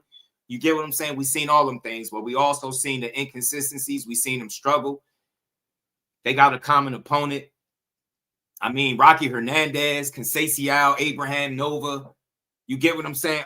Samuel T, Ronald Chinea, those guys that he lost to early. Like, y'all got to be real with yourselves, man. You know what I mean? RIP to Samuel T. I believe he passed away. But those guys wouldn't even, you get what I'm trying to say? Shakur lost a fight to one of them guys, y'all would go crazy out, lose y'all mind. You know what I'm saying? And not to forget, that guy is lost to them dudes, so I just don't see it. Dave the Third Eye, what's good with him, my guy? Shock impressed me with multiple fights. He continues getting better. I mean, look, I ain't gonna knock Shot, man. Foster obviously had other plans. Yeah, he had other plans. That's what I think, Ty. But people won't say that. They put all the onus on Shakur, like to make a fight that I don't really think does nothing for him. Like you gotta think, you got T.O. go for something that could do something for you. You know what I'm saying? Now, don't get me wrong. You can't find nothing better, and that fight is there. Hell yeah, take it. But I just didn't think it was gonna happen. Say you from Baltimore, shout out to B More. Good fight, I definitely don't like him. He said Shakur, good fight, I definitely don't like him. I don't look at boxing that way, bro. For me not to like somebody, they gotta have did something to me, man. I like all these dudes from a fan's perspective, right? I try to support boxing as a whole. Shakur is from Jersey. I'm from Jersey. What I look like not rocking with him? What I look like not liking him? And he did shit to me not to like. That man is the fastest 4 division champion in the history of the sport. And they sitting here acting like that shit don't matter. You get what I'm saying? They trying to ignore it. They want to sweep it up. Not the youngest. I want to be clear. Not the youngest. The fastest. 25 fights, 4 divisions, bro. It's hard not to celebrate somebody from your hometown beating ass like that. You get what I'm saying? Or accomplishing shit, standing on business like that. You know what I mean? So I'm from Jersey and I rock with Tank in the Baltimore crowd, you know. I rock with Tank. Tank fans be saying the same thing. The onus is always on him according to everyone. Yeah, it is. It is. It is. I heard people when it comes to Shakur, the bar is set differently. The rules apply differently. All that type of stuff. Like it's totally different. Like he's the only B-side that I've heard given the responsibility of making the fight. He's the only one. They'll tell you how he don't sell tickets, he can't sell them, but then they'll tell you in the next breath all the responsibility is on him to make the fight. But last video I wanted to play about the Devin and Shakur thing. This one might burst people bubble, man. This was from Zab Judah, man. I got to get to this. I got to pull this up from Zab. Zab said that he explained why the fight will never happen. So I want to play this and see what y'all think about it, man. See what y'all think about it. And then we just going to keep moving. Spade had the opportunity, didn't press the issue. Yeah, that's why, hey, Ty, they won't say that. It's like taboo to admit that he didn't exactly do what he said he was going to do. Now, if it was a certain you-know-who, they'd have been all on his back. Oh, well, you said you was going to do this, and you didn't do that. Remember what kind of flack they gave him from saying he was going to stop Artem and he didn't stop him? They was on his ass. You already know Educated Jab is always fun over here, bro. We going to build, man. Nobody got to get shitted on. I just make a case without the extra toxic weak shit, man. That should be unnecessary most times. But let's see what Zab had to say, man. Zab is an interesting guy, man.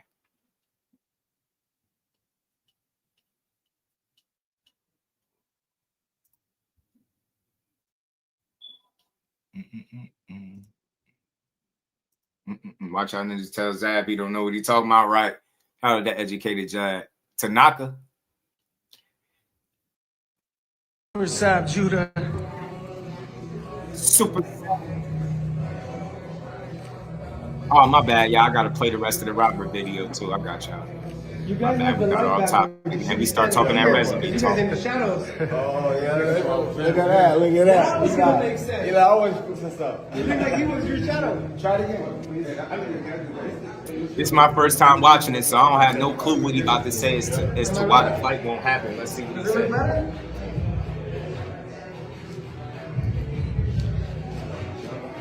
Eli know his shit. Look, Eli know his shit. All right, hey, what? Shakur and Devin, who you got? Come on, man. Hands down. You know that. I mean, I'm gonna be real. Like that's a good fight. Like that's my guy. Yeah. But I'm a real fan of Shakur. You know, Devin, that's my guy. BH, that's family. But I'm a real fan of Shakur. I can't make a pick because I like Shakur.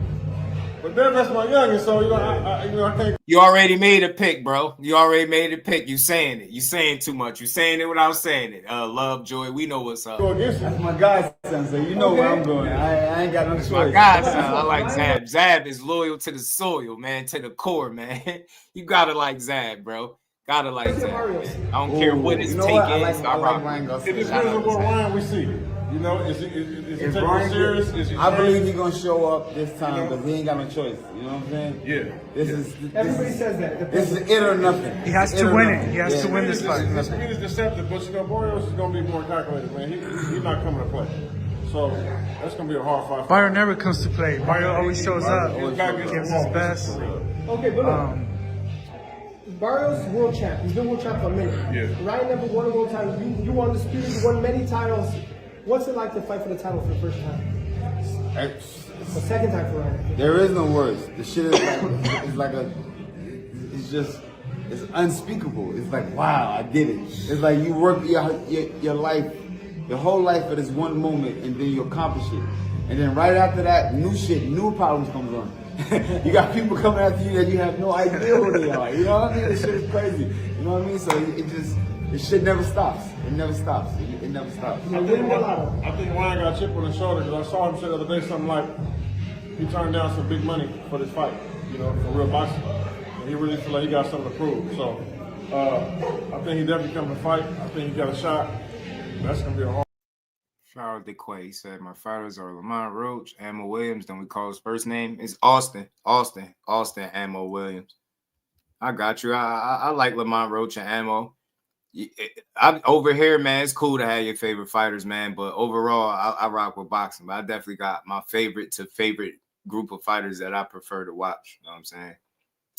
Ryan is a weird case because even with all of the ignorance he spewed and the things that he's done, he's still in a very privileged position to deliver. And it's crazy. He could change the narrative if he's smart. If he's disciplined, smart, locked in, and really care about his career, he could really change the narrative.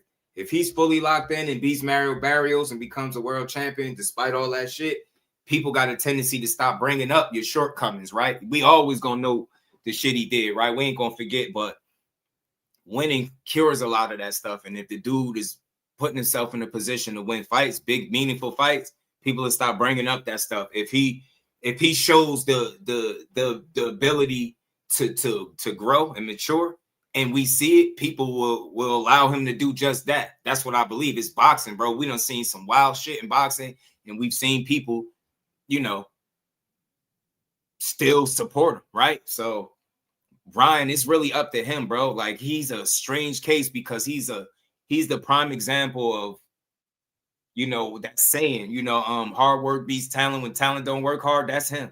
Like, and I'm not saying he's never worked hard. He's not currently working hard, but we've heard it from different trainers. We've heard it from Team Canelo. They said the dude come in, do a couple rounds on the bag, take some pictures and leave, and then they don't see him for a while, and then he pop back up. So you know he has issues being disciplined and staying focused and locked in and stuff like that. So even with the Rolly fight, the reasons why he said he lost that is just always something. If that kid truly locked in, man, he could really change the narrative surrounding his career. I'm telling you. And it's crazy because I wonder, do people really have those kind of conversations with him, or do they just don't care and just only around for, you know, what they possibly could get off the fact that he a ticket seller or he a pro boxer with a big following? It's crazy. But if Ryan Garcia lock in and use this opportunity against Barrios to like restart his career, he could use this to springboard him to bigger fights and all that type of shit. Unfortunately, from what Devin Haney saying, he ain't getting that fight no more, but he could still go make other big fights. I would fight for him. I would like for him to win, Barrios or Ryan Garcia. I would like for him to win, though, you know? Sab, Shakur and Devin, master boxers. Yeah.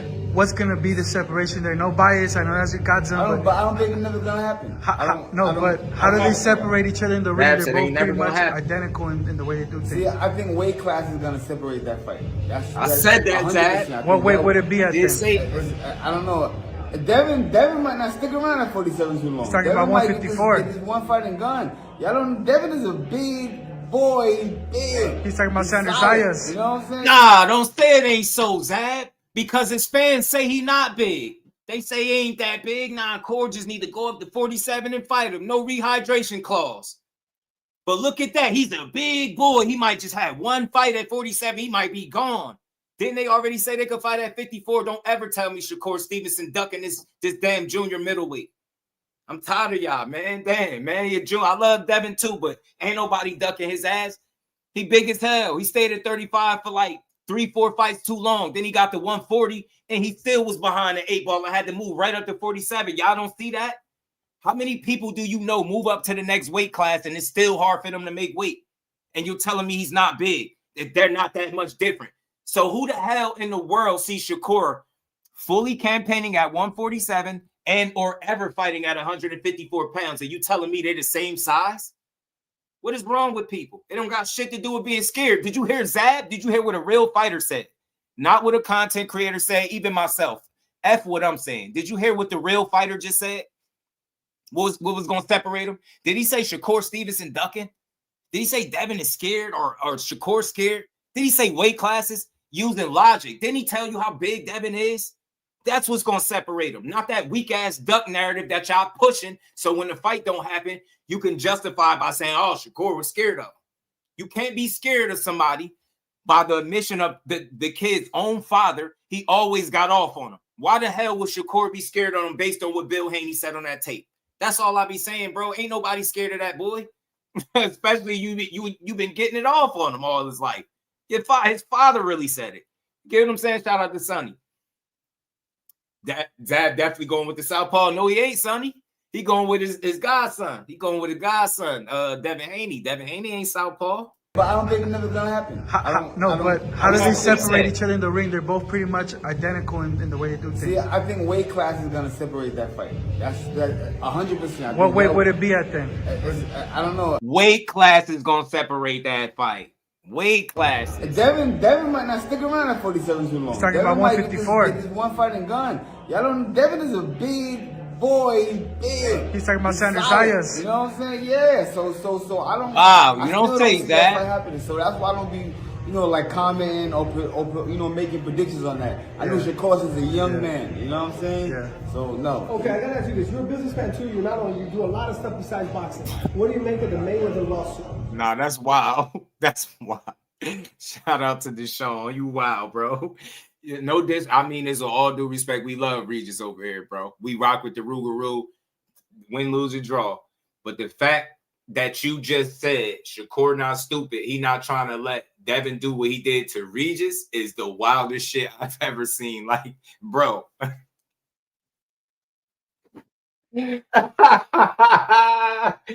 Bro, like, do I need to say that? Do I need to say how crazy that sounds?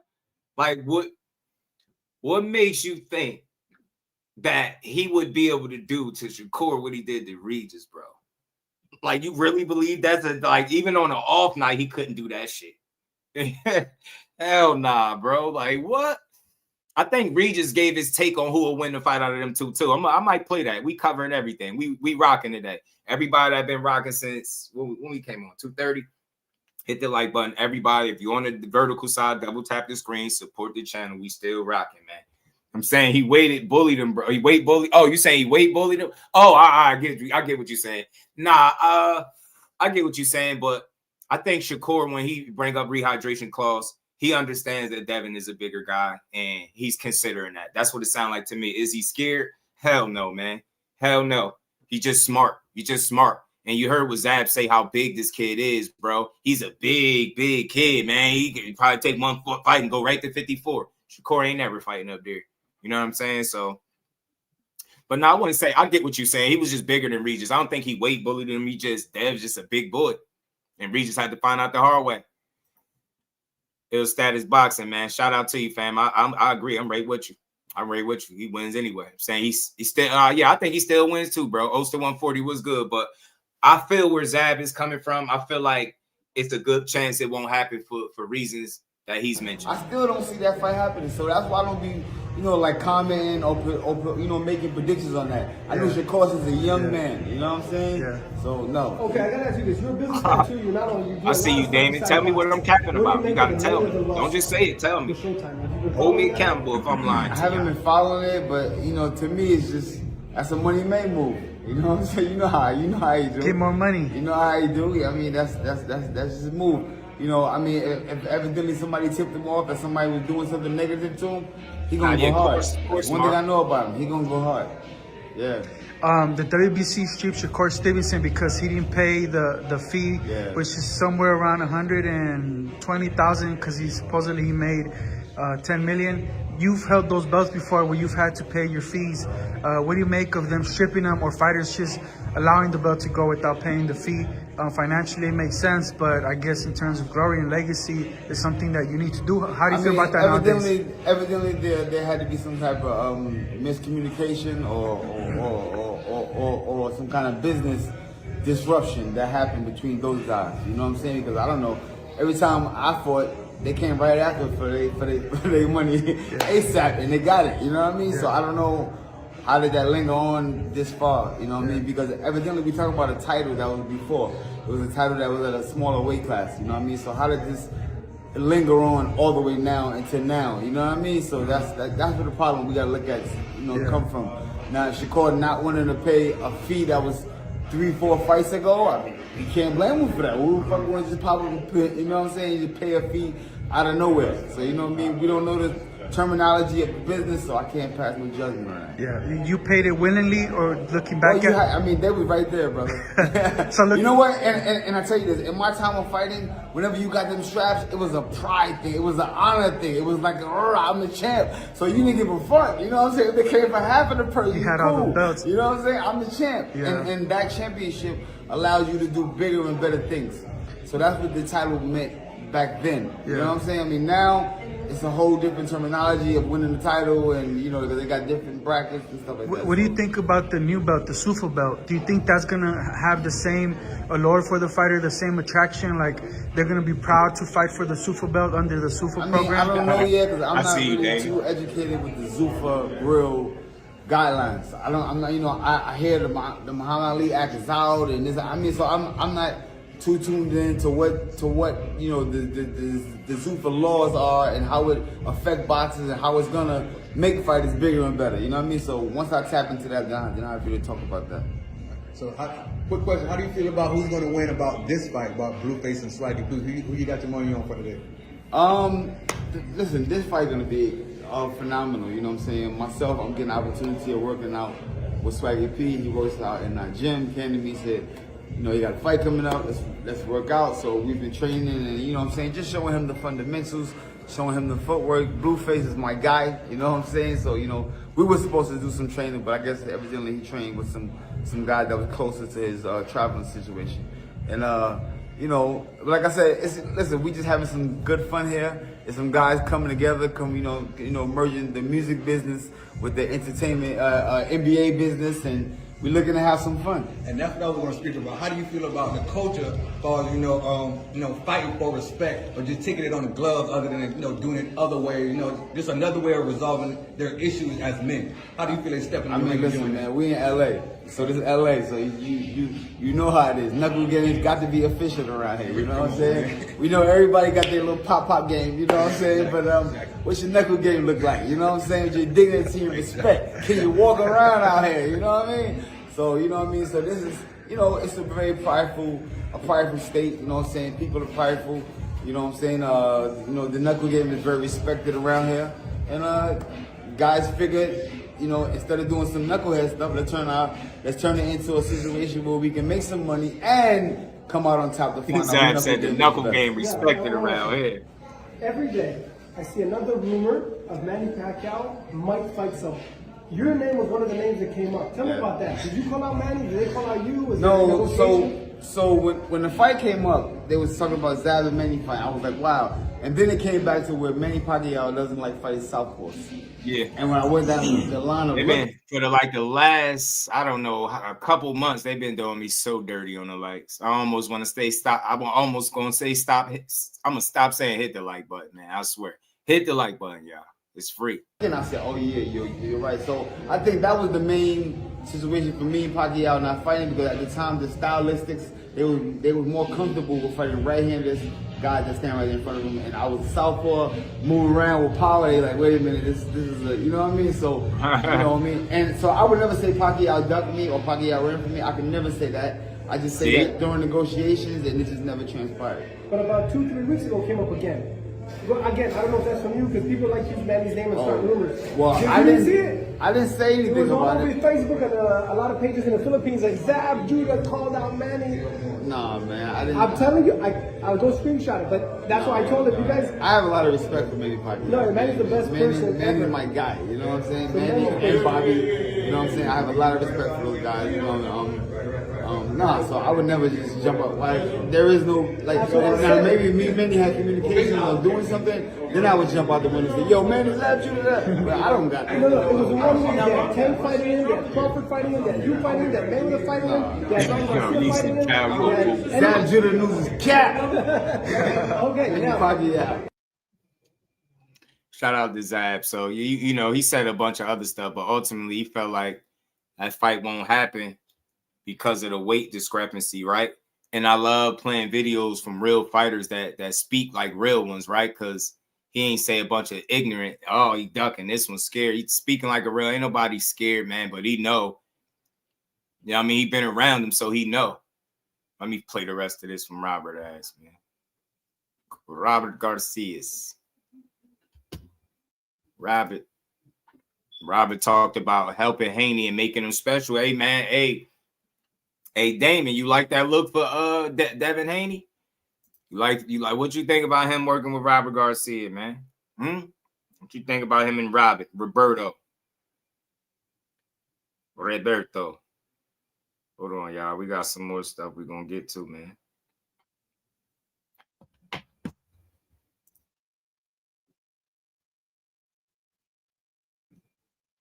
Cause it's like for him to be around the fighters as much as he's been around them, he be fanned out. He be super fanned out.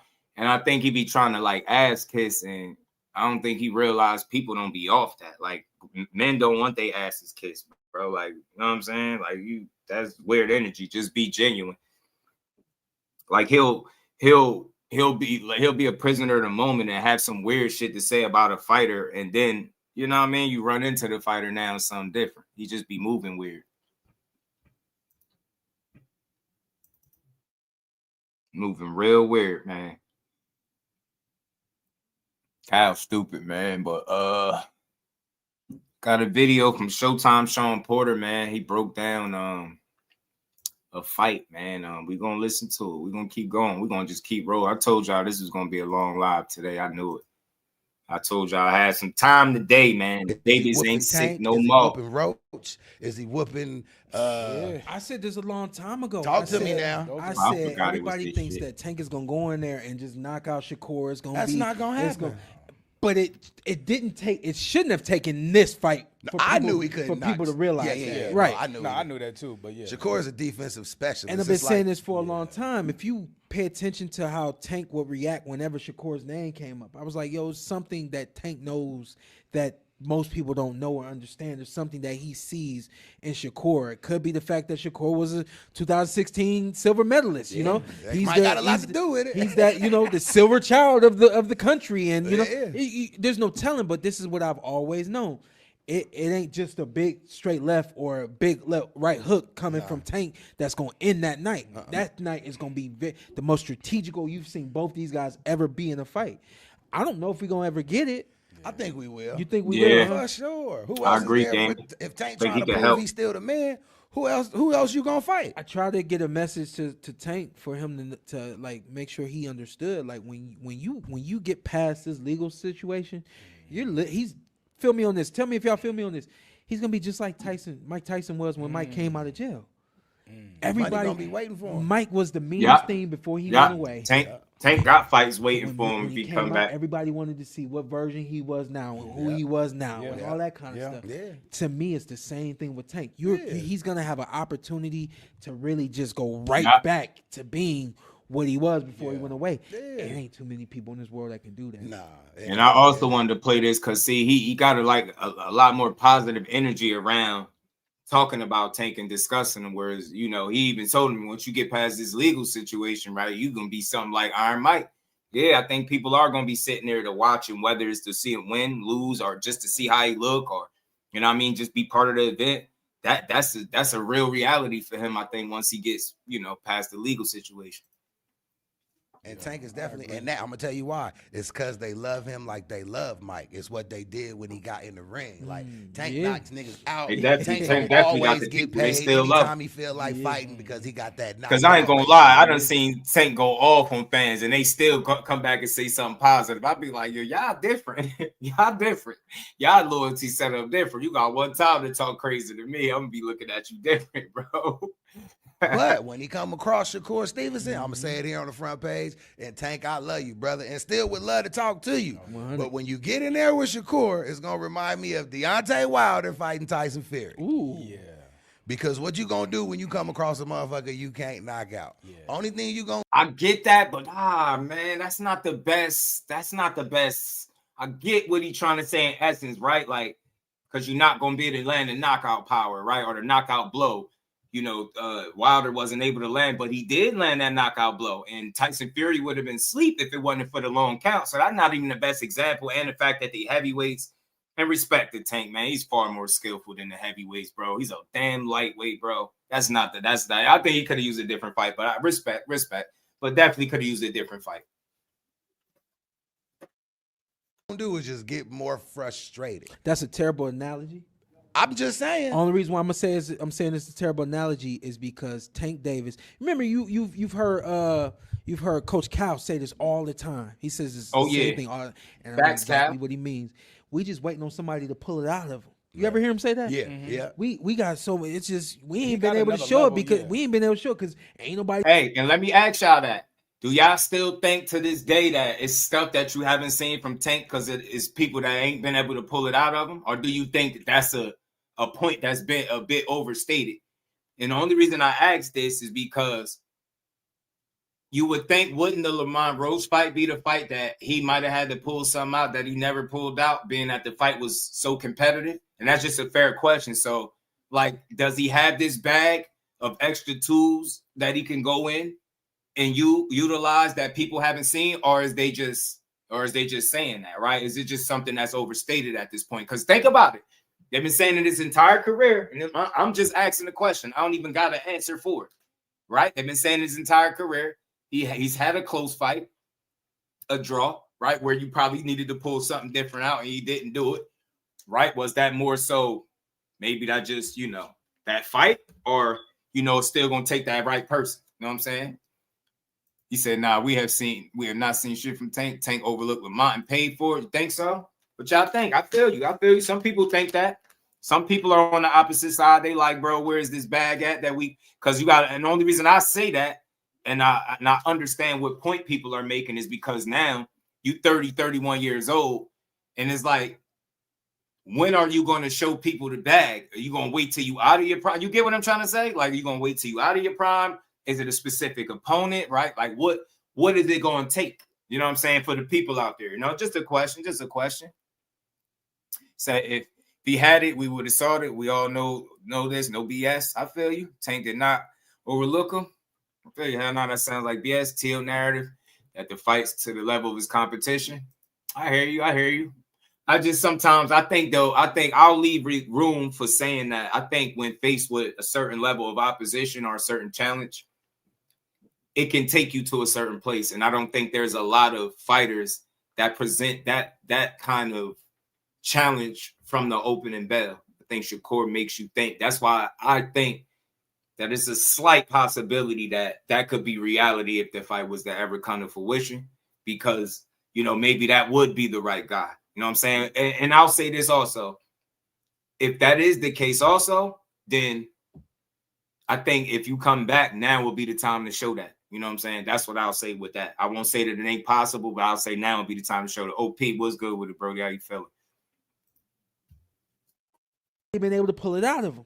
We looking forward to the big fights. We looking forward to the big matchups because those are the kind of people that's going to pull it out of him. So with a fight with Shakur, you're going to see this boxing style that you don't usually get from Tank. You're going to see IQ. We saw IQ, but to me, it was low IQ because the reason why it was low IQ is because everybody followed the script. And what I mean by that is you see somebody's IQ take place when a fighter makes an adjustment, and now you have to adjust to what that fighter is doing, and that's kind of where you see who's smart, and you know what I mean? Who get a hold of it. I think my fight with Terence shows a very high level of IQ from both of us. You know what I mean? For sure. And that's what Tank is gonna do with Shakur. He's gonna come into the ring and be a different version of himself than he's had to be before. And that was something that Deontay respectfully just didn't have the ability to do. Deontay was gonna be a knockout artist. I mean, but when you 43-0 and 43 knockouts, what else are you working on in the gym? Yeah. You thinking you finna knock this nigga out too soon as he come in the ring? What are you working to change? I thought just to digress for a second, I thought Deontay's team was going to step him up. Facts, bro. But it's see, I ain't never boxed. I just been in the business in a lot of sport. But so when I say it's from the outside looking in, but being around it a long time. You know what I'm saying? So when you have a knockout artist and all this nigga do is knock niggas out, that's kind of all they working on. You not really. I mean, you keep it sharp. You working your mitts and shit, and you doing all of that. But what's crazy though is how like. Just that's common sense as a human being. For sure. That's what I'm right. My man over here, like, but you know, I hear you, but I'm just saying. At some point, shouldn't I at least dabble in trigonometry? It's not going to always be addition and subtraction. Right. That's just common sense. Man, now that shit do be common sense, and people fall in love with the power a little bit. Because the shit is working. It's hard not to. It's intoxicating. It's what people want. It's getting you paid. It's getting you, it's getting you everything you want with it. You know what I'm saying? So I don't blame Wilder for falling in love with the power. I really don't. I really don't blame Wilder at all. Tank can stop Roach. I mean, Tank can stop anybody he get in front of, though. That's the thing. Look, I ain't gonna say he ain't got no more tools. I'll just say I think the statement of far as showing so much more, I think it's a little slightly overstated because you got to think it how many fights and the age you at, right? You got like 31 total fights. I think you about 31 now, so it's crazy. 31. Nothing bad to say, but I think the tools in the bag that he does have right now is more than sufficient enough to get wins and beat guys, right? I think maybe what they're saying, maybe not so much as tools, but it's just complete performances possibly. But like I said, if that is the case, I feel like now would be the best time than ever to start showing that once you get back. Common sense. And in but my opinion. to me, the other side of it is they just didn't. I don't think they really knew how to put the pieces to the puzzle together. So, I mean, but is it hard to teach a knockout artist how to box if he ain't never had to box? I know everybody's seen the logo at the bottom of the screen on the front page. That's right, baby. Alky Water. Now y'all can scan that QR code and make sure y'all test some of the crispness water out there, man. Tell them the front page sent you, and it's how we keep everybody freshly hydrated on the show, baby. Alky. No. What I think is it takes because Mike couldn't really box if he didn't knock you out in them first 4 or 5 rounds. That's not true. If you drain, I was just getting ready to say that. I don't agree with that one. Mike's situation just went a completely different way. Yeah. Mike's situation once he started getting past rounds, early in his career, if he had gone rounds, he would have been okay because he had Cuss in his corner, right? True shit. So once Cuss goes, and now I know a small percentage of that story, but I also know what that does to anybody, right? So basically, when Cuss goes away, the things that Mike would have been doing with Cuss, there was nobody that could replace Cuss. True. There were people that could replace my dad because my dad had people in place that had so much knowledge in boxing and conditioning and all these other kinds of things that we could have kept the train rolling. But for someone like Mike at his point in time, there was no one that could replace all that kind of stuff, right? True. So Mike's an alpha male, and what you need is an alpha male That's true. or someone that you respect to that point. Cuss, I don't know if Cuss was an alpha male, but in Mike's mind, he was. Oh, yeah, Cuss was the end all be all to Mike. Yeah. So once that goes away from Mike, it was like, again, this is the stuff that people don't understand about boxing, right? So teach them, Sean. I'm gonna tell y'all what my dad told me. Boxing is just like life, right? So in life we have a roller coaster, right? Mm-hmm. There's the roller coaster of the physical. There's the roller coaster of the emotional, the spiritual, the mental, the same. Everything goes on, right? So why you build a fighter up from 4 rounds to 6 rounds to 8 rounds to 10 rounds to 12, and you don't get to 12 until I know you can handle 10. You don't get to 10 until I know you can handle 8. It's because this is how the fight is, and when you see a fighter start to do this, you know he can handle it, and you say, okay, let's step you up. Mike early in his career, it was always this. He never had. That's to how go I kind of through a seen it too, roller though, coaster Todd. ride through the fight. So with Cuss, should I say? It just that's why I say when people be saying get rid of fathers that are trainers, I say don't get rid of them. Maybe they just need to pull back a little bit, take a bit of a back seat, because the same reason why I think Mike started to lose, when that love ain't around you, bro, when people ain't around you for the right intent, shit can get real sticky, man. And I think that's what you're seeing with Mike. People just seen him as a meal ticket, sent him out there, even if he had trained, not in shape, partying, drug, whatever the case, like they didn't care. You know what I'm saying? So, you know what I mean? That shit is gonna always be bad for you. So I think you all fighters need that love around them, man. And when Mike didn't have it, you see how things just went for him. once he gets He was a little knocking bit, them niggas out. once he gets a little bit older, Yeah. guys are a little bit stronger, more experienced, Maybe and stuff 26 like that. to 30 for He bad, starts going possibly. through this. He don't know how Maybe. to handle it, and that's why 26. for Mike it was always a big dive. That shit was never. It was never just a. Well, I didn't win this one. It was always a big dive because that those emotions and psychological stuff that you haven't been able to build yourself up to. It's gonna be a big dive. Man, well, you know, I gotta ask you about this because this brother was on the card, man. The businessman. Yeah. Keyshawn. Let's talk about that boy went out there. I'm talking. Keyshawn, you did your goddamn thing, man. On everything, we Fizzle. need you on the front page. Yeah. When you beat him from Yeah. start to finish. Yeah. I mean, even when he had the fight won, he had something in his eyes like, nah, I gotta finish the play. Yeah, he already like knew. I know Yeah, I got the yeah, fight won. yeah, I could coach for this last 3, but something I gotta finish. I gotta strike the plate. Yeah. Shout out to my boy Sean Sattel, right? So Sean up, said, Sean? Sean said something that I never thought about, and then when he said it to me, I was like, wow. He said this fight between Canelo Alvarez and Terence Crawford, he said fighters and coaches are going to be studying that fight. They're going to be learning from that fight. That's wild to me. Big shout out to Sky Miller, man. Just showing love. Appreciate you, bro. Pardon me. I don't know why the comments don't be showing up lately. I don't know, man. I'm gonna switch from StreamYard really soon. And we ain't never got a box again. Well, Right. well. I already been getting these back, but now it's time for you to get your just due.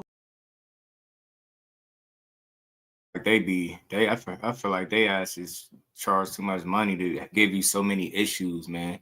Keep these dad in a close fight. Maybe I'm not keep the bully dad and they can fight. You know, I know dad don't like to fight.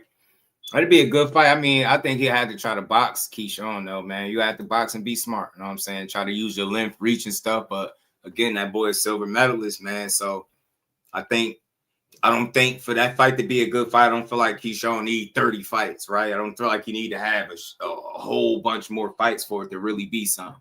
You know what I'm saying? But I just hope one of them fights get made. You know what I mean? Don't call them both out and don't fight none of them. And then it's all the fault of the guys that you didn't fight. You know what I'm saying? You get me? Shit crazy, man. Understand studying Floyd and learning how some of his techniques is to watch a full fight and study a full fight and you can learn so much in that fight, how to manage rounds, how to so much that you can learn. I was like, yo, when he said that, I was like, wow. Yeah. You know what I mean? And to me, when it comes to Keyshawn, I think Keyshawn fighters should be studying what he did at the end of that fight. We're not gonna coast. This ain't what's gonna sell. If you sold 5,000 tonight, once you coast, you gonna sell 5,000 tomorrow night. You what he just did, he sold 10,000. Yes. Now you scrape the plate because he finished Yeah. that. That's the stuff I want these guys studying. Man, I studying love to how see to him study do that. What I'm it's like a trend. Like I don't even know what to call it. But his fight, Crawford's fight, Shakur's fight, it's this style where they really playing chess. It's not this going in quick. It's really just like it's chess, I'm super baby. calm and I'm just watching and I'm just picking you apart and shutting all your shit down. Like you could tell. I seen Keyshawn fight a few times, but I never seen the guy he fought. Yeah. But whoever he fought, I could tell him like he's shutting that man. And whatever he trying to get off, he couldn't get it off. You know what that remind me of? That remind me of those action films like John Wick, like the 007s and the Mission Impossibles. How they always just end up in the right place at the right time. How they're always just outsmart everybody, and how they always just bing bing. And when the bad guy knew you was up there, you down here. They have always. That's the chess that you see in film and stuff like that, and they've applied that truly applied that to the boxing ring of being that chess move and bang, and then let me chess move and then bang. I don't think everybody's IQ is able to grasp that though. Everybody's boxing IQ. And again, like I said, I've never been in a fight, or in a fight in a ring. I've been in a fight. I ain't never been in no ring. Yeah, two totally different fights right there. He said, "I'm valid. Y'all need to know I'm valid." Don't come with that bullshit now. But I lost what I was saying. But anyway. It just the style is just it's crazy. It's different. Y'all done talk me out my damn thought. Nah, man, it happens on the front page, man. It happens. But I do want to ask you this though, Sean, and tell me if you agree with it, because of course what Keyshawn did, fabulous. Yeah. Of course, what Shakur did was fabulous. Yeah. Now everybody hollering they want to see them two fight. But Keyshawn said he ain't gonna do it because Shakur was there for him in ways like, this my brother. I would never want to fight him. He helped me when I was down. Yeah. So do you think that can happen? Because you and Terence was friends. Yeah. And y'all ended up scrapping. Do you think they'll end up scrapping just later on down the line when the money too good? Their fraternity is different from my fraternity with Terence. Thank you. I mean, like, say it again. Some truth can happen because you and Terence say it again. Was friends. Yeah. Listen closely, because people be trying to say, "Oh well, Bud fought Sean Porter, they was cool. Such and such fought such and such, and they cool." Listen to what a real one's saying, man. The dynamic is different. And y'all ended up scrapping. Do you think they'll end up scrapping just later on down the line when the money too good? Their fraternity is different from my fraternity. There's still 60 Terence, people in the building. Make sure y'all hitting the like button. Spent some true time together. You know what I mean? With me and Terence, we've caught up at different fights, and of course now later on, as I progressed in my career, I was a little close to him and stuff like that, but. They truly have like a brotherhood. Yeah, that's right? what he was saying. They might end up doing what I did with Terence. I just pulled Terence out like, yo, man, let's do it because we want to do it. Let's not let the business, force us to do it. And they might end up doing something like that where they're like, hey, if the money just makes that much sense, if we end up being the number one guy and number one guy and there's nothing left or whatever the case may be, let's go ahead and go at it. For me, that's kind of really what it was with me and Terence at the point where I ended up getting that fight. I was like, ain't nobody else I want to see in this thing anyway. He the best out there. I'm gonna do that and I'm done. Do you think they should get it on sooner than later, earlier on in their career than later on? They both still growing, which is crazy. Yeah. And they both under 30 still, right? Yeah, they both still under 30. Shakur much closer to his prime, I think, than Keyshawn. Yeah. Keyshawn is still going through a lot of different things in and out of the ring. He's still gonna grow and stuff like that. Shakur, I think, is who he is, and he's just gonna kind of just blossom, open up from more. There. Bro. Is Shakur gonna be pound for pound? I mean, I hate the whole pound for pound conversation, but that was an elite guy that you just one hand, he clearly is in the top 10, but he made it look. Damn so sure easy. is. He looks so easy. What can you do? I don't want to see him fight Conor Ben. Nah, I don't want to see that. That shit less than likely to happen. Conor ain't serious about that neither. That's why he just said his name on TV like that so many times for all the money people to throw the money. But I think it's a better fight for him out there than Conor.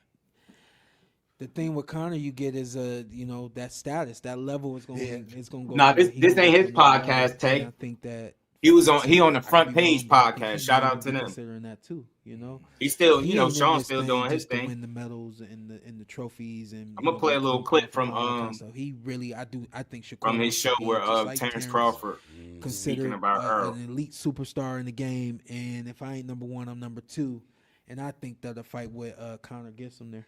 Okay. God damn. Well, I got one more I want to ask you about, man, because I know I ain't gonna see you after this, so I got to get it out you now. Sean stays busy, man. Man, we got Mario Barrios and Ryan Garcia about to fight, man. How you see that fight playing out?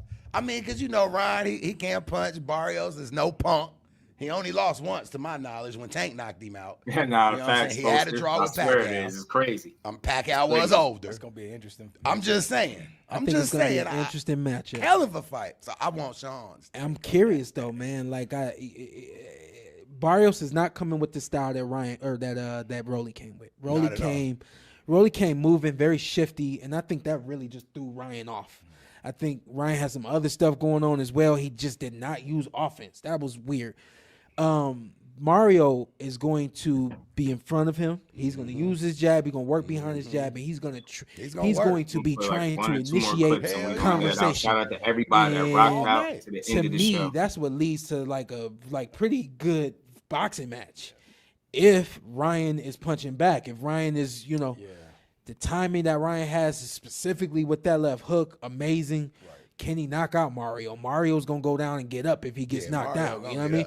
What happens if Mario drops? Shit, do he go down? Do he get up if he get knocked down the wrong way by Ryan? Right. You know what I mean? Like, it's a lot of intangibles here with this one. Which makes it a great fight. Yeah, it's a really good fight. Yeah. I can't wait. This is one of those fights where I hate that people look at the tabloids and they use that to give them the suggestion, should I watch this, should I not, right? So what I mean by that is you got Mario in a draw against a 50-year-old Manny Pacquiao. What, 47-year-old Manny Pacquiao, right? Does that mean he really lost? And then I didn't think he won that fight, right? So, right. Did he actually win? And so those are the tabloids, right? And then you got a Ryan Garcia coming off of a loss to Rolly Romero. He got dropped and he didn't use any offense. And, we know he was doing the PEDs. I don't think he's the same person. This one, you got to, I'm telling y'all, tune into this one because it's going to be good. It's going to be good. But y'all watching it because y'all going to report it. You watching it because you love the game. I want the people that was watching Ryan because of everything that he was doing before. Oh, yeah. A lot of them probably wrote him off. You know what I'm saying? Yeah. Watch this one. Watch this one. He coming back. Because people thought he was written off when he fought Tank. Yeah. Tank knocked him out. Ryan's done. Yeah. Nah, Ryan just fought Tank. That was it. You just end up fighting a nigga who you just can't whoop. Sometimes it just happens. You know what I'm saying? That's the way it goes. Y'all like that one? I don't think so either, Mo. Like we gonna cover a Conor Ben. We gonna cover an interview from Conor Ben tomorrow where he talked about a bunch of stuff. He's trying to put his name in the mix. He can make some meaningful fights too, man. Depending on how he move, man. Which one? The Mario Barrios? Yeah. Right? I love it. Are I you wait to see you it. going? Excuse me. I want to go. Yeah. You going?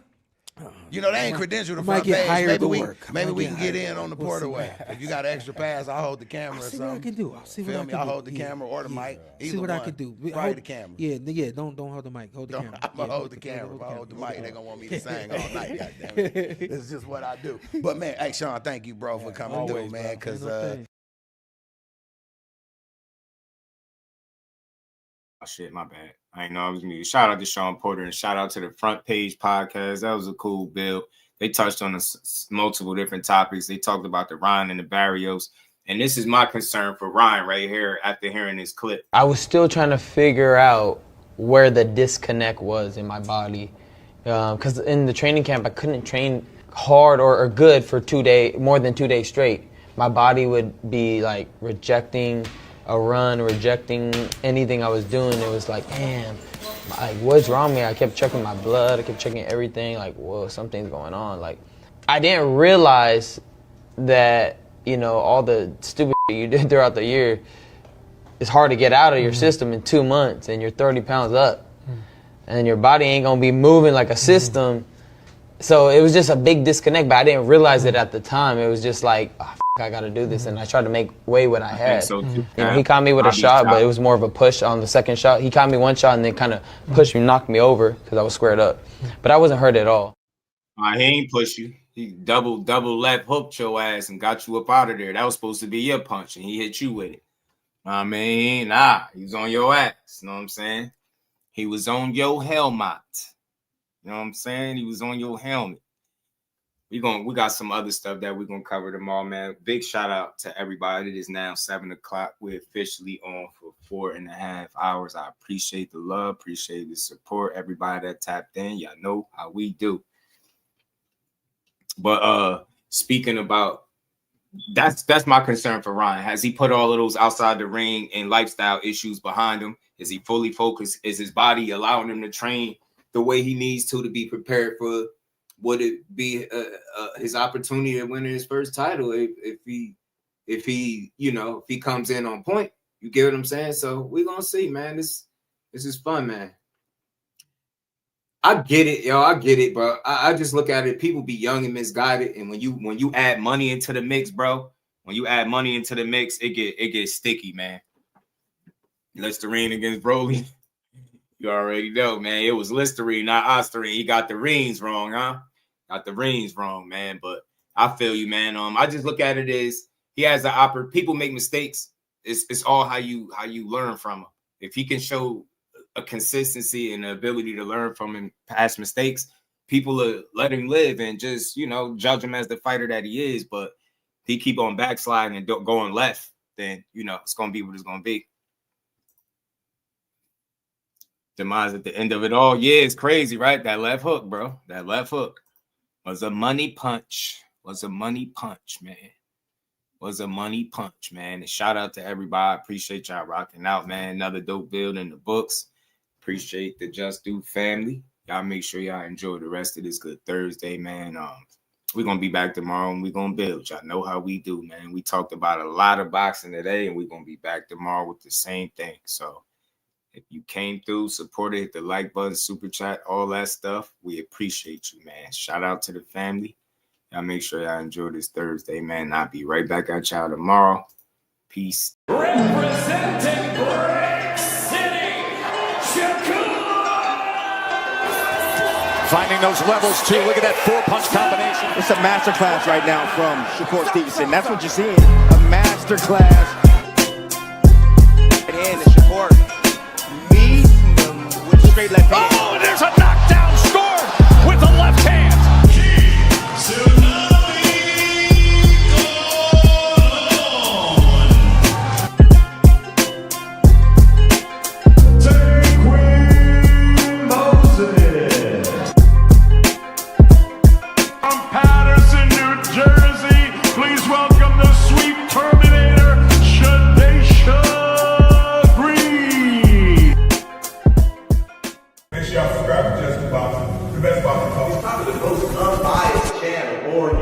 Right now, we're going to give him his just due. Shout out to my brother Just Due.